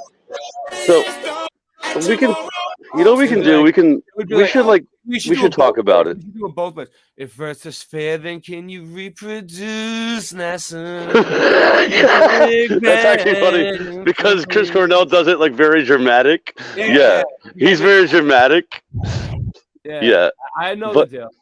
But I'm not trying to say I'm not going to play the same kind of drumming. But I'm gonna just do a basic, because it's not a drum driven song. It's more about the lyrics. You know what I mean? Yeah, the lyrics are awesome. The lyrics is all that matters. So as long as you can pull that off, is what matters. You know what I mean? I'm trying to think of how I can get it done easily. Like, send me the drums, and I'll do it on StreamYard. Yeah. I'm just gonna do the drums exactly the same as the song, and then you're gonna figure it out yourself. I could probably do it through StreamYard. Just play it on StreamYard and then download it as an audio file. Just play the bass over the drums on StreamYard and the guitar, and just do it. No, there's always a lag.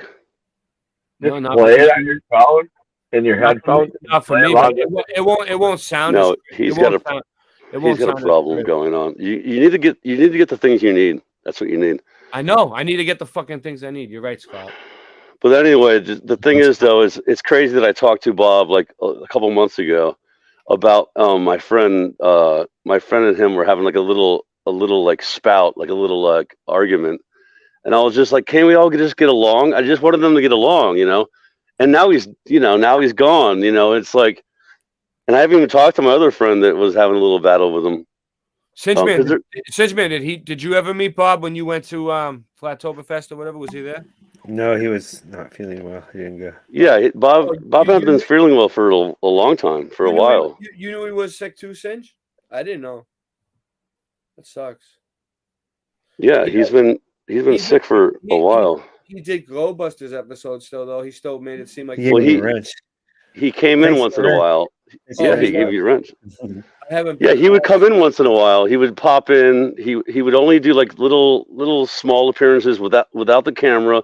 He wouldn't show the camera. Think about it. You start not appearing. You don't show the camera, and this is what happened. And I know this is what happened. What he did was he wanted to heal himself by himself with his own family in his own house, and it didn't work out.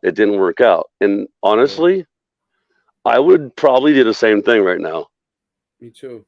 So you know what I mean? So like, we can't say that he was being dumb. No. He was just doing what. Because, dude, I'm not going to no doctors. No, I need surgery, and I am not going. Well, see, and there you go. And I've had a lot of friends like that. I'm scared. That's what we're doing too over here. So we are. I've had a lot of friends, and you know what I say? I say God takes us when God takes us. And like Sinchman said, you were right, dude. He moved on, dude. Right. And Bob was a good dude, and he will move on. He will be judged, and I think that he truly will believe in Yah. And what did I say? That's what all that matters. You know what I mean? But the thing is, we just have to pray for his family. That's all. Hopefully they'll get over it. You know what I mean? That's the thing. Yeah, I've been praying. It's like first was seen as just a literary device, but the term seed is used again in tomatoes. Yeah, I can make this Solomon go marveled fast. at his words and earnestly requested the priest to inform him exactly in order about these former citizens. You are welcome to hear about them, Solon, said the priest, both for your own sake and for that of your city. What happened? Oh, it's not. No. And above Is all, that chick where they show the one side of her boobs? Of both our cities. What, you'll see. She founded your city 1,000 years before ours, receiving from the earth and Hephaestus the seed of your race, and afterwards she founded ours. End quote. Later in Timaeus, it gets very alchemical and begins describing the creation of man using the same terminology. Quote, the bones and flesh and other similar parts of us were made as follows. The first principle of all of them was the generation of the marrow, for the bonds of life which unite the soul which the body are made fast there, and they are the root and foundation of the human race. The marrow itself is created out of other materials. God took such of the primary triangles as were straight and smooth, and were adapted by perfection to produce fire and water, and air and earth. These, I say, he separated from their kinds, and mingling might be too fast. Might be too fast, bro. I found something kind of amazing. Like 1.5. And in the original distribution, 1.25. The different kinds of souls were 1.25. 1.25. Yeah, it's usually the best.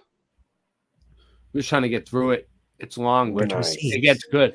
That which, like a field, was to receive the divine seed. He made round every way and called that portion of the marrow brain, intending that when an animal was perfected, the vessel containing the substance should be the head. But that which was intended to contain the remaining immortal part of the soul he distributed into figures at once around and elongated. He called them all by name, marrow, and to these, as to anchors, fastening the bonds of the whole soul, he proceeded to fashion around them the entire framework of our body, constructing for the marrow, first of all, a complete covering of bone. End quote.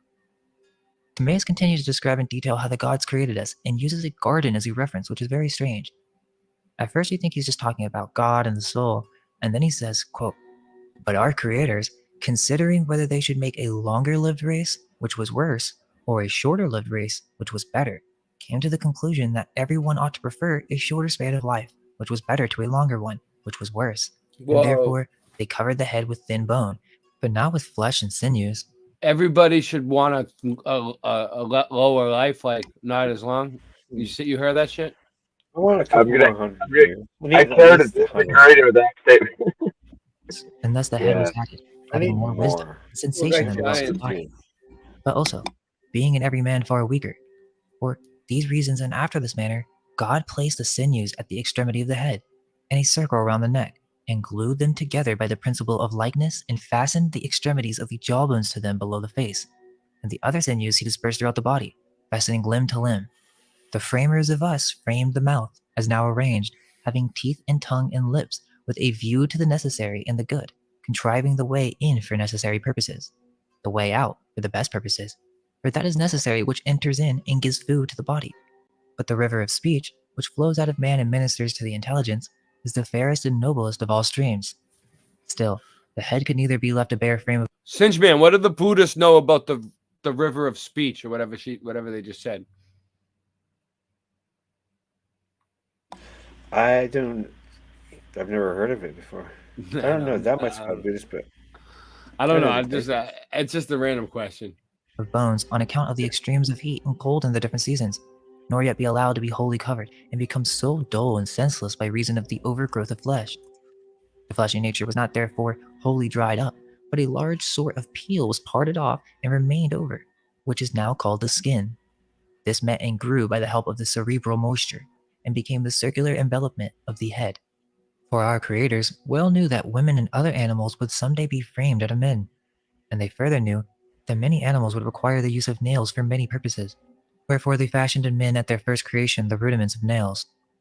For this purpose and for these reasons they caused skin, hair, and nails to grow at the extremities of the limbs. And now that all the parts and members of the mortal animal had come together. See, Andrew, in most cases, people find pictures like this in books, postcards, things like that. When you find cool pictures, like you got to like take a snapshot of it with your phone as clear as you can or whatever, and like crop it out so we can do something with it. Since its life of necessity consisted of fire and breath, and it therefore wasted away by dissolution and depletion, the gods contrived the following remedy. They mingled a nature akin to that of a man with other forms and perceptions, and thus created another kind of animal. These are the trees and plants and seeds, which have been improved by cultivation and are now domesticated among us. That looks like a griffith. Anciently, there were only the will Or a kinds, dragon. which are older than the cultivated. For everything that partakes of life may be truly called a living being, and the animal of which we are now speaking partakes of the third kind of soul, which is said to be seated between the midriff and the navel, having no part in opinion or reason or mind, Yes. but only in feelings of pleasure and pain and the desires which accompany them. For this nature is always in a passive state, revolving in and about itself, repelling the motion from without and using its own, and accordingly is not endowed by nature with the power of observing or reflecting on its own concerns.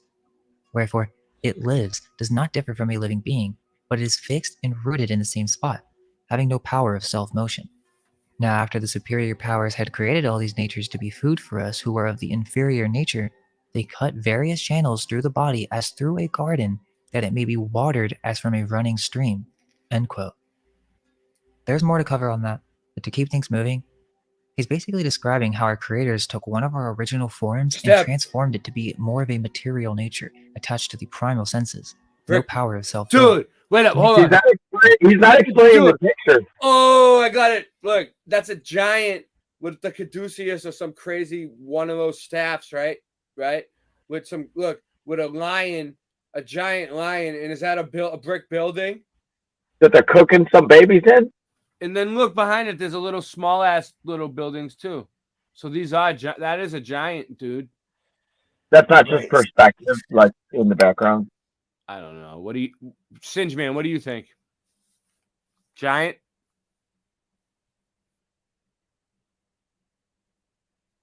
Looks like a giant to me. Singeman's draws. Do you think it's just perspective in the background, the buildings? Does it show his feet? I Does don't he- know. I don't know if he's muted or what. I can't hear you. Sin. I'm wondering if he's got hooked feet. sorry. Yeah, he looks like he's behind the building. Well, the lion's definitely leaning against the building, but right. It's just a drawing, but like, why would they make the person as big as the building? Is it a building? What is that? That's Is not it a building. What is it? It's more like a monument of some sort. What the heck is that? Is it Energy? Is it a brick oven to cook bricks in? Free Like a lime energy? kiln? Lime It's kiln? free. Yeah, but look at the buildings behind the giant. I'd say free energy. Look at these houses in the back. You think those are just far away? Or do you think that they're small? I think they're far Oven. away. Brick. It's a Yeah, brick. they're- Daniel Becker said it's a brick oven. All right, it's a brick oven.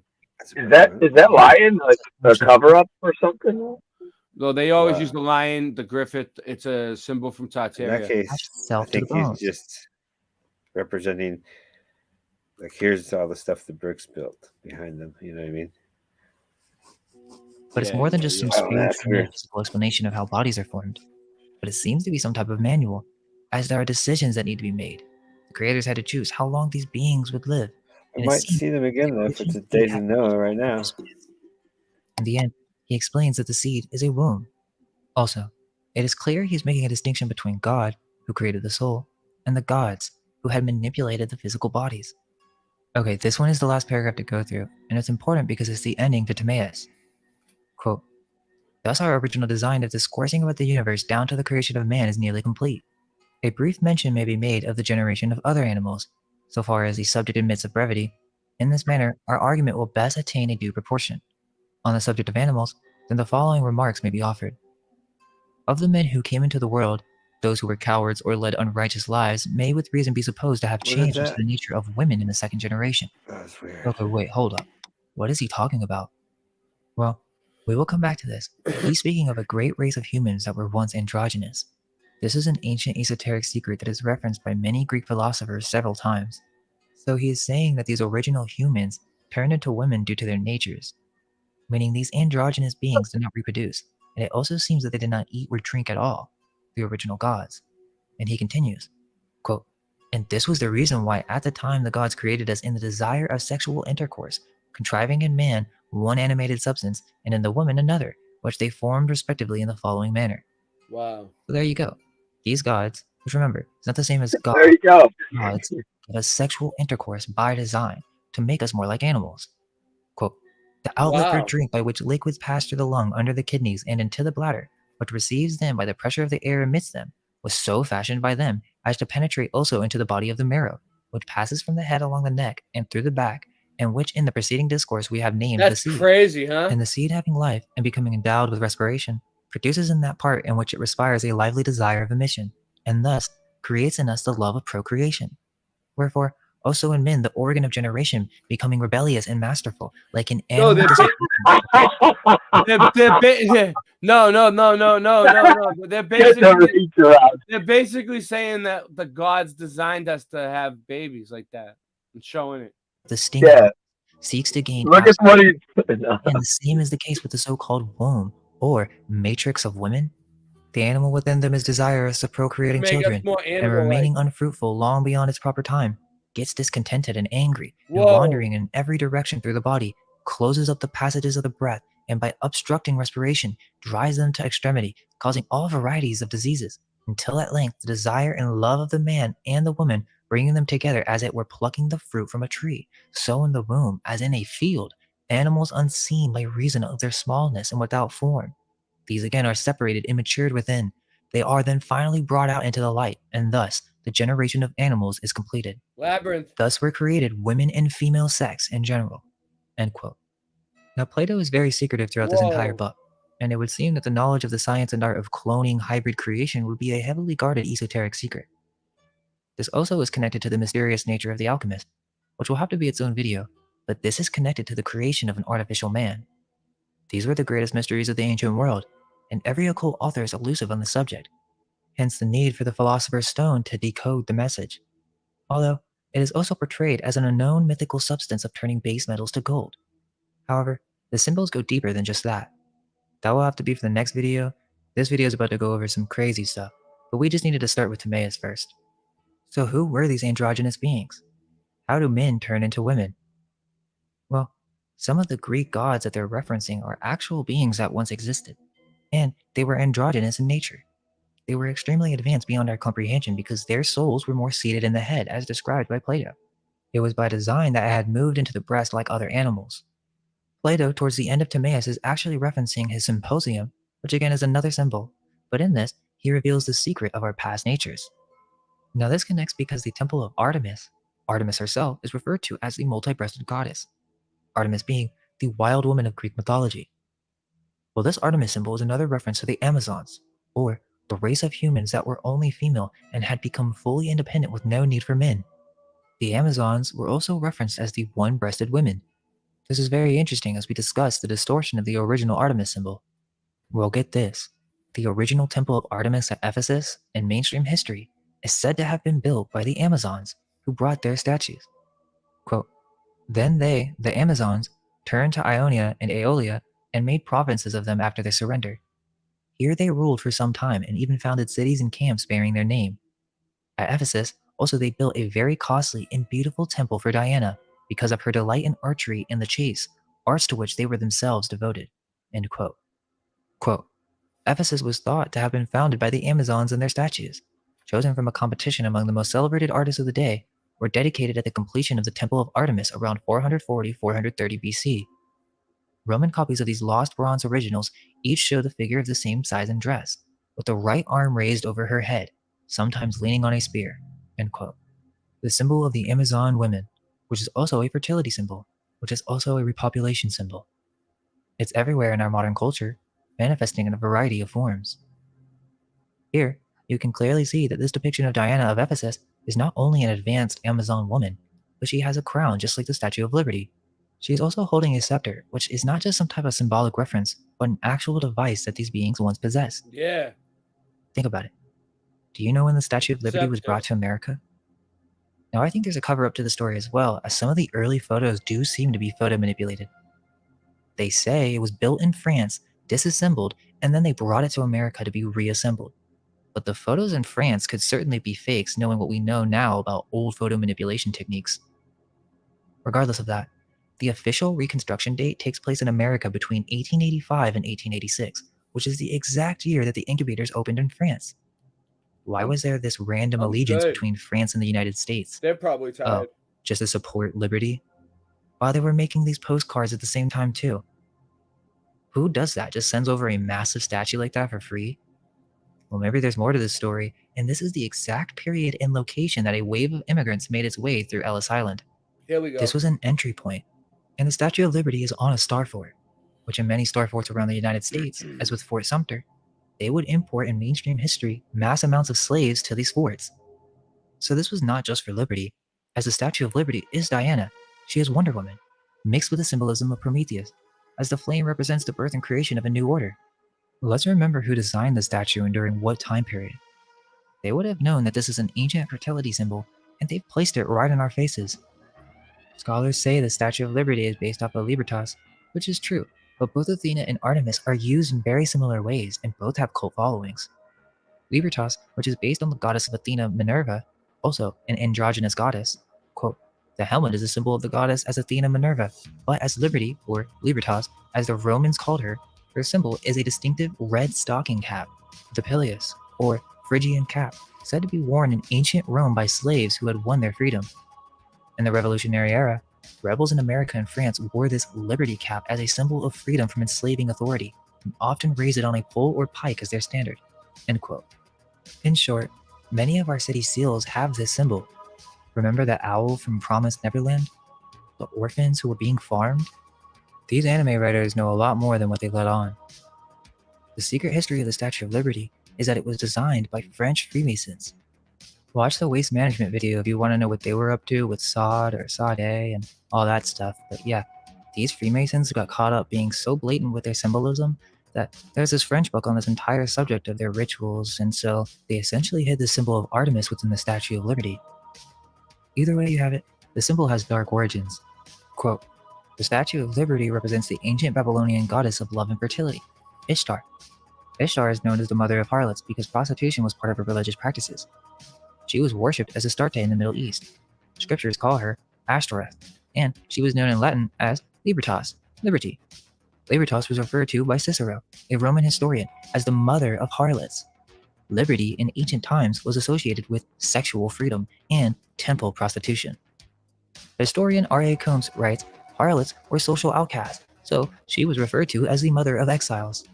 This later equated with the idea of immigration becoming the mother of immigrants. Ishtar means Queen of Heaven. The same title was given to Mother Mary of Roman Catholicism. It's well known that this was actually a Freemasonic ritual. Just type in Freemasons and the Statue of Liberty. They aren't even trying to hide that. They're just not going to tell you the full story. So, this is a goddess of fertility, the goddess of immigrants, and also the goddess of orphans or foundlings. For this exact same symbol of Diana of Ephesus, the multi-breasted goddess, the receding symbol, is used for the seal of the foundlings. Why would the original foundling hospital use this as an image or logo or symbol to promote their organization? We have no question now. To the left of the seal, we have the ancient repopulation symbol of Artemis.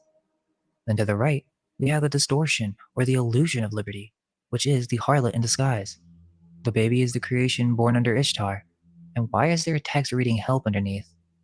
The inverted symbol on top being the Lamb of God or Mary, the symbol of the Rosicrucians, to project for the sin they are participating in during this repopulation process, and so they wish to see this as some sort of necessary sacrifice.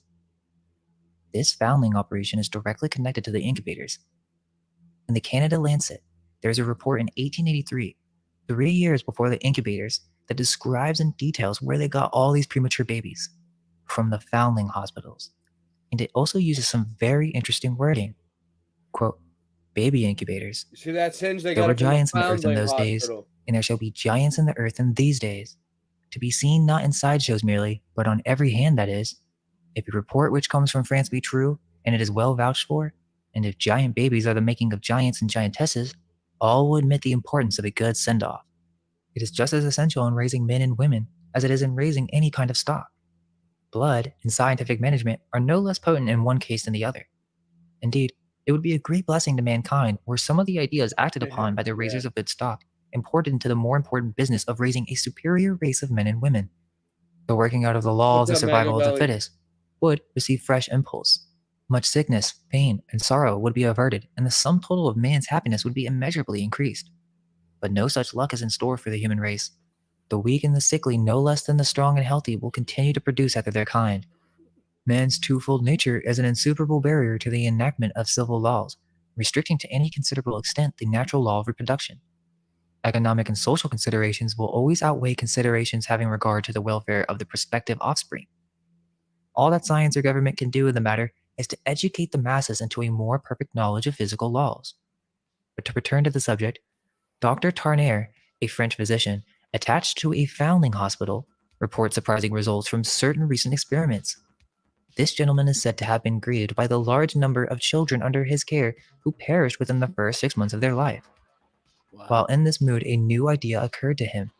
If French chickens, he asked himself, can be raised by artificial means, Yeah. why not French babies? You started growing A costly babies box like to be made, chickens. having glass slides and resembling an ordinary chicken incubator. It was furnished with a soft bed, placed in a dark room, and kept in a temperature of 85 degrees Fahrenheit by means That's of hot crazy. water. In this baby incubator, he placed one of the infants, a miserable specimen of the crying, colicky kind. The child was provided with a nursing bottle, and of course only fed at regular intervals. The child ceased its crying on the second day, much to the doctor's surprise, and never again cried for the space of the 8 weeks it tenanted the incubator. At the end of this period, it had the appearance of a healthy child, a year old. Encouraged by the success, Dr. Tarnier repeated the experiment with the like results. He then, with the permission of the hospital authorities, proceeded to construct an incubator capable of receiving 400 children, and in this he placed all the children in the hospital, 360 in number. All except 2 remained in the incubator 6 months, when they had to be removed, having outgrown their narrow beds, were it not that the facts are vouched for by a commission of 12 who made a report to the government. Whoa. The results claimed might be deemed incredible. The average age of the infants when put in the incubator was 8 months and 3 days, the youngest being 12 hours and the eldest 11 months. The average weight of the 360 was 10 pounds. At the end of the 6 months, the average weight was 85 pounds, and all are said to have looked like children 8 years old. As much was accomplished in 6 months by the incubator as in accomplished in 8 years of.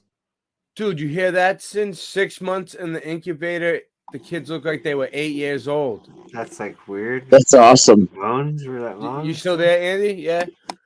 What the fuck? Oh yeah, I'm here. My headphones crapped out for some reason. I gotta check them out. Look, But I'm still listening. Man-made machines have again triumphed over the seemingly unconquerable forces of nature with the invention of the mechanical mother, one of the outstanding marvels of the medical world today. So incredible, and an engine that thousands of people anxiously pay for the privilege of getting a peep at it.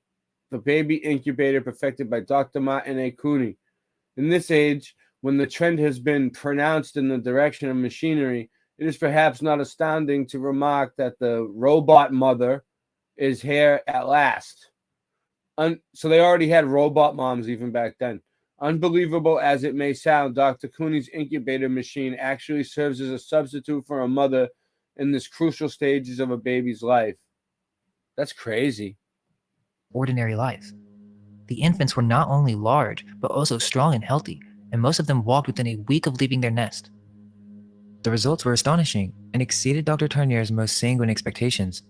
It is now expected that every child's hospital will go into the incubation business, so that we shall probably witness a lively competition in the business of raising giants.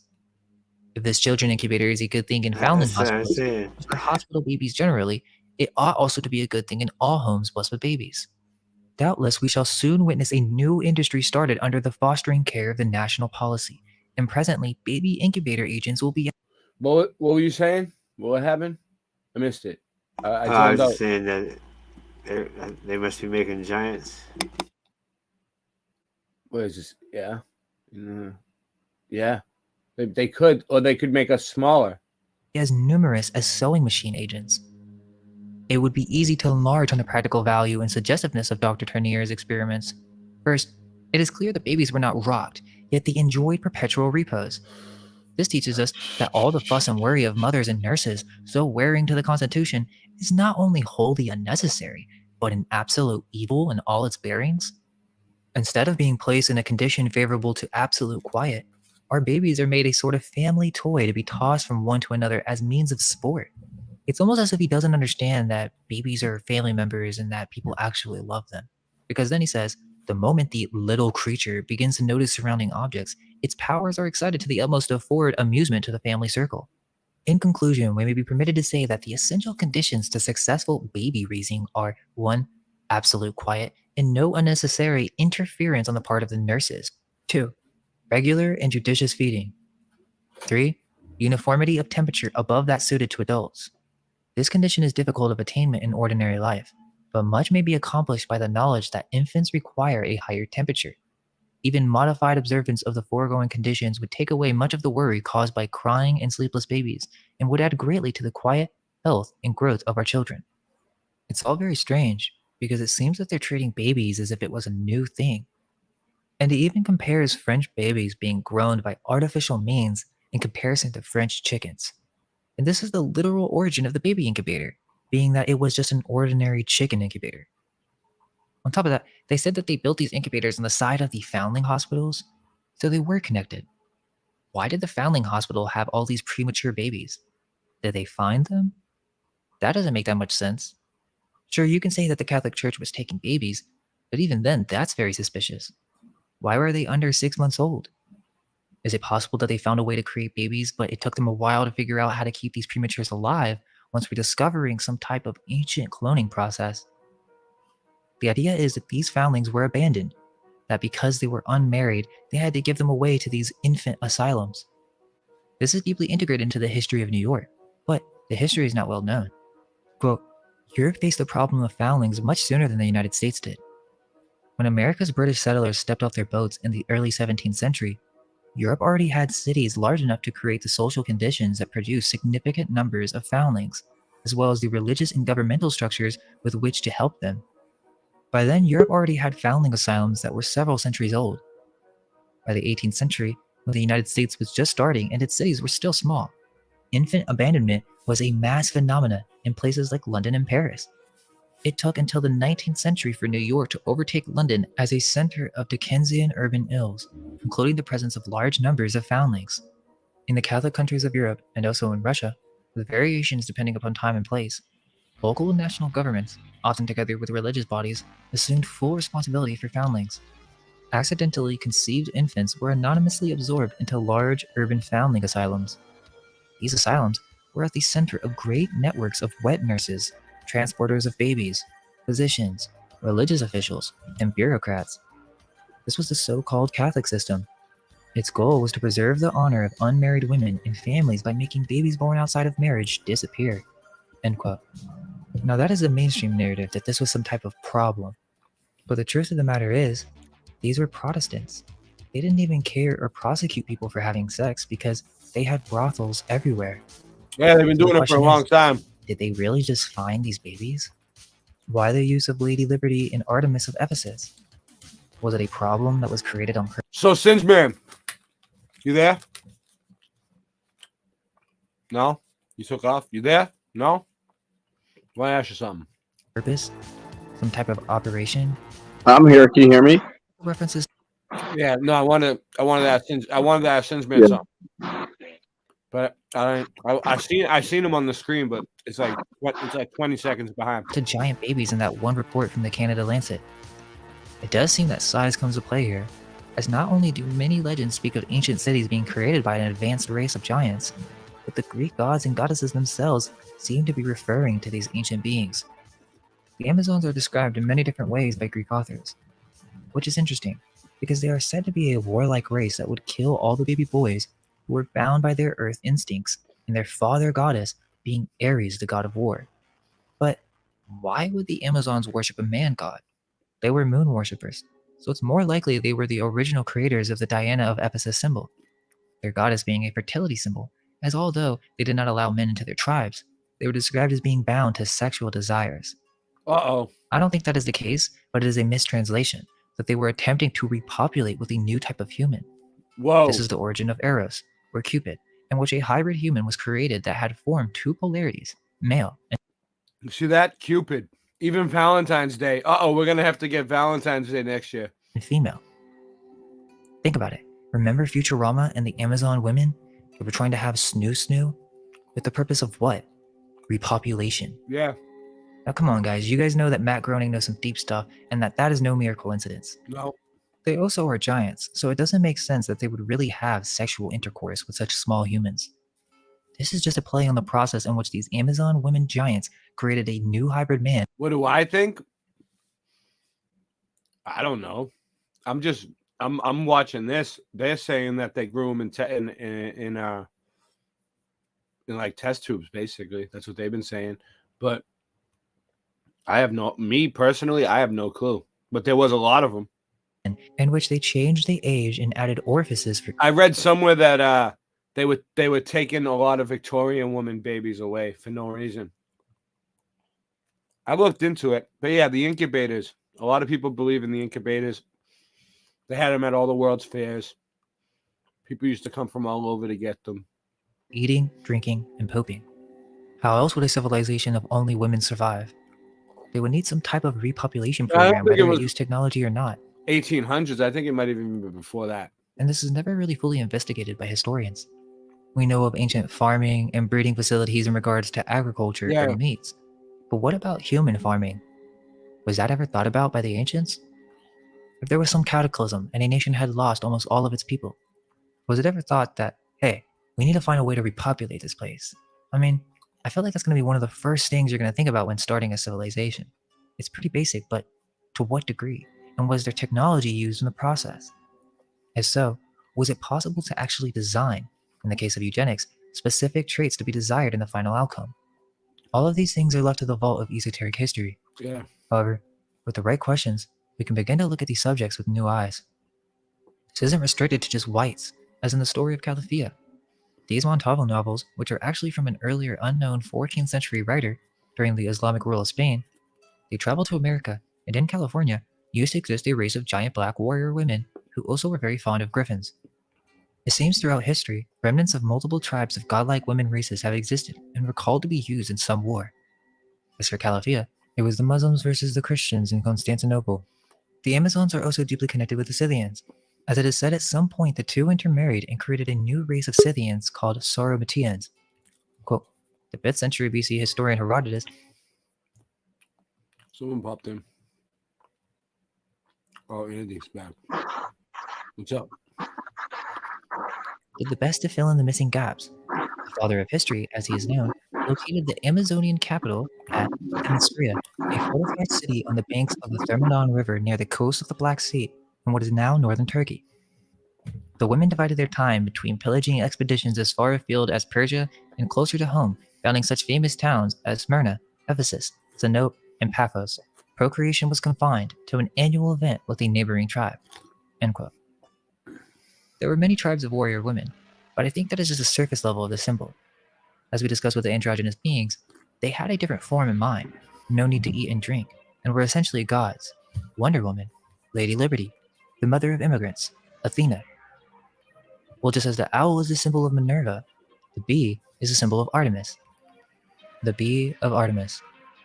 Quote, the early association of the bee with the cult of Artemis is attested by varied evidence. It appears not only upon the strange polymastoid statue of the Ephesian goddess, but upon the earliest coins of her city.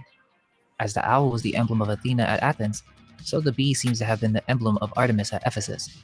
Although the extant examples of the polymastoid statue are all of late date, it is hardly possible that a type with its medley of elements can have been a late Hellenistic creation. So important was the bee in the cult of Artemis that her priestesses received the name of Melissa, or bee. There is no direct evidence that the Ephesian priestesses of the goddess bore that title, but the assumption that she did is justified by the monument.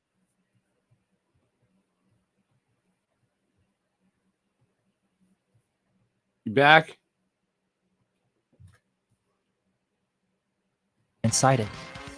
Another such title was beekeeper. The first priestess with the title probably served in the temple of Apollo. There were bees head made of wax. These Apolline bees must have had some relation to the bees of Artemis, the twin sister of the god. End quote. You can even see the bee on old coins and statues. Remember the bunny bee from the Cabbage Patch story?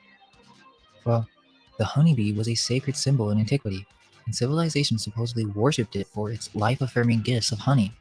But the bee and queen bees are associated with several goddesses, and there's never really a good reason why this would be the case. Is it possible that the queen bee is the source mother in which the entire colony is created? Our population, and the beehives are the factories in which they are produced. This symbolism is prevalent throughout our entire culture, where the queen bees select worker bees and soldier bees, or has the ability of birthing different offspring to complete different tasks as an I heard someone else just pop in too. Each bee has a specific task to support the queen and the entire hive mind. So, That's back. our queen Hive bees... mind. Yeah, Well, we're the getting opinion there. of We're Ramsay almost that through the it. image of Artemis is I not think another human like at all. 15 Dude, did you hear him say Artemis too? Artemis? It says that Artemis is the queen bee. Artemis is the queen bee. And at the breast, Dude, Artemis going to the moon. Think about it. The Luna, moon, Artemis, woman. It's Yeah. all part of it, dude. Go ahead. Language and means place So- of many bees. End quote. But Artemis is never going to go to the moon, Scott, right? No, Like- what do you mean? Oh, no, what do you mean? Of course not. No, but I'm saying they worship these things like Apollyon, Apollo, Artemis. But dude, listen to this, Ray, really quick. Yeah. So I just looked back at the at the from 1 year ago. 1 year ago on this minute we did a show. Me, you, and David M. I'm like, oh, where did David M. go? Wait up, you sure that wasn't? Wait up, no, 1 year ago, me and Singeman. Yeah, we did a whole show about I was on the end of the show. Yeah, I'm always on the end. Because I was working. The Easter egg houses. Yeah, the Easter egg. They're not just houses. They're like Buildings. Yeah, buildings. It's craziness. But like I posted it. I reposted it. Yeah, I just skimmed through it, right? And I was like, was that on the didn't- show? I don't remember a year ago. Like, you know what I'm saying? I was like, cool, and I was like, I popped on, and it was David M. I was like, David M. Shout out to David M. Yeah, David M's not allowed. Yeah. David M. What's you know up? what he always wanted to do is tell you not to eat meat. You know what we're gonna do, Ray? Yeah. You know what's funny? You know what's funny about that is Ashley is about to do the carnivore diet. It's called the carnivore diet. Wait, I'm only like, meat? Only meat? yeah, only meat. But Oh, see, good for her. see, That's what I'm always on the carnivore diet. yeah, but see, that's what I'm saying, right? Because when she did like the anti-carnivore diet, I was like, what do you mean, no meat in my food? Yeah. I was like, you know what I'm saying? Yeah. You know what I mean? I was like, Yeah. because she did. Whoa. Remember? Oh, it was right before you guys came, dude. Seriously, right before you guys came, she did a diet, and that's why I was happy that you guys came. But then Christian was a pescatarian, so he couldn't. Yeah. Christian he eats fish, right? That's what you would consider that, right? A pescatarian? Yeah, pescatarian. Yeah.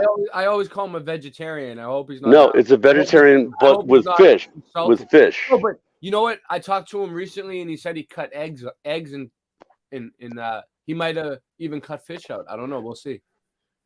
Because he cut eggs and dairy out now too. So she's gonna do carnivore, but she's like no vegetables. I'm like, well, I'm gonna put sauce on my like chicken wings. Yeah. She's like, I don't know about the rules. I'm like, you're always following rules. Yeah. By men. What rules? Just eat, dude. Well, no. The thing is, though, I don't need. Just make the really good food that you guys make and just eat it. Yeah. Well, no, that's the thing, though. She wants to lose weight, though. See, I don't need to lose weight. I need to gain weight. I'm a skinny. Yeah. I'm a tall, skinny mother effer. I'm the one that never gets to eat because all the kids are eating everything. You know what I'm saying? Like, all the kids are eating everything. You know what I'm saying, Scott. Oh, you're about to have another one. That's going to eat everything. Yeah, even more. Even more. That's why. That's why. Let me ask. Let me ask. Yeah. Let me ask the guy that believes in the Bible a question. Andy. Andy, do you eat shellfish and pork? I'm having pork tomorrow anyway. Go ahead. No, not you, because you don't believe in the Bible. I'm eating a ham. Don't wait. Who? I'm eating a piece of ham tomorrow. At least. Don't eat swine, dude. I like. I'm asking Andy. Andy, you eat swine?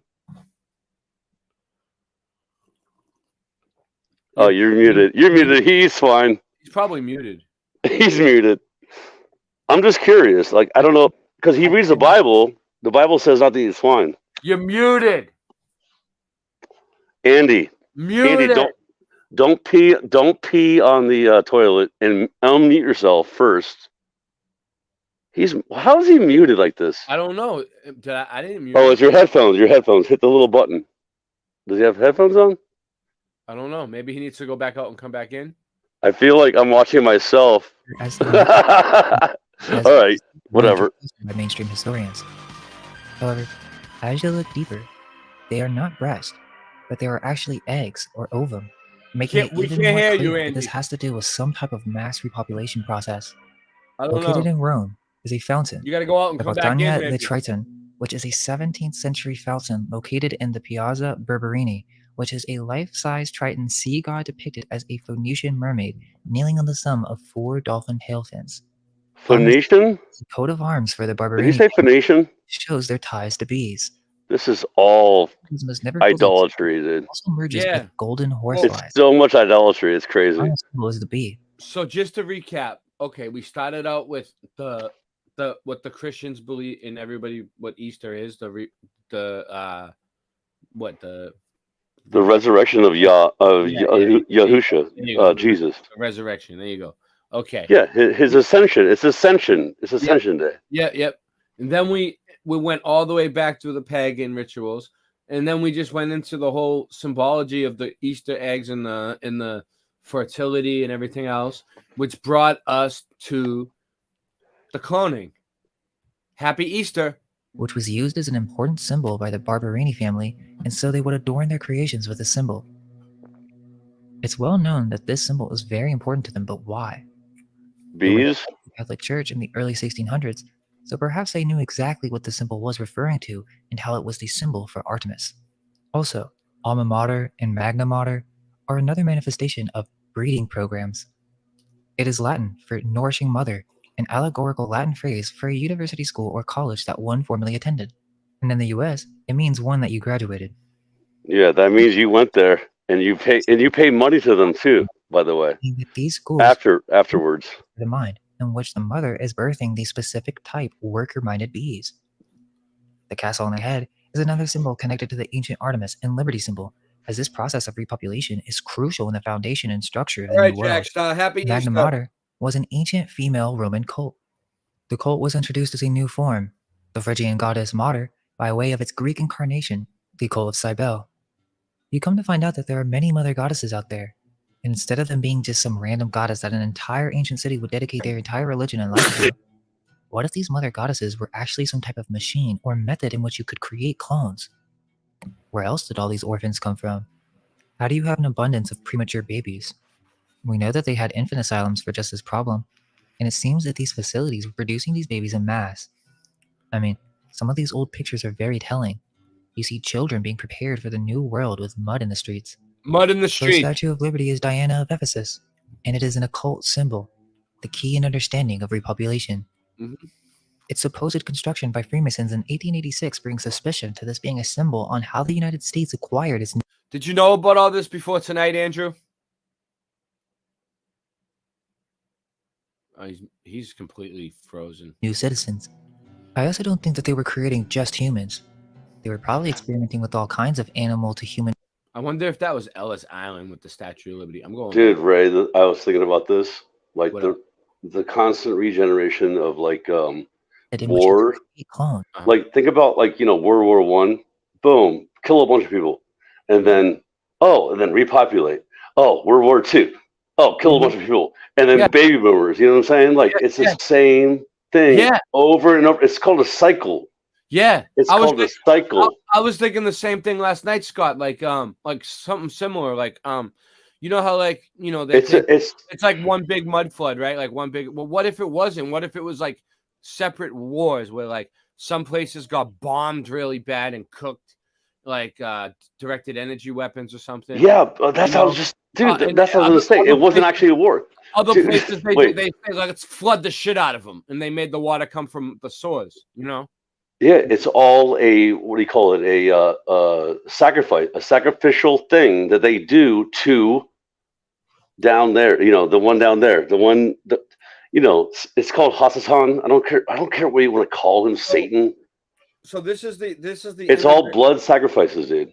Yeah. Seriously, like, and I don't want to say it too much like this, but it really is, though. And they blame it on war, but no. What they're doing is they're doing literal.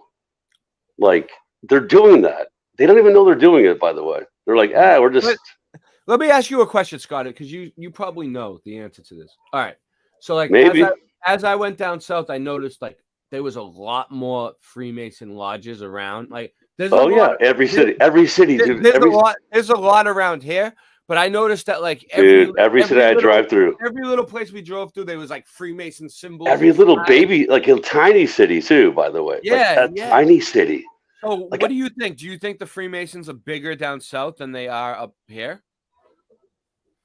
I don't know, because I mean, I haven't researched that much up there because I've only lived in the southern area.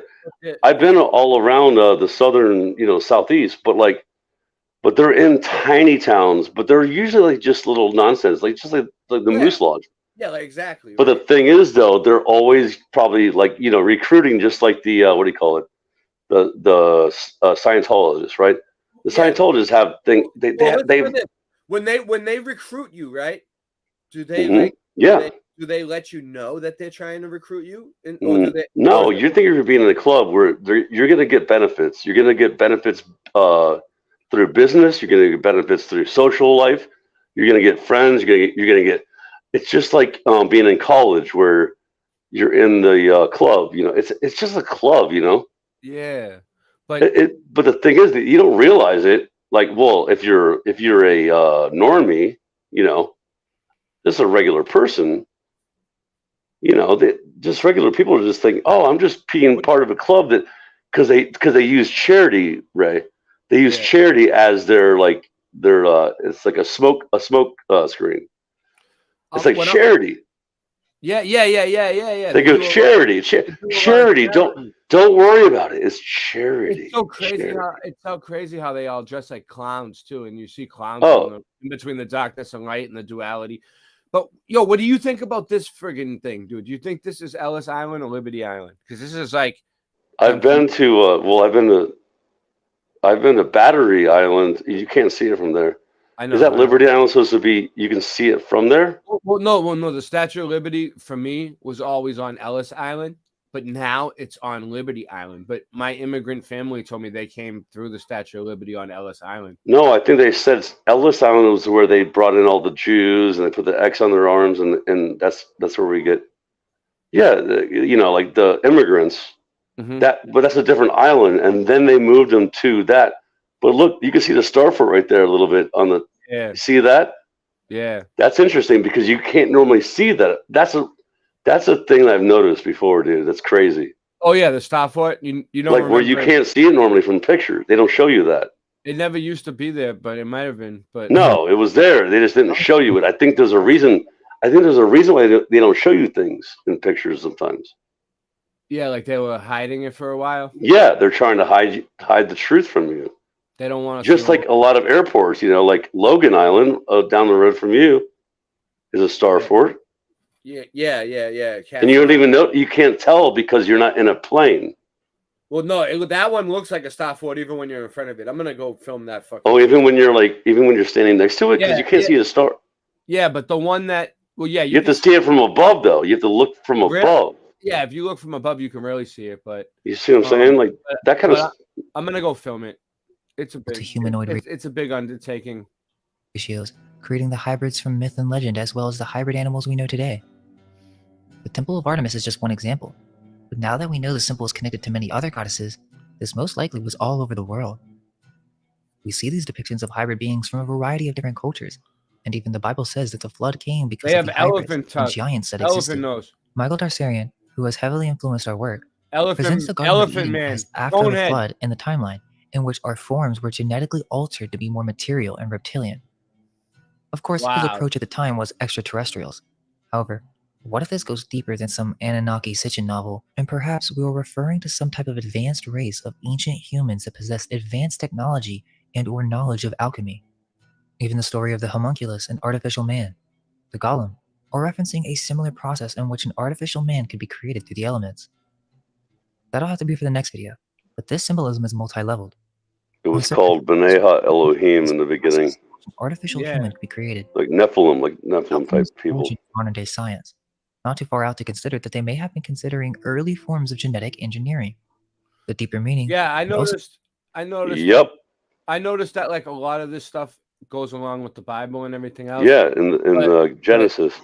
But Mind Unveiled kind of looks at it more of like a scientific type of way sometimes. Well, because it is scientific, because they really were like messing with stuff like genetics and stuff. But it's still one and the same, you know. Philosophers. But everyone wants to say like, "Oh, it's just a long time ago." Like, what do you mean? You know? No, they could have added on a fake timeline, and it could have been. They totally lied about the history. Yeah, completely. You know, this could have been a lot. Could have more- been a lot more recent than we thought. Burning to gold is a reference for the higher self merging with the lower self, a creation of a spiritual body of light that can be controlled and manipulated. That's an entirely different subject, but this idea of Scott, do you remember like a few years back when people were like trying to figure things out, like maybe like 10 years ago, and they're like, people used to say like something happened where like nobody can remember what really happened, you know? I mean, like, actual history. yeah, Like like, true history. Yeah. yeah, I remember people used to say that like we must have been through some sort of cataclysm. Even scientists were saying it. Dude, We I must was have talking been about through- this. We must have been through some sort of cataclysm where we can't remember, like, you know, where we really came from or whatever, right? Like, and now, all like 10 years later, all this shit's coming out about like the cataclysm that really did happen. Like, you know what I mean? Yeah, like a more recent thing that instead of just saying, "Oh, it's Yeah. just a flood." Yeah, like it happened to you. It happened to your ancestors billions of years ago. They're like, no, it actually happened to like your great grandparents, like 1,000 years ago. You know? No, I honestly think that like 100 and no, not like 200. So what are we in 2023? So I'd say about 200 years ago, Yeah. something happened, and the history is all garbage, and they just made it all up. Like most of it, most of the written knowledge, like the written, because I think that something was burnt, like papers were burnt. Yeah. Because all we have left is rocks and In like a and Bible. tablets, tablets and stuff like that. And they give us a Bible, but it keeps changing. So I don't know. That's sketchy. Well, they just make things up. Yeah, they just make things up. Existed for ages now because, again, when cataclysms occur, the bulk of the population is destroyed. There aren't too many options. You can either wait and build up again, or perhaps a method was devised to speed up the process by a couple generations. Foundling hospitals since their inception were funded by the elite royals, the choice of symbols being fitting. Look how many boobs she Are has. we not to question why their seal is Artemis? How are they finding so many orphans and premature babies? Yeah, why is this Well, still orphanages go Artemis? back to the time of Rome, and even one of the earliest orphanages that we know of is in Venice, called La Pieta, which is a convent of monks and What up, nuns. Andrew? Since What its happened? origin, orphans had been the responsibility of the Catholic Church. Are we going to trust what they leave us with in terms of this all being an honest attempt to take care of the needy, when they are the ones who put the laws in place, are in charge of the economy, and yet all these poor families have to give up their children because of the society that they live in that is controlled by these Catholic rulers? Yeah, Machiavelli. Martin is really good. I can't compete with that guy. You see his show today? Unbelievable. Smashing. Something else is going on if you ask me. And as we know now, these incubators were right by the foundling hospitals since they had so many premature babies for some reason. If you type baby incubators 1900s, you will first see the babies of Coney Island. But there's more to this story, as during the late 1800s, a physician, Martin Cooney, had begun to demonstrate the efficacy of infant incubators throughout the US and Europe. They were showing these everywhere. Midget, And it's the really world's not that tiniest advanced baby. of an invention. Dude. Seems weird that this came out of nowhere. Dude, the baby's name was Midget. Look. The baby's name is a midget. Yeah, look. I've had it up to here with midgets. Look. But dude, see, this is what I need my drums. See, this is exactly what I need my drums right then. That's it. Right there. That's it. That's it. It's too cold. But anyway, sorry. I was being too harsh. It got cold again. No, you were doing a good job the other night. I enjoyed it. No, I was totally doing it over. I was trying to be overly joking. Oh, I thought you didn't like it. Because I was trying to. No. Anyway. When you first came in, I was having trouble with my with my thing. Well, I was having trouble with my cymbals and my drums. I was like, I was gonna do it every time, even when it's not funny. But you know, like I said, I will figure it out. But anyway, midgets. That's not, you can't even say that. You're not even allowed to say that. Stop saying that. It's it's hurting my feelings because I'm not calling anybody a midget. That's his. But I'm the anti-midget. I'm a tall midget. I'm a tall midget, a very tall midget. What do you mean a tall midget? You're a Yeah, giant. it's the opposite. What do you mean? How can you be a tall midget? I can hear. Now I can hear. Finally. Well, can I be offended by the word midget and being a tall midget? What about my tall feelings? I'm offended that you're offended. But yeah, you could be. What about my tall feelings? You could be offended by the word midget as an adjective, like as described. No, but I'm offended by the fact that you're offended. This is the baby's name, the world's tiniest baby. His name was Midget. Oh, little midget, a little midge. I call people little midge, little midge. I pat him on the head. They named it midget. Yeah, that's what it says. Oh, you guys can't see it. Oh, hold on, let me see. Yeah, it's a little bit small because it's a midget. It's pretty tiny. No, it's at the bottom. So look at there's a fasces next to that diagram. They showed it connected to a fasces. You see? Midget. You saw that? You see at the bottom of the screen? Midget. The world's tiniest baby midget. Yeah. So midget. It's okay. That's why I said midget. I wasn't calling anybody a midget. No, I'm calling people midget. Midge. I call them midgets. What they do? Stick a midget in the machine. There's the fact sheets right there. Hey, midgets, quiet down. Seems weird that this peanut gallery. That's called a peanut gallery. They're having these world fairs and they're showing off these babies. Sin said he was going to bed. Did Sin say he was going to bed? Sin. Good night. Good night, Sin. Good night. Just drink more coffee. Yeah, and sorry for no. Sorry for Flat Earth Ninja. Flat Earth Ninja. What? Flat Earth Midget. Cutting his ass off. Flat Earth Midget. Who's a Flat Earth Midget? I think I cut him off earlier when he was trying to talk, but I don't know what. Dude, we need a Flat Earth Midget, by the way. Dude, just saying. Yeah. Just saying. Yeah. Flat Earth Midgets. Look at this building, dude. Where the fuck is this? I would love to live in a building like that. Scott. Did you not just watch how they make up like paintings and like little pictures? Yeah. You think that's real? Yeah, Vanilla Sky. I don't know. You don't think that's a real? You don't think that's a real building? I don't see that as a real photograph. Is that a photograph? Buy them, so they were for sale. It might be. Hey, I'm just joking, Ray. I'm just. No, I don't know. I'm just busting your balls, dude. Immature babies. I can't or tell anymore. Groundlings of some kind. So that looks real. Wait, that doesn't look real. But the go vanilla- back. That guy holding the little babies in vanilla- India. When they white out the skies like that, when they're all vanilla, it is kind of sketchy. Hands, Mississippi. I know, of course it is. Because That means they're hiding something. Well, they manipulated It doesn't mean anything. I'm just saying, though, it's skeptical. It's just skeptical, guys. That's all. And many more. Yeah. These baby incubators were connected with the World Fair in Paris, where Martin Cooney also had an exhibit. Meaning, those postcards may have been developed in France, but the movies and images were not to promote one single event. This was a worldwide event occurring during this time, and that was the reason they were funded to make the movies and postcards. People from around the world were to be advertised these baby incubators. L'Exposition de Paris, 1900. Right. What up? I just thought of something funny when you were like, these neurologists, they've been acting a lot weird, a little bit weird, right? So are there what happened? No, let me ask you a question though. Are there incubator baby people? Is this a thing? Like, I don't know. I don't look up.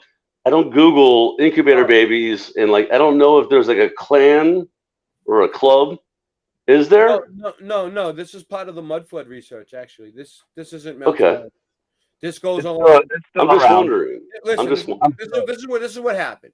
I'm just curious, but I thought it was funny the other night when you said, "I don't like the way they've been acting. I don't like the way they've been acting." Disorderly. They're all disorderly. Yeah, they're all disorderly. Listen. Get them all out. So this is what we're I get loud. See, sometimes I get loud and it actually gets mad at me. Go ahead. I'll explain it to you. Okay, so we found out about the orphan train and the whole history. Now I don't know if it's a Mandela effect, like a giant history shift. All of a sudden, all these orphans were brought here on trains. We never seen these pictures when we went to school. No one ever. Nobody ever told us about this. All of a sudden, it's fucking everywhere, right? All right. So people like started following the orphan train trail, and we found out about the Odd Fellows and the Educate the Orphan and all. Yeah, the Odd Fellows. We all started digging at that. Dude, by the way, I want to go there when it's summertime. Meanwhile, they're gonna have like dude, seriously, really quick. I'm trying to give you the history of what's going on. All right. No, what I'm gonna do is I'm gonna go to that place. It's the Odd Fellows Clubhouse. It's called, right? Mm-hmm. Yeah. I want to go ask them. Did you watch the show last night? I had an Odd Fellow on that explained everything. That's awesome. Did you miss last night's show? You didn't even have to ask him anything. I found one. He explained the whole fucking spiel. He was an Odd Fellow? How old was he? He wasn't live. I mean, he was it was an Odd Fellow interview. He was initiated. Oh, that's cool. Right? Yeah, he was initiated. He was like, yeah, he told us. Okay, everything. Well, I want to go see them live, like these old men that are sitting out there, and I want to ask them. Boots on the ground. Yeah. But now I lost my train of thought thought about what I was going to say. What was I talking about? Because I had something important that I had to get out. About the babies and incubators. Right. A reset and the hidden incubators. No, I lost my train of thought now. Right, yeah, you did. It did. I was on a roll, and I was onto something good here. An orphan train of thought. It really was. It really was. That's Doug. No, you were talking about the meltologist, and then. Oh yeah, the meltologist. Hold on. But the mud flooders are about the orphan train. All right. So then this is what happened next. Bill Miller and people like him who do old world research. It's not mud flood. It's different. It's old world, right? Yeah. They started figuring out about the World's Fairs and about the incubators. So then we started making a connection where we were like, all right, they had all these orphans. Where were they coming from? They had these incubators. They were growing babies. And now they're even going deeper to the Cabbage Patch Kids. And it all relates to fertility. If you go to like these fertility websites, I'll show you. And that's what Ishtar is. Ishtar is all about fertility. The tulip, all the symbols of Easter, and it all connects with. Yeah, exactly. You know what I'm saying? So that's. Some suggest that this may have been a factor in the sense of multiple women. So so to answer your question, Scott, your question was something like, do we think we think that. All right. No, I was asking if there was an actual just an incubator baby community. That's all. That's all I was saying. Well, yeah. There might be. You know what I'm saying? Like there might be an incubator community, like an incubating community. Like there's T-shirts and stuff. I'm just asking. Committee for the surviving incubator children. Yeah, right. I mean, I don't know. I'm just asking. Yeah. It's all Are good. they still making fresh incubators? Are they still freshly doing it? I don't have an answer for that. Dude, Yeah, but people are. I think they there's are babies still in incubators. I think they're still doing it. Yeah. They're still doing it. Yes. But the DNA test prove. All right, you can prove this with the DNA test. All right, I did a video on it. I'll play it. None of them are coming back. Look, I'll show you guys. I'll show you guys right the fuck now while I'm thinking. Were those nuns? Hold on. Let me show you the video I made. All right, it connects with this. All right, it's real fast. It's real fast. It's short. It's to the point. My channel. All right. Shorts, videos. All right. Mudfoot Adventures. Mudfoot Adventures. Okay. I'll turn this into a podcast too. Watch. A podcast? Oh yeah, I was gonna ask you about that. Dude, I've been trying to figure out how to find it. They said it's like YouTube something. Music website or something. There's a Levelhead podcast though. It's just supposedly. Yeah, I was wondering. It's the Levelhead playlist just playing over and over again. It's just like a 24/7 like audio version though. Only on audio. Yeah, and all you choose is like what videos you post, and then it just keeps playing 24/7. No, I posted the whole playlist of like 100 videos. That's what I'm saying. Yeah, 100 videos of what you chose. Yeah. Yeah, but a lot of them that from other channels didn't go through. So I have to. I'm gonna have to start downloading all that shit off everyone else's channel and upload it to the Levelhead channel for it to work. But yeah, I was saying like I can make more clips if you want. Like, might as well. Yeah, let me see. I'll have to search for this. Yeah, you made some more that I haven't copied yet, huh? I noticed that. Right? I think so, and also I can make more or whatever, because there's some interesting things. Yeah, you found some good spots. Well, that's the thing, though. It didn't sound that great because Homeboy didn't have a great. We didn't have it jacked up through the system. Well, the problem, and also the problem was we were in a Tommy's warehouse. I didn't even think about that when we did it. It sounded good the night before when me and Christian practiced. It's on. Here we go. It's on Tommy's Facebook, or it was. I want to try to get a copy of that. Me and Christian went jamming. Oh, see, I don't know about that. Parents, we practiced we practiced like for like a few hours. We tested out the sound to see what it would sound like. We played a few. We jammed. The same haircut. The kid's got that same haircut. It's like past is not your past. Your life begins when you are chosen. Is what the orphans were told. All right. You hear that? Your past is not your past. Your parents are not your parents. Your life. Who's talking here? Who's this guy? This is what This is me. Your parents are not your parents. Your past. It's you. Past. Your life begins when you. Oh, it's funny. It sounds different. Orphans were told. The orphan train movement was a supervised welfare program that transported children from crowded eastern cities to the United States to foster homes located largely in rural areas of the Midwest. The orphan trains operated between. Hold on, pause. 1920. Just really quick. Yeah, it's only a few minutes long. You were reading here, right? I was. I don't know. I was. Were you reading, or were you were making a video here? Right. I made this video. Yeah. This is. Were you reading a script? Like, you know what I mean? Like a. No, I don't know. Or were you just saying what you're thinking, like while you were showing these clips? I was doing a little bit of both, I think. Yeah, you know what I mean. It's good though. I'm saying it's good. I was narrating. Yeah, you were narrating. It sounded. I remember this. It was good.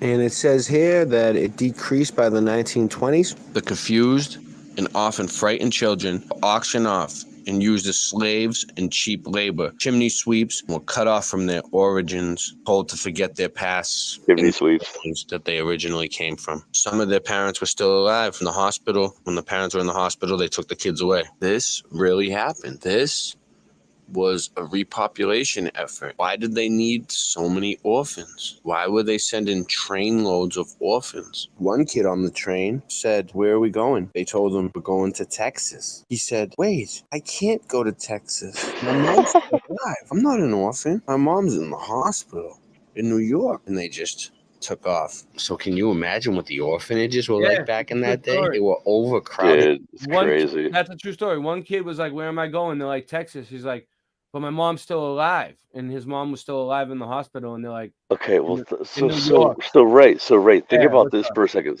for a quick second. I'm going to give you a little game to think about. What this is reminding you of? What happened well, actually, after this? What happened after this when they made up this whole thing called trains going to places? Like, oh, I'm leaving mommy and daddy, and mommy and daddy left on trains too, and they split everyone up. But watch, I'm going to show you how the DNA The test. same thing, dude. The same thing as the We're not going to important say part- it. We're not going to say it. We're going to say the shoes. The shoes. The important part is the DNA test. Watch. Gloomy, probably disgusting. Dirty, bugs, mice, rats, cockroaches, anything you can think of. Wonder what the food was like. So this guy, Charles Loring Brace, B-R-A-C-E, Brace. His name's all over this thing, man. Everywhere I look, all the research I do, he comes up. Wanted to put the kids in families. The families treated these kids less than their family. They didn't treat them like their son or their daughter if they had kids. They would treat them more like a worker. No emotional attachment. They were shoving them down chimneys. There's pictures of them shoving the little kids down chimneys like 5-6-year-olds because they would fit, you know? You see? Just like the freaking movie. Remember when Mary Poppins will take you away with a spoonful of sugar? Look at his eye. He's like, "You look at me, son. You're going into that fucking chimney." Yeah, You know what I mean? he's gonna. He's pinching his ear. He's pinching his ear. Look at it. He's pulling his ear. Yeah, he's like, "You better fucking scrub that." No, shit. he's like, listen here. Like he just said, he's like, listen here, son. Yeah, watch right. me. I know, Hippie. I'm gonna make some more Mudfoot adventures coming soon. Hippie Shakes here. No. It looks like a little Asian boy. Yeah, it looks like an Asian boy. You're my brother from another mother. Was more like, hey, you live here, you're a farmer now. Go out there and shuck some corn. When it's streets. There it is, shimmy sweet. You in rags with a tear-stained face. You cannot easily forget him, and yet you are perplexed what to do. The human soul is difficult to interfere with. His little ladder. How far you should go. I didn't even notice that before. The ladder. I'm gonna do a quick recap. Orphans were real. It's not funny, by the way. I'm sorry to laugh. Population. I used to be a chimney sweep. They were sending I orphans. know, dude. Chimney sweeping is fun, but like, dude, no, not as a baby. Now we can go a little bit about baby incubators. Yes, baby incubators. So during the World's Fairs and at Coney Island and all these exhibits, they had dude, Coney Island baby incubators where people would travel from all across the plane. Get your baby. This time, supposedly, it was like before electricity was built and probably during like right around the time electricity was invented. And Yep. It was they after. already had these high-tech baby incubators to keep babies alive. Like hyperbolic chamber. They even invented electricity. I mean, doesn't even really make sense, but people would travel for days. They didn't have cars. They didn't have airplanes back then. They had to take a ship. People would come from all over the world, like Europe and everywhere. Dude, I love for it. Babies. They were coming for the babies. No, I love you did a good job with this, dude. These World's Fairs were set up Thank you. and 'Cause demolished. I looked into it. I looked into all of this. The structures were beautiful. Not all of it, but like a lot None of it. of it really makes sense. Honestly, I'm gonna give it to you straight. Give it to you straight. My slice of the pie. With my research, that these World's Fairs were a cover and for people to pick up babies. And people were coming all over the world to I don't think they were all for the cover. For the and babies. like babies on exhibit. I agree with you on a half of it. Where you could get your own live baby. So pause it right now. Right, seriously. So pause it. But Okay, this was so this was like a few years ago too. You know what I'm saying? I know, like, dude. alright. It was a good job, but the thing is, But it was I'm part of the World Fair. I don't know if this is the one that shows the DNA test. No, this doesn't. That's But what it you was all understand- about. I think Ray's right. I agree with Ray. No, it wasn't all about the babies. It was about a lot of things like technology, world, not world, of course, flat plane, the freaking, mind control. Like what they were doing was it's really crazy when you really get into it. Oh yeah. But the babies part though is a small portion, a small variable of what they were doing. Oh man. Not a small variable, but it's like the end. It like cranks them out. It's like a baby machine. The whole thing's all about cranking them out, educating.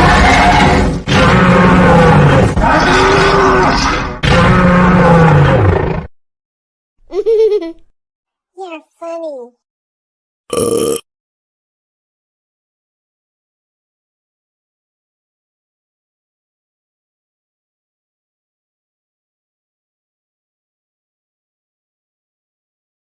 Giants. I had to. Singe man. But no, Ray, you're right though. There was multifaceted things going on in those world fairs. Like, dude, I looked into the world fairs so much, it was crazy. Because you see these people do that, but I'm like, I don't trust these people because they're like a lot of them are like kind of, I don't know, I don't trust them.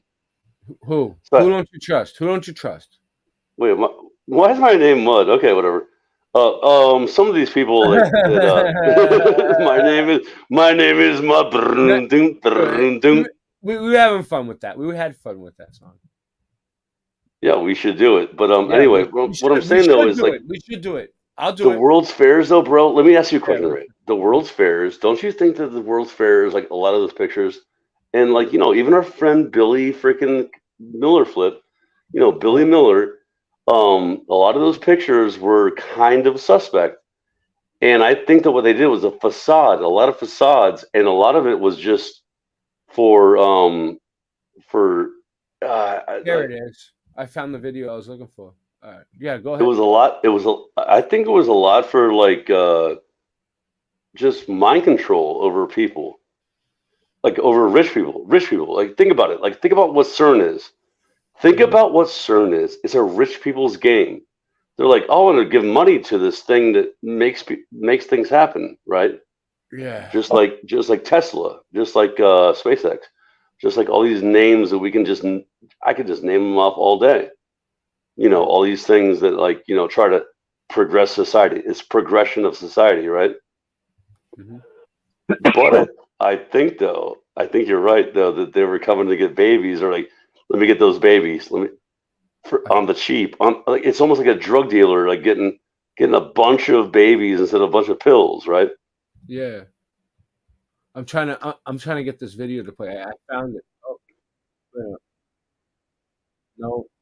Andy, they were coming to get babies, like a bunch of instead of pills, they were babies. Think about it. Like it was like on the let's get these babies. Let's go back to Europe. We're gonna procreate, not procreate, but it was like cattle, dude. Think about it. It was like the stock market. Here it goes. The stock market. It was a stock market.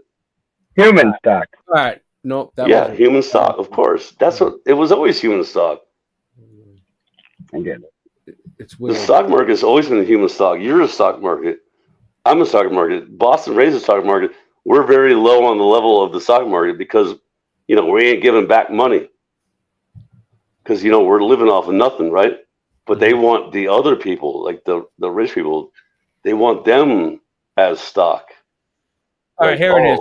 Here it is. This is my smoking gun evidence that the orphan train was real. Okay, because that's true. Well, not my smoking gun, but it's pretty good. All right, my research. All right, Boston Ray's research. Okay. Yeah. FBI warning: federal law allows citizens. Look, this was from military.com. Pentagon leaders tell troops to stop using male and genealogy DNA tests. U.S. troops, and it wasn't just them, it was all federal employees. U.S. troops are being advised to stay clear. They're not allowed to take any more DNA tests. I wonder why. I think the trains are very important to understanding what's going on right now. So the U.S. government sent out this memo saying they don't want their employees to take any more of these DNA tests. They said the reason is privacy. The reason, I think, is because of all these other articles you can see of people getting their reports back to heritages and things that they didn't expect. So people have been taking these tests and waking up. People have been realizing they're not who they said they were. You get it? Everyone's like 23andMe, Ancestry.com, all this bullshit, and they're finding out that the DNA test. Watch, I'll show you. There's so many reports of the DNA. Dude, my friend got mad at me when I told him not to do it. I said not to do it. Listen, they my go best back friend, 500 don't do years, it. And it goes back to an orphan, or it goes back to like some culture that you didn't even know that you were, and people, and it's waking people up because they're like, wait, I thought I was Italian, and it's coming back. Yeah, and they're like, wait, no, African. Yeah. Heritages, their backgrounds, their family stories, their bloodlines. You're right about this. To what they've been told, you know. Don't take these tests, dude. Don't give them the DNA. East Indian. And the U.S. government sends out the memo saying they don't want their employees to take it anymore, banning all employees to take DNA tests. I think they're trying to cover up the orphan trains. Everybody's DNA tests have been coming back to orphans. And oh yeah, I forgot about this. I forgot about this, dude. I forgot about this. Look. All right, look. Let's go back to. How do you mind orphans? Dude, this is something that you did. Look, this is what people look. This is a story. I was numb. Family secrets come to light as DNA testing gains popularity. 2 families with lifelong secrets unearthed because of home DNA test kits are now dealing with the truth. The truth. They don't want it. Boom. Boom, baby. They don't want them dealing with the. That's why the heritages aren't lining up. The heritage don't want you doing that. Look, their heritage ain't lining up. Look. How a DNA kit revealed family secret hidden for 54 years. When one woman, 54 years. Yeah. When one woman tried a DNA testing kit, the results I have spent the past few years piecing together the story of how I came to be. Look at this one down here. Woman's DNA test revealed a shocking family secret. Look, woman discovers shocking family truth after home DNA test. Like, it's waking people up, you know. Our ancestors were all orphans. And your father is not your father. Look, just like they said, your parents are not your parents, and your past is not your past. Look, Michelle. Your father is not your father when DNA tests reveal more than you bargained for. Genetic tests are seen as harmless fun. Michelle. Yeah, with one Michelle. Michelle Obama. The story may sound dramatic, but it is not unique. Get that? See, it's just Michelle Ray. No, it's not unique. No. To get the email, she says it's really scary and overwhelming. She's freaked out, dude. Look at her. She's scared. That's just a stock freaking picture. She's just reading documents. It's already made. I'm just going to. No, but dude, it's so funny. Oh, look, she thought she was Irish. Look, the Christmas present. You couldn't tear your family apart. Wait, I need my drums here. Ba-doom. Ba-doom. December 2018. Listen. Look, no, this is funny to me. They're testing us. Look, millions. This is so funny to me, though. Millions of people are given DNA testing kits. No bullshit. As presents. But yeah. That's true. Of 5 children, she had about her ancestors. The analysis came back saying they said 0% DNA. Zero. Don't give them your blood. They claim you. None of her family was her family, dude. What do you call it when you do like the whole her 5 children? None of them were hers or some shit. Whatever. It's so. I love it though. Look, she unplugged into online genealogy forums, researching how other people had traced their DNA and educating herself about science. She thought she was Irish until her DNA opened You know, she wasn't really Irish. Dude, Ray, I thought I was 50%. I turned out to be 70%, which I thought. I knew it. I felt it. I'm more Irish than I thought. It seemed like a game. Look, it seemed like it is a game. Like those personality tests people often take online. The results, when I received them a few months later, changed. DNA test results came back for Anne Marie of 50. More than 100 million people will submit their DNA testing. So, like this is a and real I'll put thing. links to the channels in the description. Let me ask both of you: Are we all just not children of Yah? We're all children of Yah. Look, I'm gonna just read what I got. We are all children of Yah. Look, this is. It doesn't matter where you're from. This is old news. Like, look, 2014. Look, news. There is no DNA test to prove you're Native American. People think there is a DNA. People think there is a DNA test to prove you are Native. How did Native Americans view tribal membership back then? The tribe I'm enrolled in does DNA testing. I don't know. Her mother said they descended from a president and a slave. What would they? Betty Kurse hopes to validate her family's oral history that they are. The rise of the consumer genetic testing industry. I don't know what that is. DNA testing can bring families. Wait, what was that? I don't know. It's just random shit. Yeah, it's just random. It's probably from the AI or some kind of bot. What do I read that before. Look, dilemma with 2 M's, like they're spelled the right way. way. What do you owe to these people? DNA testing creates wrenching dilemmas. Whoa. There's supposed to be an N there. Well, no. That's dilemma. Yeah. Okay, we're not doing that right now. Dilemma. It's all part connected, all of it. And there was a few Mandela floods tonight, so we got to do it.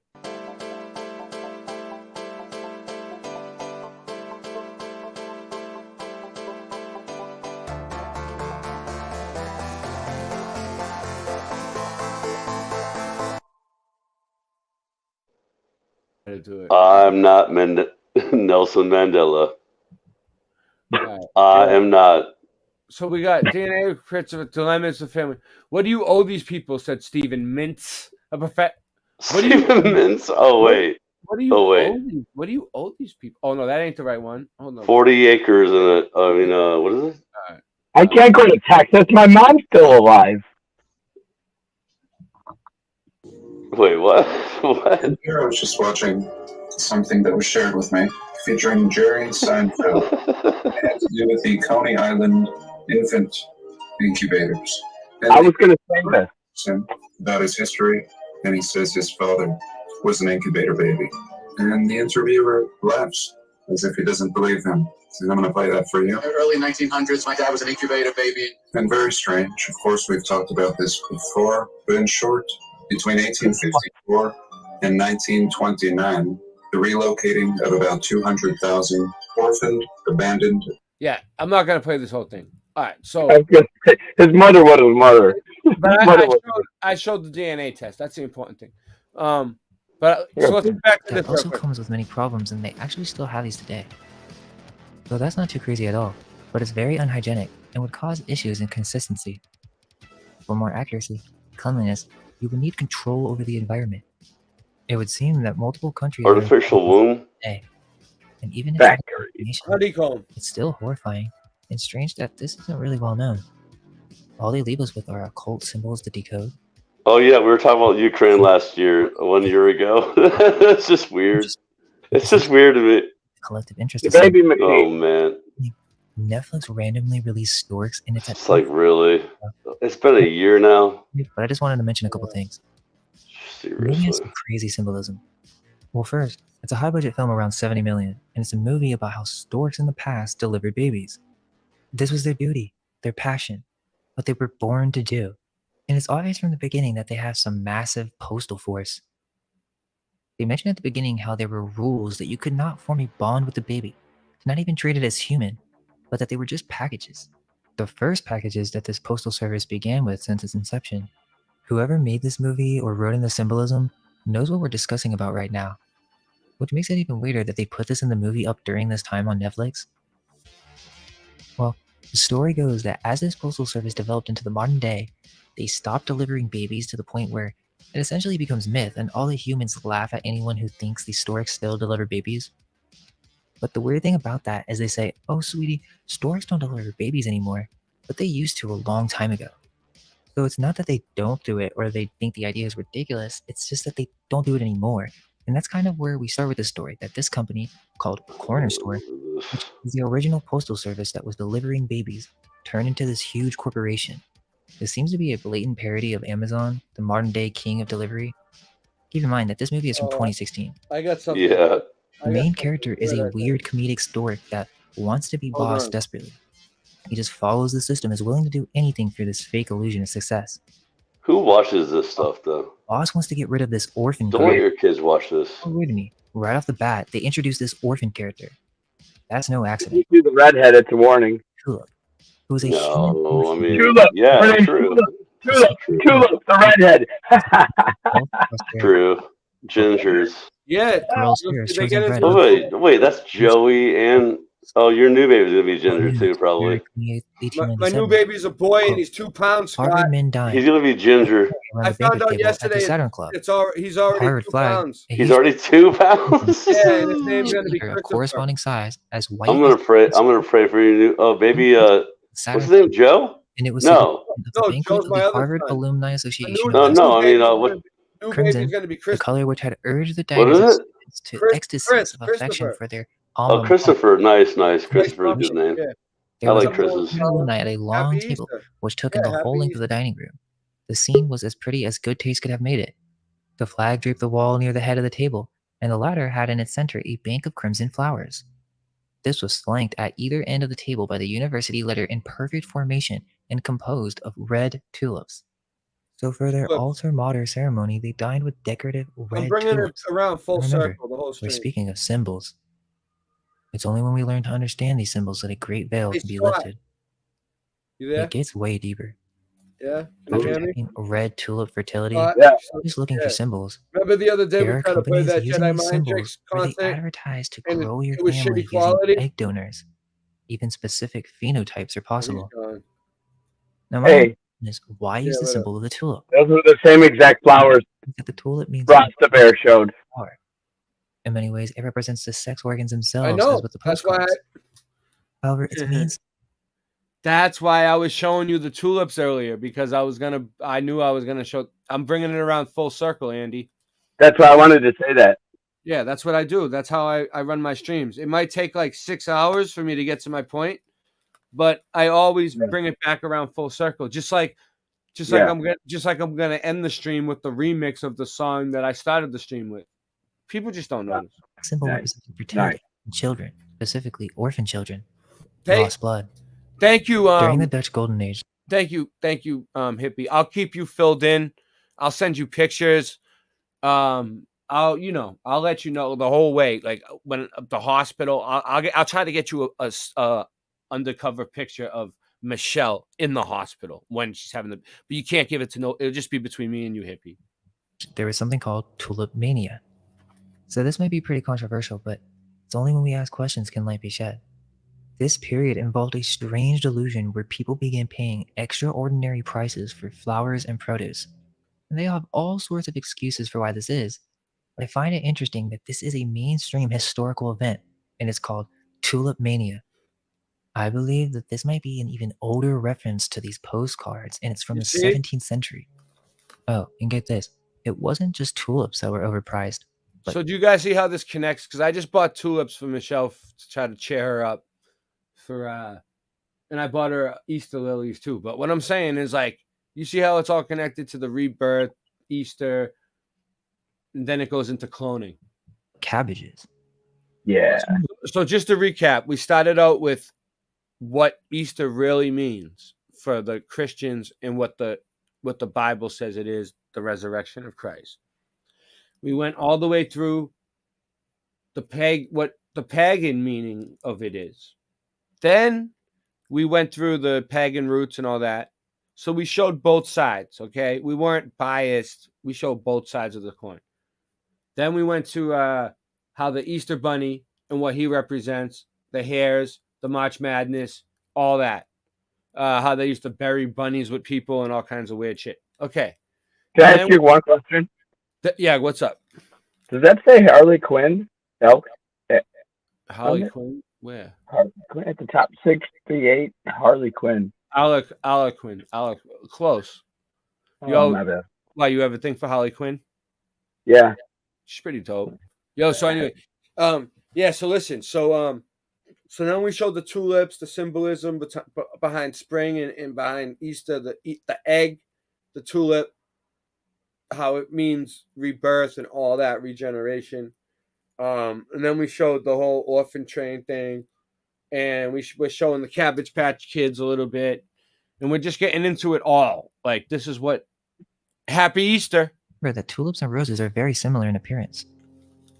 There was a cabbage fever. Now, that seems so random to me.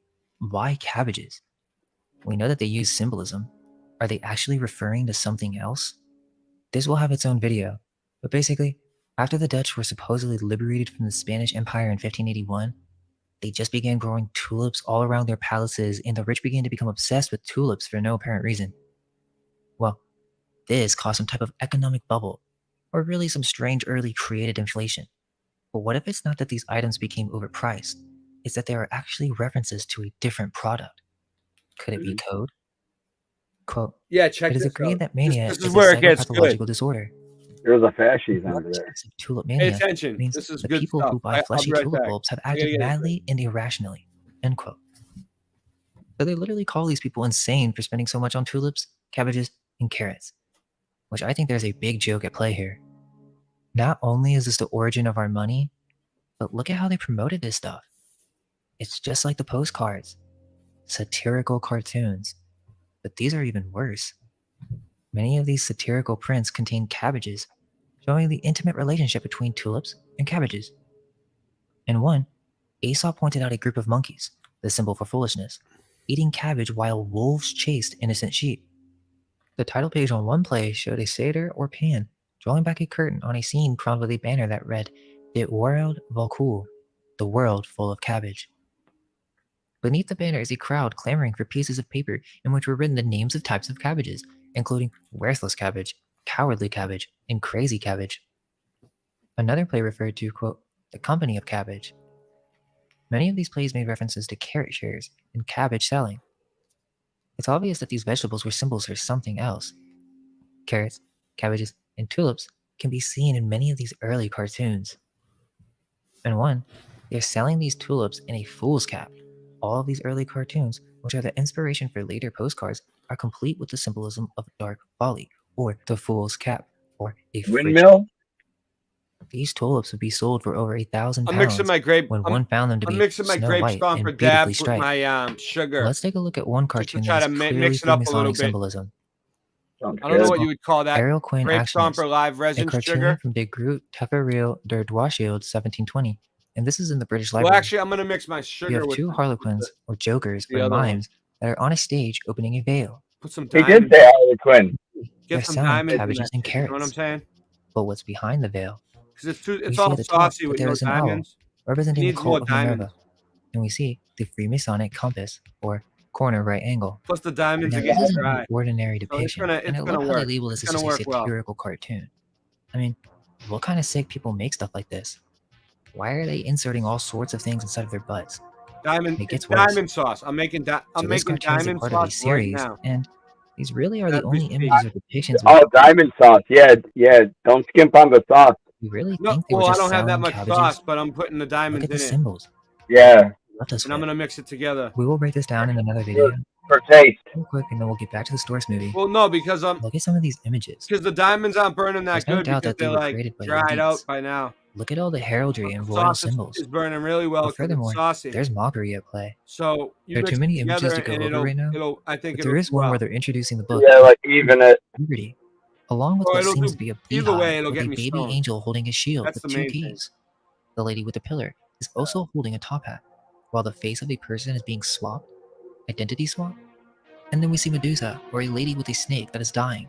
And under her left arm is the bottom of a barrel, or the hive, in which people, or babies, are coming out and they're throwing cabbages.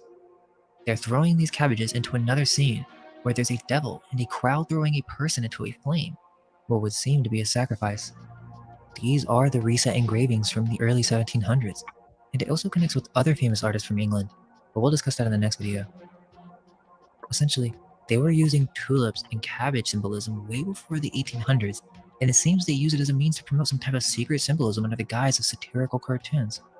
And this is just way too weird. I mean, I couldn't make this up. Like, there's this one where they're literally trying to cut out the third eye and insert these new economic systems literally into our rears as if they're trying to forcibly manipulate our new forms. Well, back to the movie. So yeah, there's this deep symbolism back to the movie. Cabbages. The writers of this film seem to be fully aware of it. I know, right? So the stork has to fire this orphan named Tulip, but it's her birthday, and she's kind of cool, so the stork doesn't want to fire her because he feels bad for her. He's not like his boss who gets off on hurting others. So the stork comes up with, let's put her in the old letter room because no one sends in letters for babies anymore. You can even tell that this is an older building or something and different from the main corner store building, which really is just a large cargo container or trailer. Well, long story short, the orphan gets tired of being in the room, basically goes insane, and she eventually gets a letter from another character in the film, a child with the last name Gardner, whose parents are real estate agents. The boy is so lonely and desperately wants a little brother, so he hears about the storks and writes them a letter, the first letter in ages. So finally, the orphan gets a letter, and she feels that she has a duty to be the manager of this new letter room. So she takes this letter to that old abandoned building, but the stork character tries to stop her from doing anything else because he lied to the big boss that he fired her already. Basically, by accident, the stork and orphan were fighting over the letter, and it enters this machine. That looks good now. This triggers the machine to start working, and it's revealed that the entire room is part of a literal baby factory. It's capable of producing billions of babies. And towards the end of the film, it's shown that this is actually an ancient castle, separated from the corner store. Think about it. Corner store, Freemasons. Why use Amazon? Is it a reference to Amazon women? Yep. Well, the cornerstone in Freemasonry is the basis upon which anything is founded. Yep. Orphans, tulips, and foundlings. There's also a part where they lose the baby to some wolves, which made me think of the old stories of children being raised by wolves, famous from Roman mythology. The stork boss even tried to cover up this information in the movie. They didn't want people to know that they were producing babies again, because then their stocks would plummet. So essentially, a castle with an ancient advanced AI baby factory machine, kind of like Noah's Ark, was being used by the state, and these storks were the postal workers designed to deliver them, but then over time, corporate evolution made this machine irrelevant, and so they no longer needed the storks. Also, they never really mention whether this world has sexual intercourse or not. Yeah, they never have the birds and the bees conversation. I mean, why do we even call it that? Sexual intercourse? In the Netflix movie I Am Mother, it's literally about a repopulation center full of clones for the purpose of rebuilding civilization after a major disaster. The primary crop grown in the surrounding land is corn, another fertility symbol, and a plant whose kernels resemble honeycombs. This also kind of connects with Children of the Corn, a society of children ruled by a demon. But we have an intimate relationship with storks, and it's way older than the Cabbage Patch Kids or the 1900s repopulation postcards. We have more to say on that as well. But for now, let's finish off with baby farming. Yeah. Now, there's only so much they can say, and you'll have to do your own research here. But during the Victorian age, there was this phrase of baby farming. Yeah, this is what I was had talking these women about who earlier. owned these orphan homes, where the story goes that these They were women could taking no it longer from the support the Victorian babies, so they literally would kill infants. It's a horrifying story, and there are many books on this subject. It's also happened in many places all throughout the world. I do think this is a cover story for something much deeper, as they had advertisements for these baby farms as well. They're from the 1860s, and so they're much more difficult to find. One article is literally called Wolves in Women's Clothing. Can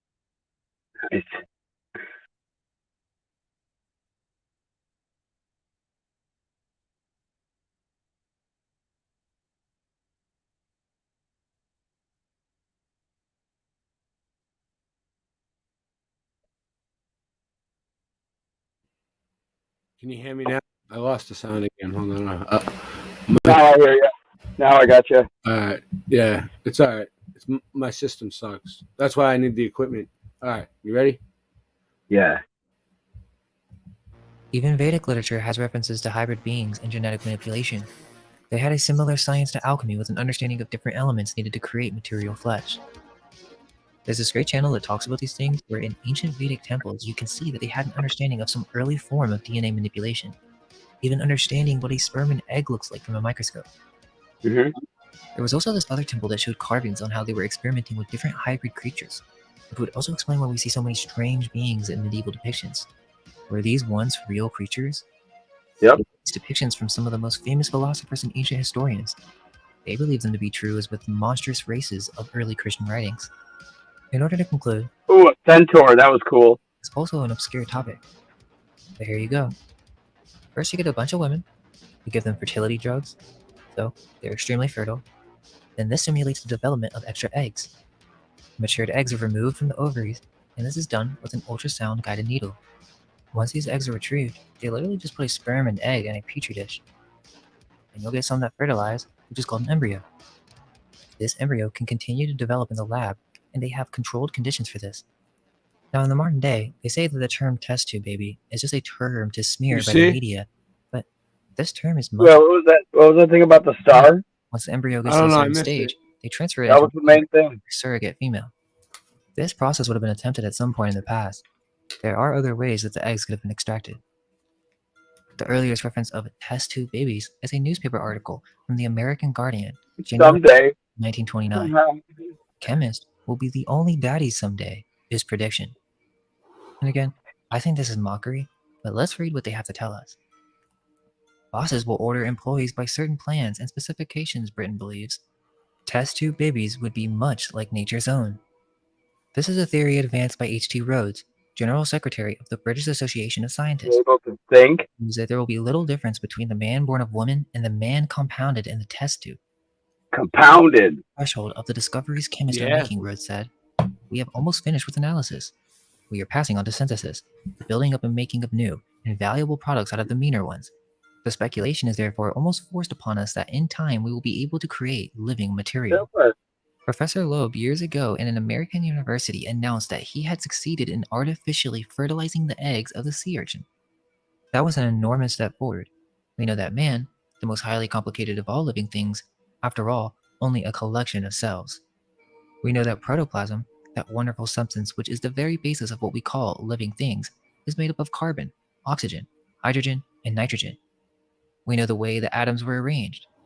Someday, in a laboratory, some chemists may accomplish the union of these atoms in the same way. We will then have created protoplasm, thus causing life to manifest itself. Perhaps it will not end there. Something like man.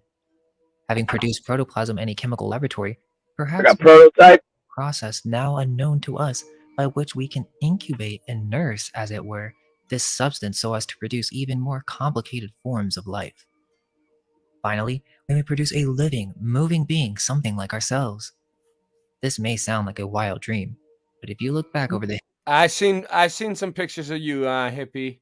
history of the Some people showed me. I seen a picture of you in India, in holistic, or I seen like all three of you. I seen all. I know what you look like, hippie. You're beautiful. last years and see what science has done, you may not be so skeptical. Ancient men of science simply collected facts. Modern men of science take these facts, theorize about the phenomena, prove their theories, and apply them to new inventions. The dreams of ancients are made to come true by the moderns. Centuries ago, men dreamed of flying. I can vouch. The wireless telegraph. I can vouch for hippie. She's real. I've seen she's real. People. I know people that have met her in real life. I've seen pictures of her. She's real. And telephone, movies, and the talkie. All the things that we consider commonplace would have seemed like black magic to the ancients. What we today dream of may happen. She's just a super mod. She's such a super mod that people think she's AI, isn't it? Hippie, you should take that as a compliment. Yeah. You're such a good mod that people think you might be AI. Like, look at that. Like, you're so advanced and so good at what you do that this can, you know what I mean? Like, I know you're a real person, but like, you know what I'm saying? Like, that's crazy. Like, it's fucking crazy. Biochemical laboratories, maybe in 500 or 1,000 years, be accomplished fact. I would. Now, of course, they would tell you that they had already discovered this. Oh, there's that John, the kids again. I got that. Believe in science fiction as if this is some far-away, distant future. And the reality I don't is, like it. they were experimenting with this in the 1700s. They just had a different name. The article even continues and explains what the society in the future would do with these synthetic humans. Just think about it. Why are they even thinking about this stuff? just seems weird that they would even promote it. Quote, to do dirty work. Suppose then it were possible in 1,000 years from now for a chemist to produce synthetic living things. They could be set to do a workday labor of the world, thus setting free those human beings naturally begotten to undertake. If it was me, I would make it conquest of into a knowledge. joke. Like, if someone started saying, like, you know, raise AI, I would start doing shows where, like, I look like I was AI on purpose. I would start freaking people out and making people really think I was AI. Like, you want to call me AI? All right, I'll fucking ramp it up to the next level. You know what I mean, hippie? Like, fucking anytime someone says something about me, I do it like 100 times back to them worse. I give them a taste of their own medicine. Right there. So, but I don't know. That's, you know, the Bible says we shouldn't be like that. But I am like that. That's a Freemason reference. They continue. Would the laboratory created beings be men like ourselves? Who knows? Probably not. But they would be something approaching us in structure. It is improbable that they would be able to think like us. When you talk about thinking, you get into the metaphysical. The physicians differ among themselves as to what thinking and whether we really think at all. Babies in the test tube right there. I'm not sure what that's all about, but this is the earliest reference that I could find to test tube babies. Yeah. And it's obvious that this is not a new subject. Obvious. There is an old alchemy reference, and shout out to Fire Cannot Kill a Dragon. Look at what's on the shelf here. Go follow her on IG. But on her page from like a year ago, after she Right made there. Artemis the Queen Bee, and then came out with this post on the Where? Cabinet of Curiosities by Levinus. That shelf right there. Listen, Look at those bottles. Cloning Center. Let's keep in mind that Levinus Vincent was one of the most well-known He'll Dutch tell you. He's gonna tell you. merchants I'm during missing the it. Dutch Republic and during the 1720 financial I know, bubble or tulip mania. Well, he was a part You know that Biggs helped him with this, hippie, a little bit on Really? some of the postcards and stuff. of the Royal Society, and he has a book called The Cabinets of Curiosities. The wiki just says they're these I've been small saving animals, it. but also I've had it for a while, and I wanted to put it on my channel, but I've been saving it for the right time. What This is about one of my favorite videos. What about it? Well, now it's on your channel too. So now it's one of your videos. Artificialia, Now it's all of our videos. which seems to be some artificial creations of some kind. Yet, there are no references to genetic manipulation or even contributions to science, really. So what is this place? Well, that's what makes it so bizarre. It's some strange collection. But even further, whoever made this knows If you keep streaming over your channel like this type of stuff with me, Andrew, your channel will grow. their It symbolism. needs to. Because right now Forget we're listen. Right now we're live on Andrew's channel. We're live on Late Night Live, which is Singe Man's channel. I think, right? Did I pick Late Night Live tonight, or is it or are we on Levelhead? Level. Oh yeah, we're on Levelhead. We're on 4 channels tonight. We're on Right. Boston Ray Levelhead. We're on thought Boston you Ray told me Mudboard 5. Adventures. We're on, and yeah, we were trying to get 5, but Rasta Bear didn't add his. But either way, Oh. he probably didn't notice it. But I left the option. So from that, this is the cool thing. Anybody who comes on my show now, like Scott, you could have did it too. There's an option to add Yeah. the stream to your channel.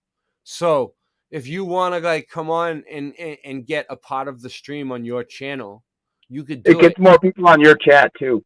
Yeah, it gets more You people. can add them as moderators and everything. It helps us because it gets more Yeah. people in the show, and it helps you because your channel will have a live stream and it will go live. Even if you don't have 100 enough subs, it might work. And you could try to, if you share something in your chat, you could put it in the private chat here. Because that's what StreamYard is. It's for people who don't have a lot of subs. we can see them more clearly now. Also, if you're Dutch, please contact us as we're looking for translators. It speaks of many different curious things. Snakes and dragons. A sea hydras over 200 feet long. And the creation of the hydra, which he says is an actual invented and embellished animal. There is a depiction in which you can clearly see a man holding a hive and pointing to the shelves next to him, filled with various vials. Under him are 2 baby orphans, and one of them is holding the Freemason compass or square. Yeah, Magavelli, I'm very specific about my music. I have like a specific group of people that I use, specific artists that I trust, and then my music that we make with my bands and stuff like that. I know this is no accident, because you can see it in the floral decorative symbols as well. I used to have a recording studio. I really did, in my house. And I used to have artists come over all the time and record all kinds of shit. But then I lost everything.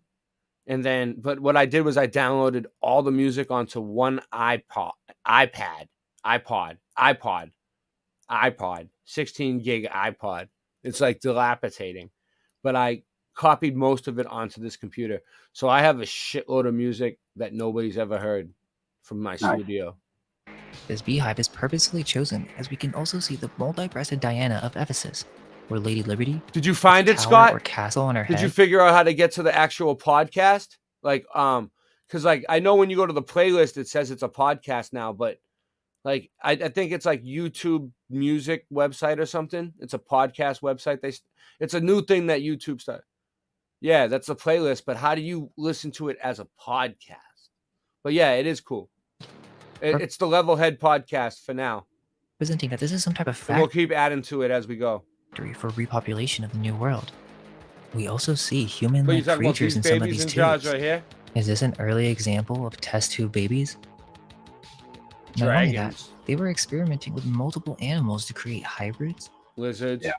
Okay, I ate an this alligator. is going to go deeper into the subject matter, but in order Bible to talks about this occult symbolism. It was before the flood. Video. Hope you guys enjoyed that, and let us know if you have any research to share. Yeah, you'll be the first person I tell. All right, so what's his name? I have no idea. Mine unveiled. He's pretty cool though. Name veiled.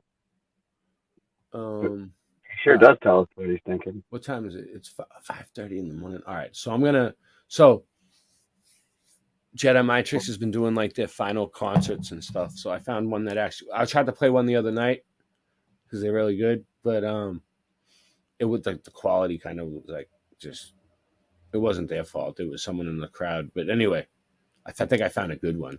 So this is from let's see. And after this, I'll probably end the stream too. But yeah, this is gonna be good. This is Jedi Mind Tricks final tour live at the Paradise. So this might be there's a Paradise here. I'm not sure what Paradise it is, but there is a Paradise in Boston. Let's see if it says. Oh yeah, this might be the one from Boston. Yeah, Paradise, because they were just in Boston like last week or something, a couple weeks ago. Motherfucking man from the streets of Philadelphia, PA. 5 eyes headed up, man, stocky. Yeah, can't let him know. There's no suboptimal, so watch you in the room and spit. Or the homicide, so I can watch you in these views.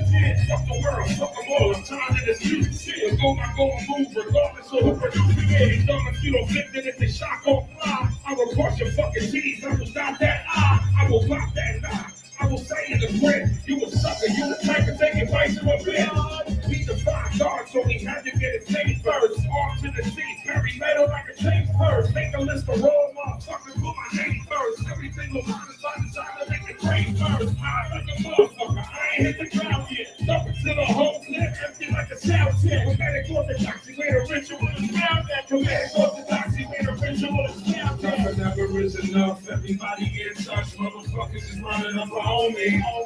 The drama don't stop, get your whole block shot. All the shooters is running up on me.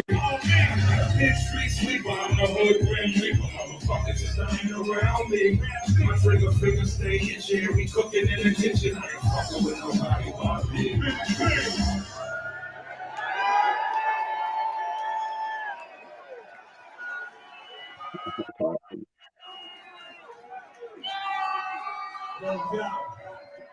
No doubt. Make some noise for my man, Vinny Pazienza. I'm savage. I write rhymes and been practice. Any motherfucker that front is like that. Y'all motherfuckers just burn into ashes. Trying to snap into the jaw with many passes. The block sounded with a slug in his grill. The Jedi 2-5 thugging for real. You ever taking 19 trouble in town? A motherfucker 19 up in the jail. Y'all better pass the mic, this been hell. And y'all in the facts of life for 10 bills. I don't know how many kids will flow hard. My gun control leave y'all with no arms. Y'all ever smell the stench of dead bodies? Left in the past, you can die. 5-9, set it up, man, stocky. Animals are the bust slugs in the lobby. That's right, we passed the blast twice. Jeremiah 252, we mad nice. We smash nice, the blast too precise. Fast 40.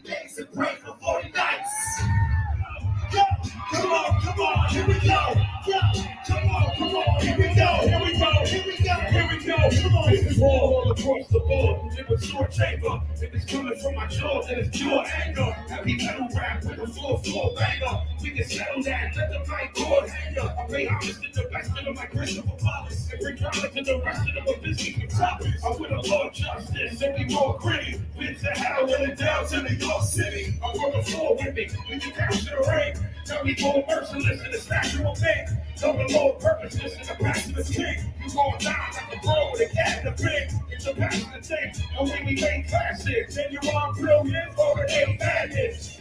We all spin on the same axis, and it's wrong thing handling the same practice. The police always trying to aim blame at us. So I don't mind where the pitch like that is. I don't mind that we all going to die soon. I return to the sun as a god soul. 1, 2, 3, 4, 5. Wild out when we go. Once my place comes screaming, I'm sure the thing before this clean up. Say shit out mind. Say shit out mind. Say shit out mind. Say shit out mind. Once my brain starts screaming, my spirit is deep and all niggas bleed.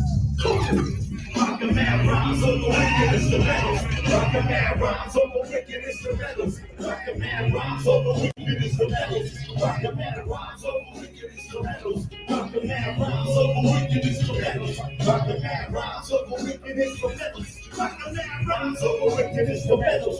Rockin' mad rhymes over wicked instrumentals. I wait for my palm, sharper than a sniper and arm. Righteous is long, tipping pin the fight to be calm. My life is strong, bipolar, icy and warm. My life is a storm, the reason why the mic is born. The bison is born, so I'm watching the mic will fall. And the 9 really rounds from the side of control. The mic is born, I'm watching the mic will fall.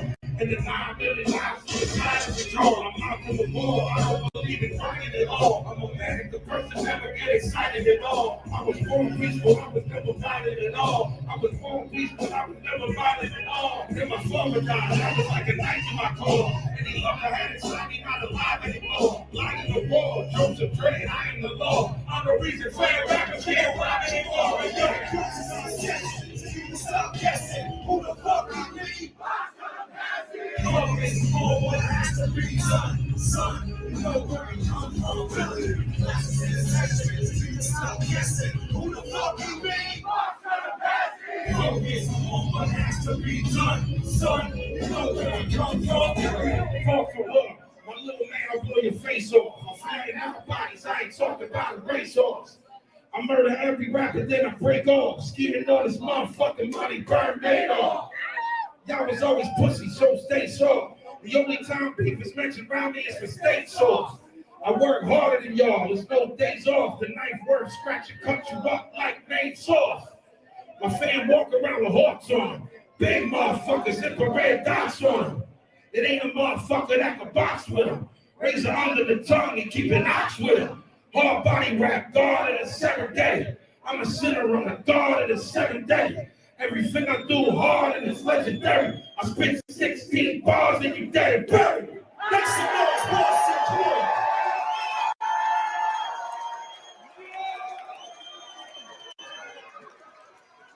Put your motherfucking hands in the air, y'all. Put your motherfucking hands in the air, y'all. Put your motherfucking hands in the air, y'all. Put your motherfucking hands in the air, y'all. Put your motherfucking hands in the air, y'all. Put your motherfucking hands. I'm built with Alexander the Great. You know the version makes you stay on. Then he told me about the Oracle of Amon. He gave me no clue where it is. Then bedtime, one bedtime, been a pyramid. He gave me more tools. Sure, told me that Amen, Hotep was a mortal. I can't understand how to live. So I called Killer Priest and he told me how to follow it. I walked through the valley of the king with a white rose and the valley ring. And your whole team Judas, I'm both in, don't stand like Judas. I speak the dialogue of the dead. Practice the same war tactics that came off the head. Let the swordsman kill the beast. It's a legacy of blood within a vine to kill a priest. Fucking hands in the air, y'all. Put your motherfucking hands in the air, y'all. Put your motherfucking hands in the air, y'all. Put your motherfucking hands in the air, y'all. Put your motherfucking hands in the air, y'all. Put your motherfucking hands in the air, y'all. Put your motherfucking hands in the air, y'all.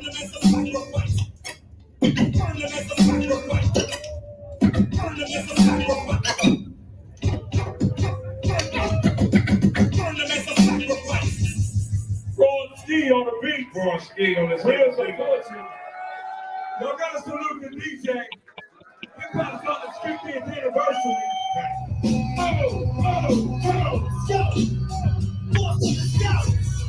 Come on, let's go.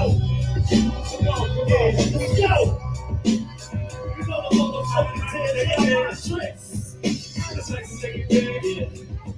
I'm the type of shots for a while. The age of the shade of terror.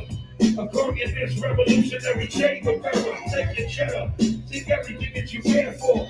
Murder everybody, that's what you was there for. And therefore you get away from the heat. Take the food from your plate, they let you eat. They do nothing that I don't want you to. You a grown man, that's why I like to fuck with you. I don't care about anybody except me. Until my late man might be the set free. You waiting for the revolution to start, but you ain't on the front line. Thinking too to the hard, illusionally smart. It's why I hide from the fence. Chasing 4 style, 5-7 heads. 5 corpses, 5 state troopers dead. And the shot in their face and the room is red. 1 shot is all. I'm the type of take a day, 1 shot is all wild.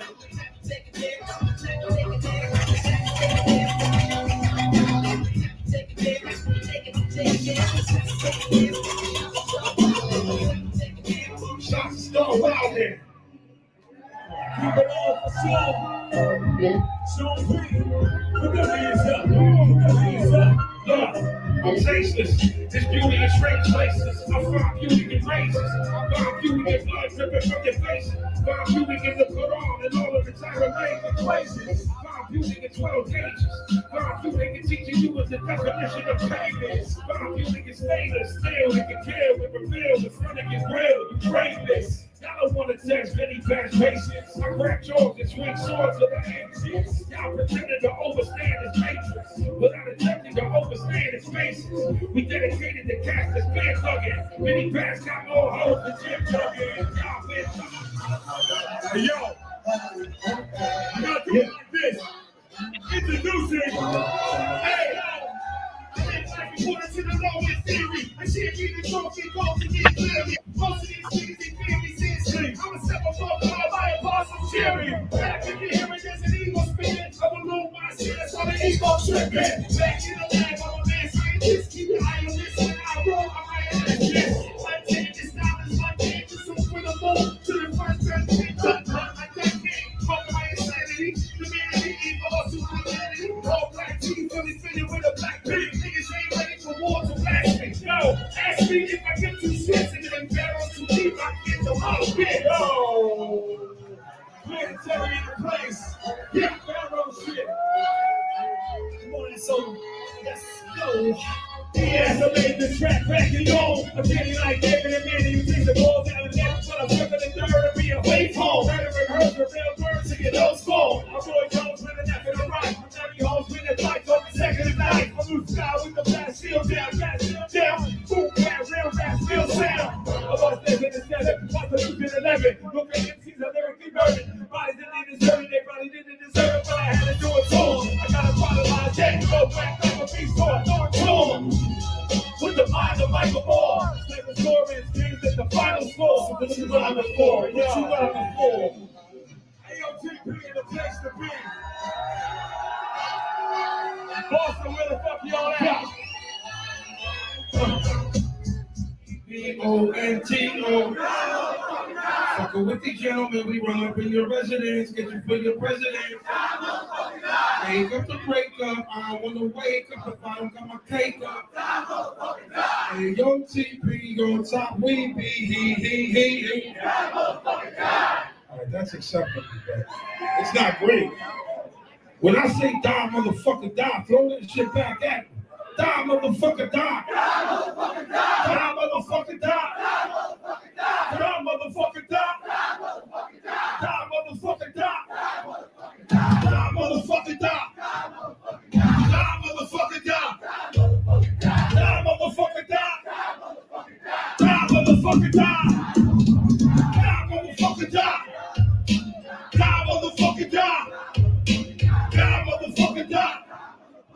Die, motherfucker, die. Die, motherfucker, die. Come on, die, motherfucker, die.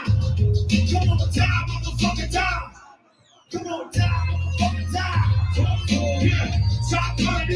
shit. Got guns to blast shit. Nigga, what's the meaning of that shit? Sleeping the black, Smith the West, what's hood? I'm grown now, I gotta start protecting my goods. I gotta start protecting every one of my kids. Gotta start protecting everything I got in the crib. I gotta have a best man chase for the win. If not trees, if not death, I ain't handle my business. No, that's a fucked up way to live. But that's me, follow my lead. It is what it is. Nigga, I hold still in an hour of chaos. Working through the base hand, trying to display with the odds.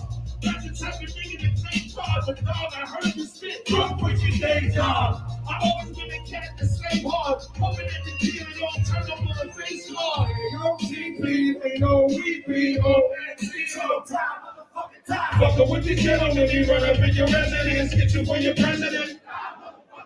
Wake up to break up, I don't wanna wake up if I don't got my cake up. Hey, yo, TP, on top, we be. I'm ready to sit the first, just trying to say with a firearm. What is the blood, apocalyptic firestorm? You a sucker rapper, never know what side you on. I shoot my biscuit in the head till the sky is gone. A 16 of mine, early your entire song. I'm in some machine is on my entire arm. I'm a loud motherfucker, not a quiet song. I don't believe in the afterlife, so once you die, you gone. Nothing of the soul, everything about the soul. Kanye, well, game, that's what I just draw. Question with a beat like the entire mom. It ain't even beef no more, it's still styrofoam. We ain't leaving your family. Time to bomb. The next day shows you power that's inside the bomb. The same bomb that was taking human lives along. We stopping it to long like human lives are wrong. Hey, no TP, no TP, ONC, no time, motherfucking time. Fucking with these gentlemen, we run up in your residence. This is for your president, time, motherfucking time. Hey, come to break up, I don't wanna wake up if I don't get my cake up. Hey, no TP, on time, we be. Say time, motherfucking time. Time, motherfucking time. Time, motherfucking time. Time, motherfucking time. Time, motherfucking time. Time, motherfucking time. Time, motherfucking time.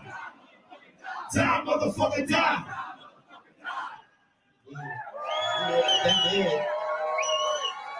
They gonna see Philly, Philly to Boston all day. They still with us.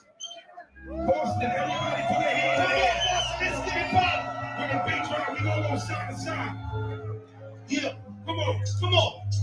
Am I historical oracle? I'm last metaphorical, editorial, educate. Am I territorial, get torn? Heavenly arm with 70 bombs that'll blast the bomb like a heavenly song. You're meant to be born. If you explore my deepest thoughts, I beat hearts in two and ask demons for sure. Dreaming the walk, MCs in the dark, I walk. But I'm falling the back golden. Watch how you talk. My style is an art. Recognize lyrical purity. Or I'll break loose like a ball with no security. The dopest vocalist. With my third eye, I'm focused with. Proceed, over the speed of it, any motorist. This morning is situation. Trying to change the bracelet. The track even some wait for the brain to raise it. Amazing, angelic. Tell it to your people. Your mic, come on, y'all are equal. And the top is like the sun, so we shine with bomb. The underground's active on your only hands in time. And in times when light shines, when the stars recline. Jedi mind out of space, from the side to bomb. And the top is like the sun, cause we shine with bomb. The underground's like the moon, you only see us in time. And in times when light shines, when the stars recline. Jedi mind out of space, come aside, combine. I'm a hell with the beautiful mind that spells hatred.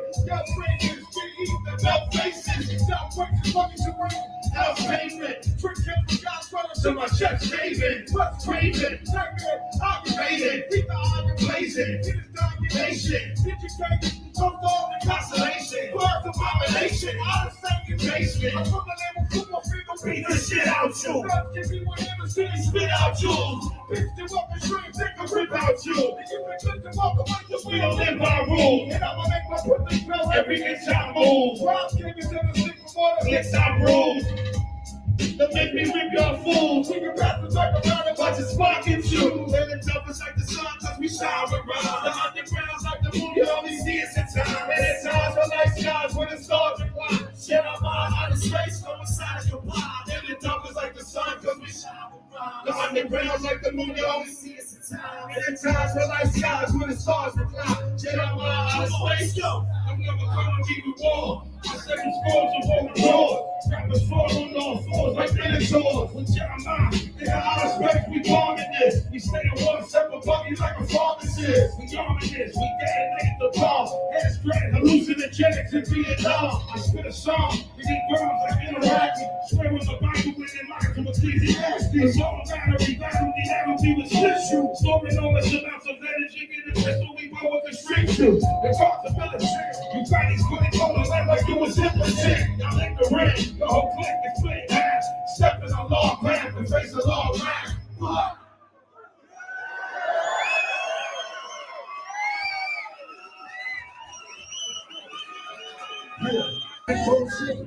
What the human race is suffering from. We predicted this shit 12 years ago. We are being hypnotized by people like this. Newsreaders, politicians, teachers, lecturers. We are in a country and in a world that is being run by unbelievably sick people. And the chasm between what we're told is going on and what is really going on is absolutely. Here we go. Let's go. It's like we all know what's going down. We know the saying shit what happens to the whole of the brain. Motherfuckers ain't controlling this now. But no one's broken up behind it. It's flying this sleep. Everybody's just walking around. And in the clouds, I wanna wake up to a dead in the grave. And it's too late. We need to be ready to raise up. Everybody is safe. Only some are aware that the government releases poison in the air. That's the reason I collect so many guns in my land. I ain't never corrupt, never underprepared. Yeah, they changed our army. They can spray it brownie. George Bush, the grandson of Alice the Crowley. You only do believe about the enemy. Saudi, the enemy. The enemy around me. In the water, but nobody know that. It's all so prominent and clean and know that. For real, how can any government bestow that upon people who believe in political programs? It's not that I'm here to present you. I know about the Black Roman Solomon's death. About the Vatican assassins and how they were finished. How they took Barack Hussein Obama in the city. We all know what's going down, but no one's saying shit what happens to the whole of the brain. These motherfuckers ain't controlling us now, but no one's broken them out. They made us run into sleep. And everybody's just walking around. And in the clouds, we wanna wake up to a dead in the grave. By them it's too late, we need to be ready to raise up. Welcome to the end of days. Raise up. Welcome to the end of days. Raise up. Welcome to the end of days. Raise up. Welcome to the end of days. Raise up. Boston, thank you for believing in me. Make some fucking noise.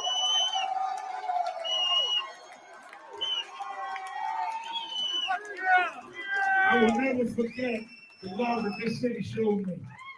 You will always live in my heart. Thank you for being a part of my life. I'll see y'all when I see y'all. Peace.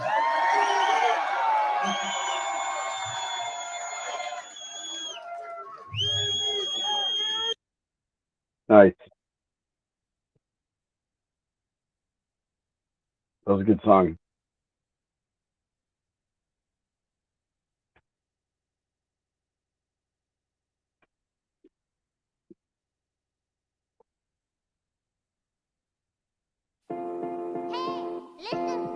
Conspire, slain, come on. Yeah, as I stand once again at the church steps, while the box gets raised by the pallbearers. In the same neighborhood I had first left, I look around and see these faces are all mirrors. I can see the past I recall clearest, fall nearest, brothers that we call dearest. Under the thunder while we wonder if the Lord hear us. I seen the writing on the wall where I scrawled lyrics. Crush it when the panic comes in, and hope against hope to be a man among men. Till you walk in my shoes and you stand in my skin. You never understand how bananas I've been. It's life in the streets, how do we run through it? I guess we either rise above it or succumb to it. I seen the hell and the heaven of it all. The good die young, buried with the legends of the fall. I watch the giants fall. I see you stumble over lies that you told.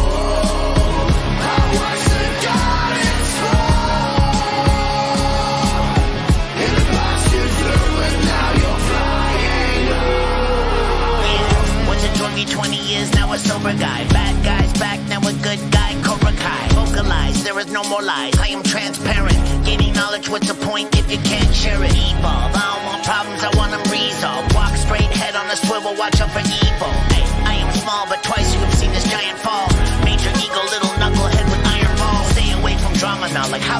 iron ball. Unless you want some positive energy, please don't try and call. Used to think I'm king of the jungle, the little lion roar. Now half my friends are gone, are on the other side of iron doors.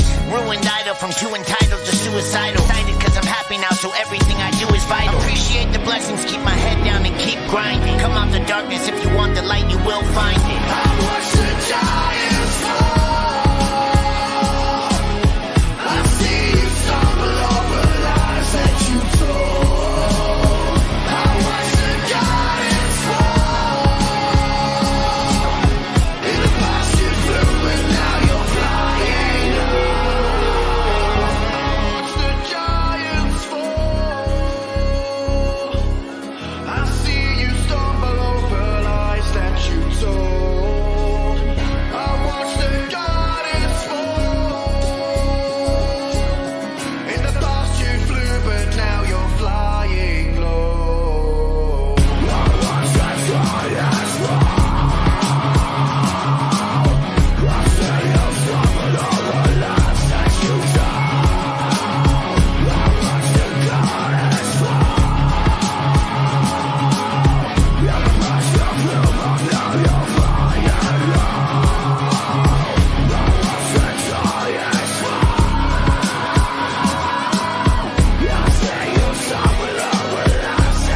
told. I watch the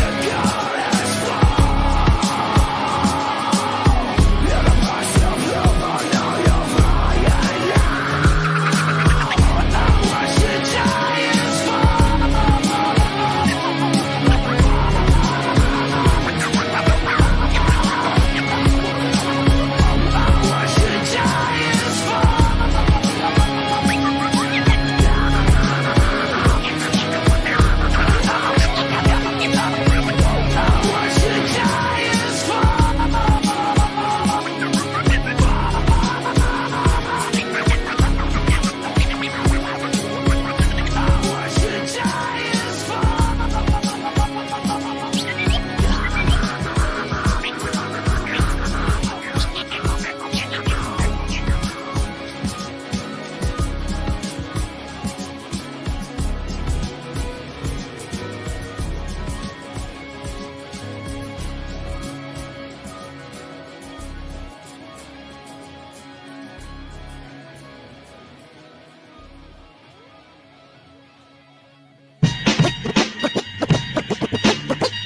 We back.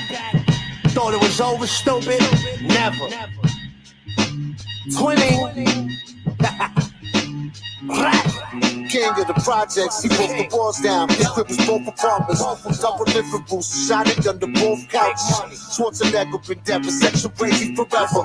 Studded glove made a Mediterranean leather. Bitches in every bed, intimate involving sister wives. Kitchen knives, slide, get your bitch in line. Make a shit out of nothing like a savage does. Walk up to the biggest bing bong bing, stab him up. When guns blast, blood splash, ass the front. Plug had a mustache like Captain Crunch. Young Pesci Papador, El Mahibo with the cowboy hat like Pablo Moore. Speak across between coca products and tokenomics, so bionic. It's ultrasonic how I smoke the chronic. Pistolero for me, Billy Bolero. Barrel wrapped in aluminum foil like the meatball hero. Oh, you better smarten up, but you know's not enough. Bite him up, saw the shot in your half and shot him up. You better smarten up, but you know's not enough. Line him up, for the body and laugh, you out of luck. You better smarten up, but you know's not enough. Bite him up, saw the shot in your half and shot him up. You better smarten up, but you know's not enough. Line him up, for the body and laugh, you out of luck. You fucking shitting me? Yeah, we back. Big Brooklyn shit, y'all. Gorilla Twins ethos. Bing bong. Yow, yow, yow. Don't ever in your life disrespect me. I'm on Jamaica Bay getting brain riding jet skis. Paper coming hefty. Keep my money in my right pocket cause the devil was a lefty. See, and if I was you, I wouldn't trust me. Catholic school uniforms, I rock the Husky. Shorty, you kinda dusty. I know if we fuck, that pussy must be. It must be. I know your mother, she a custody. Gave her credit when she was sick and now she loved me. Now we getting awards and setting up tours. My Averex in 98 was better than yours, that's a fact of it. took it back and put the bat of it. Walking up and down Mermaid, who wanna battle me? You don't know no rap as hard as us. Put the barrel to your forehead, you better smarten up. Know the fucking vibes. Gorilla Twins is back. Like we never left, stupid. Brooklyn. Yo, Bill, let's get it.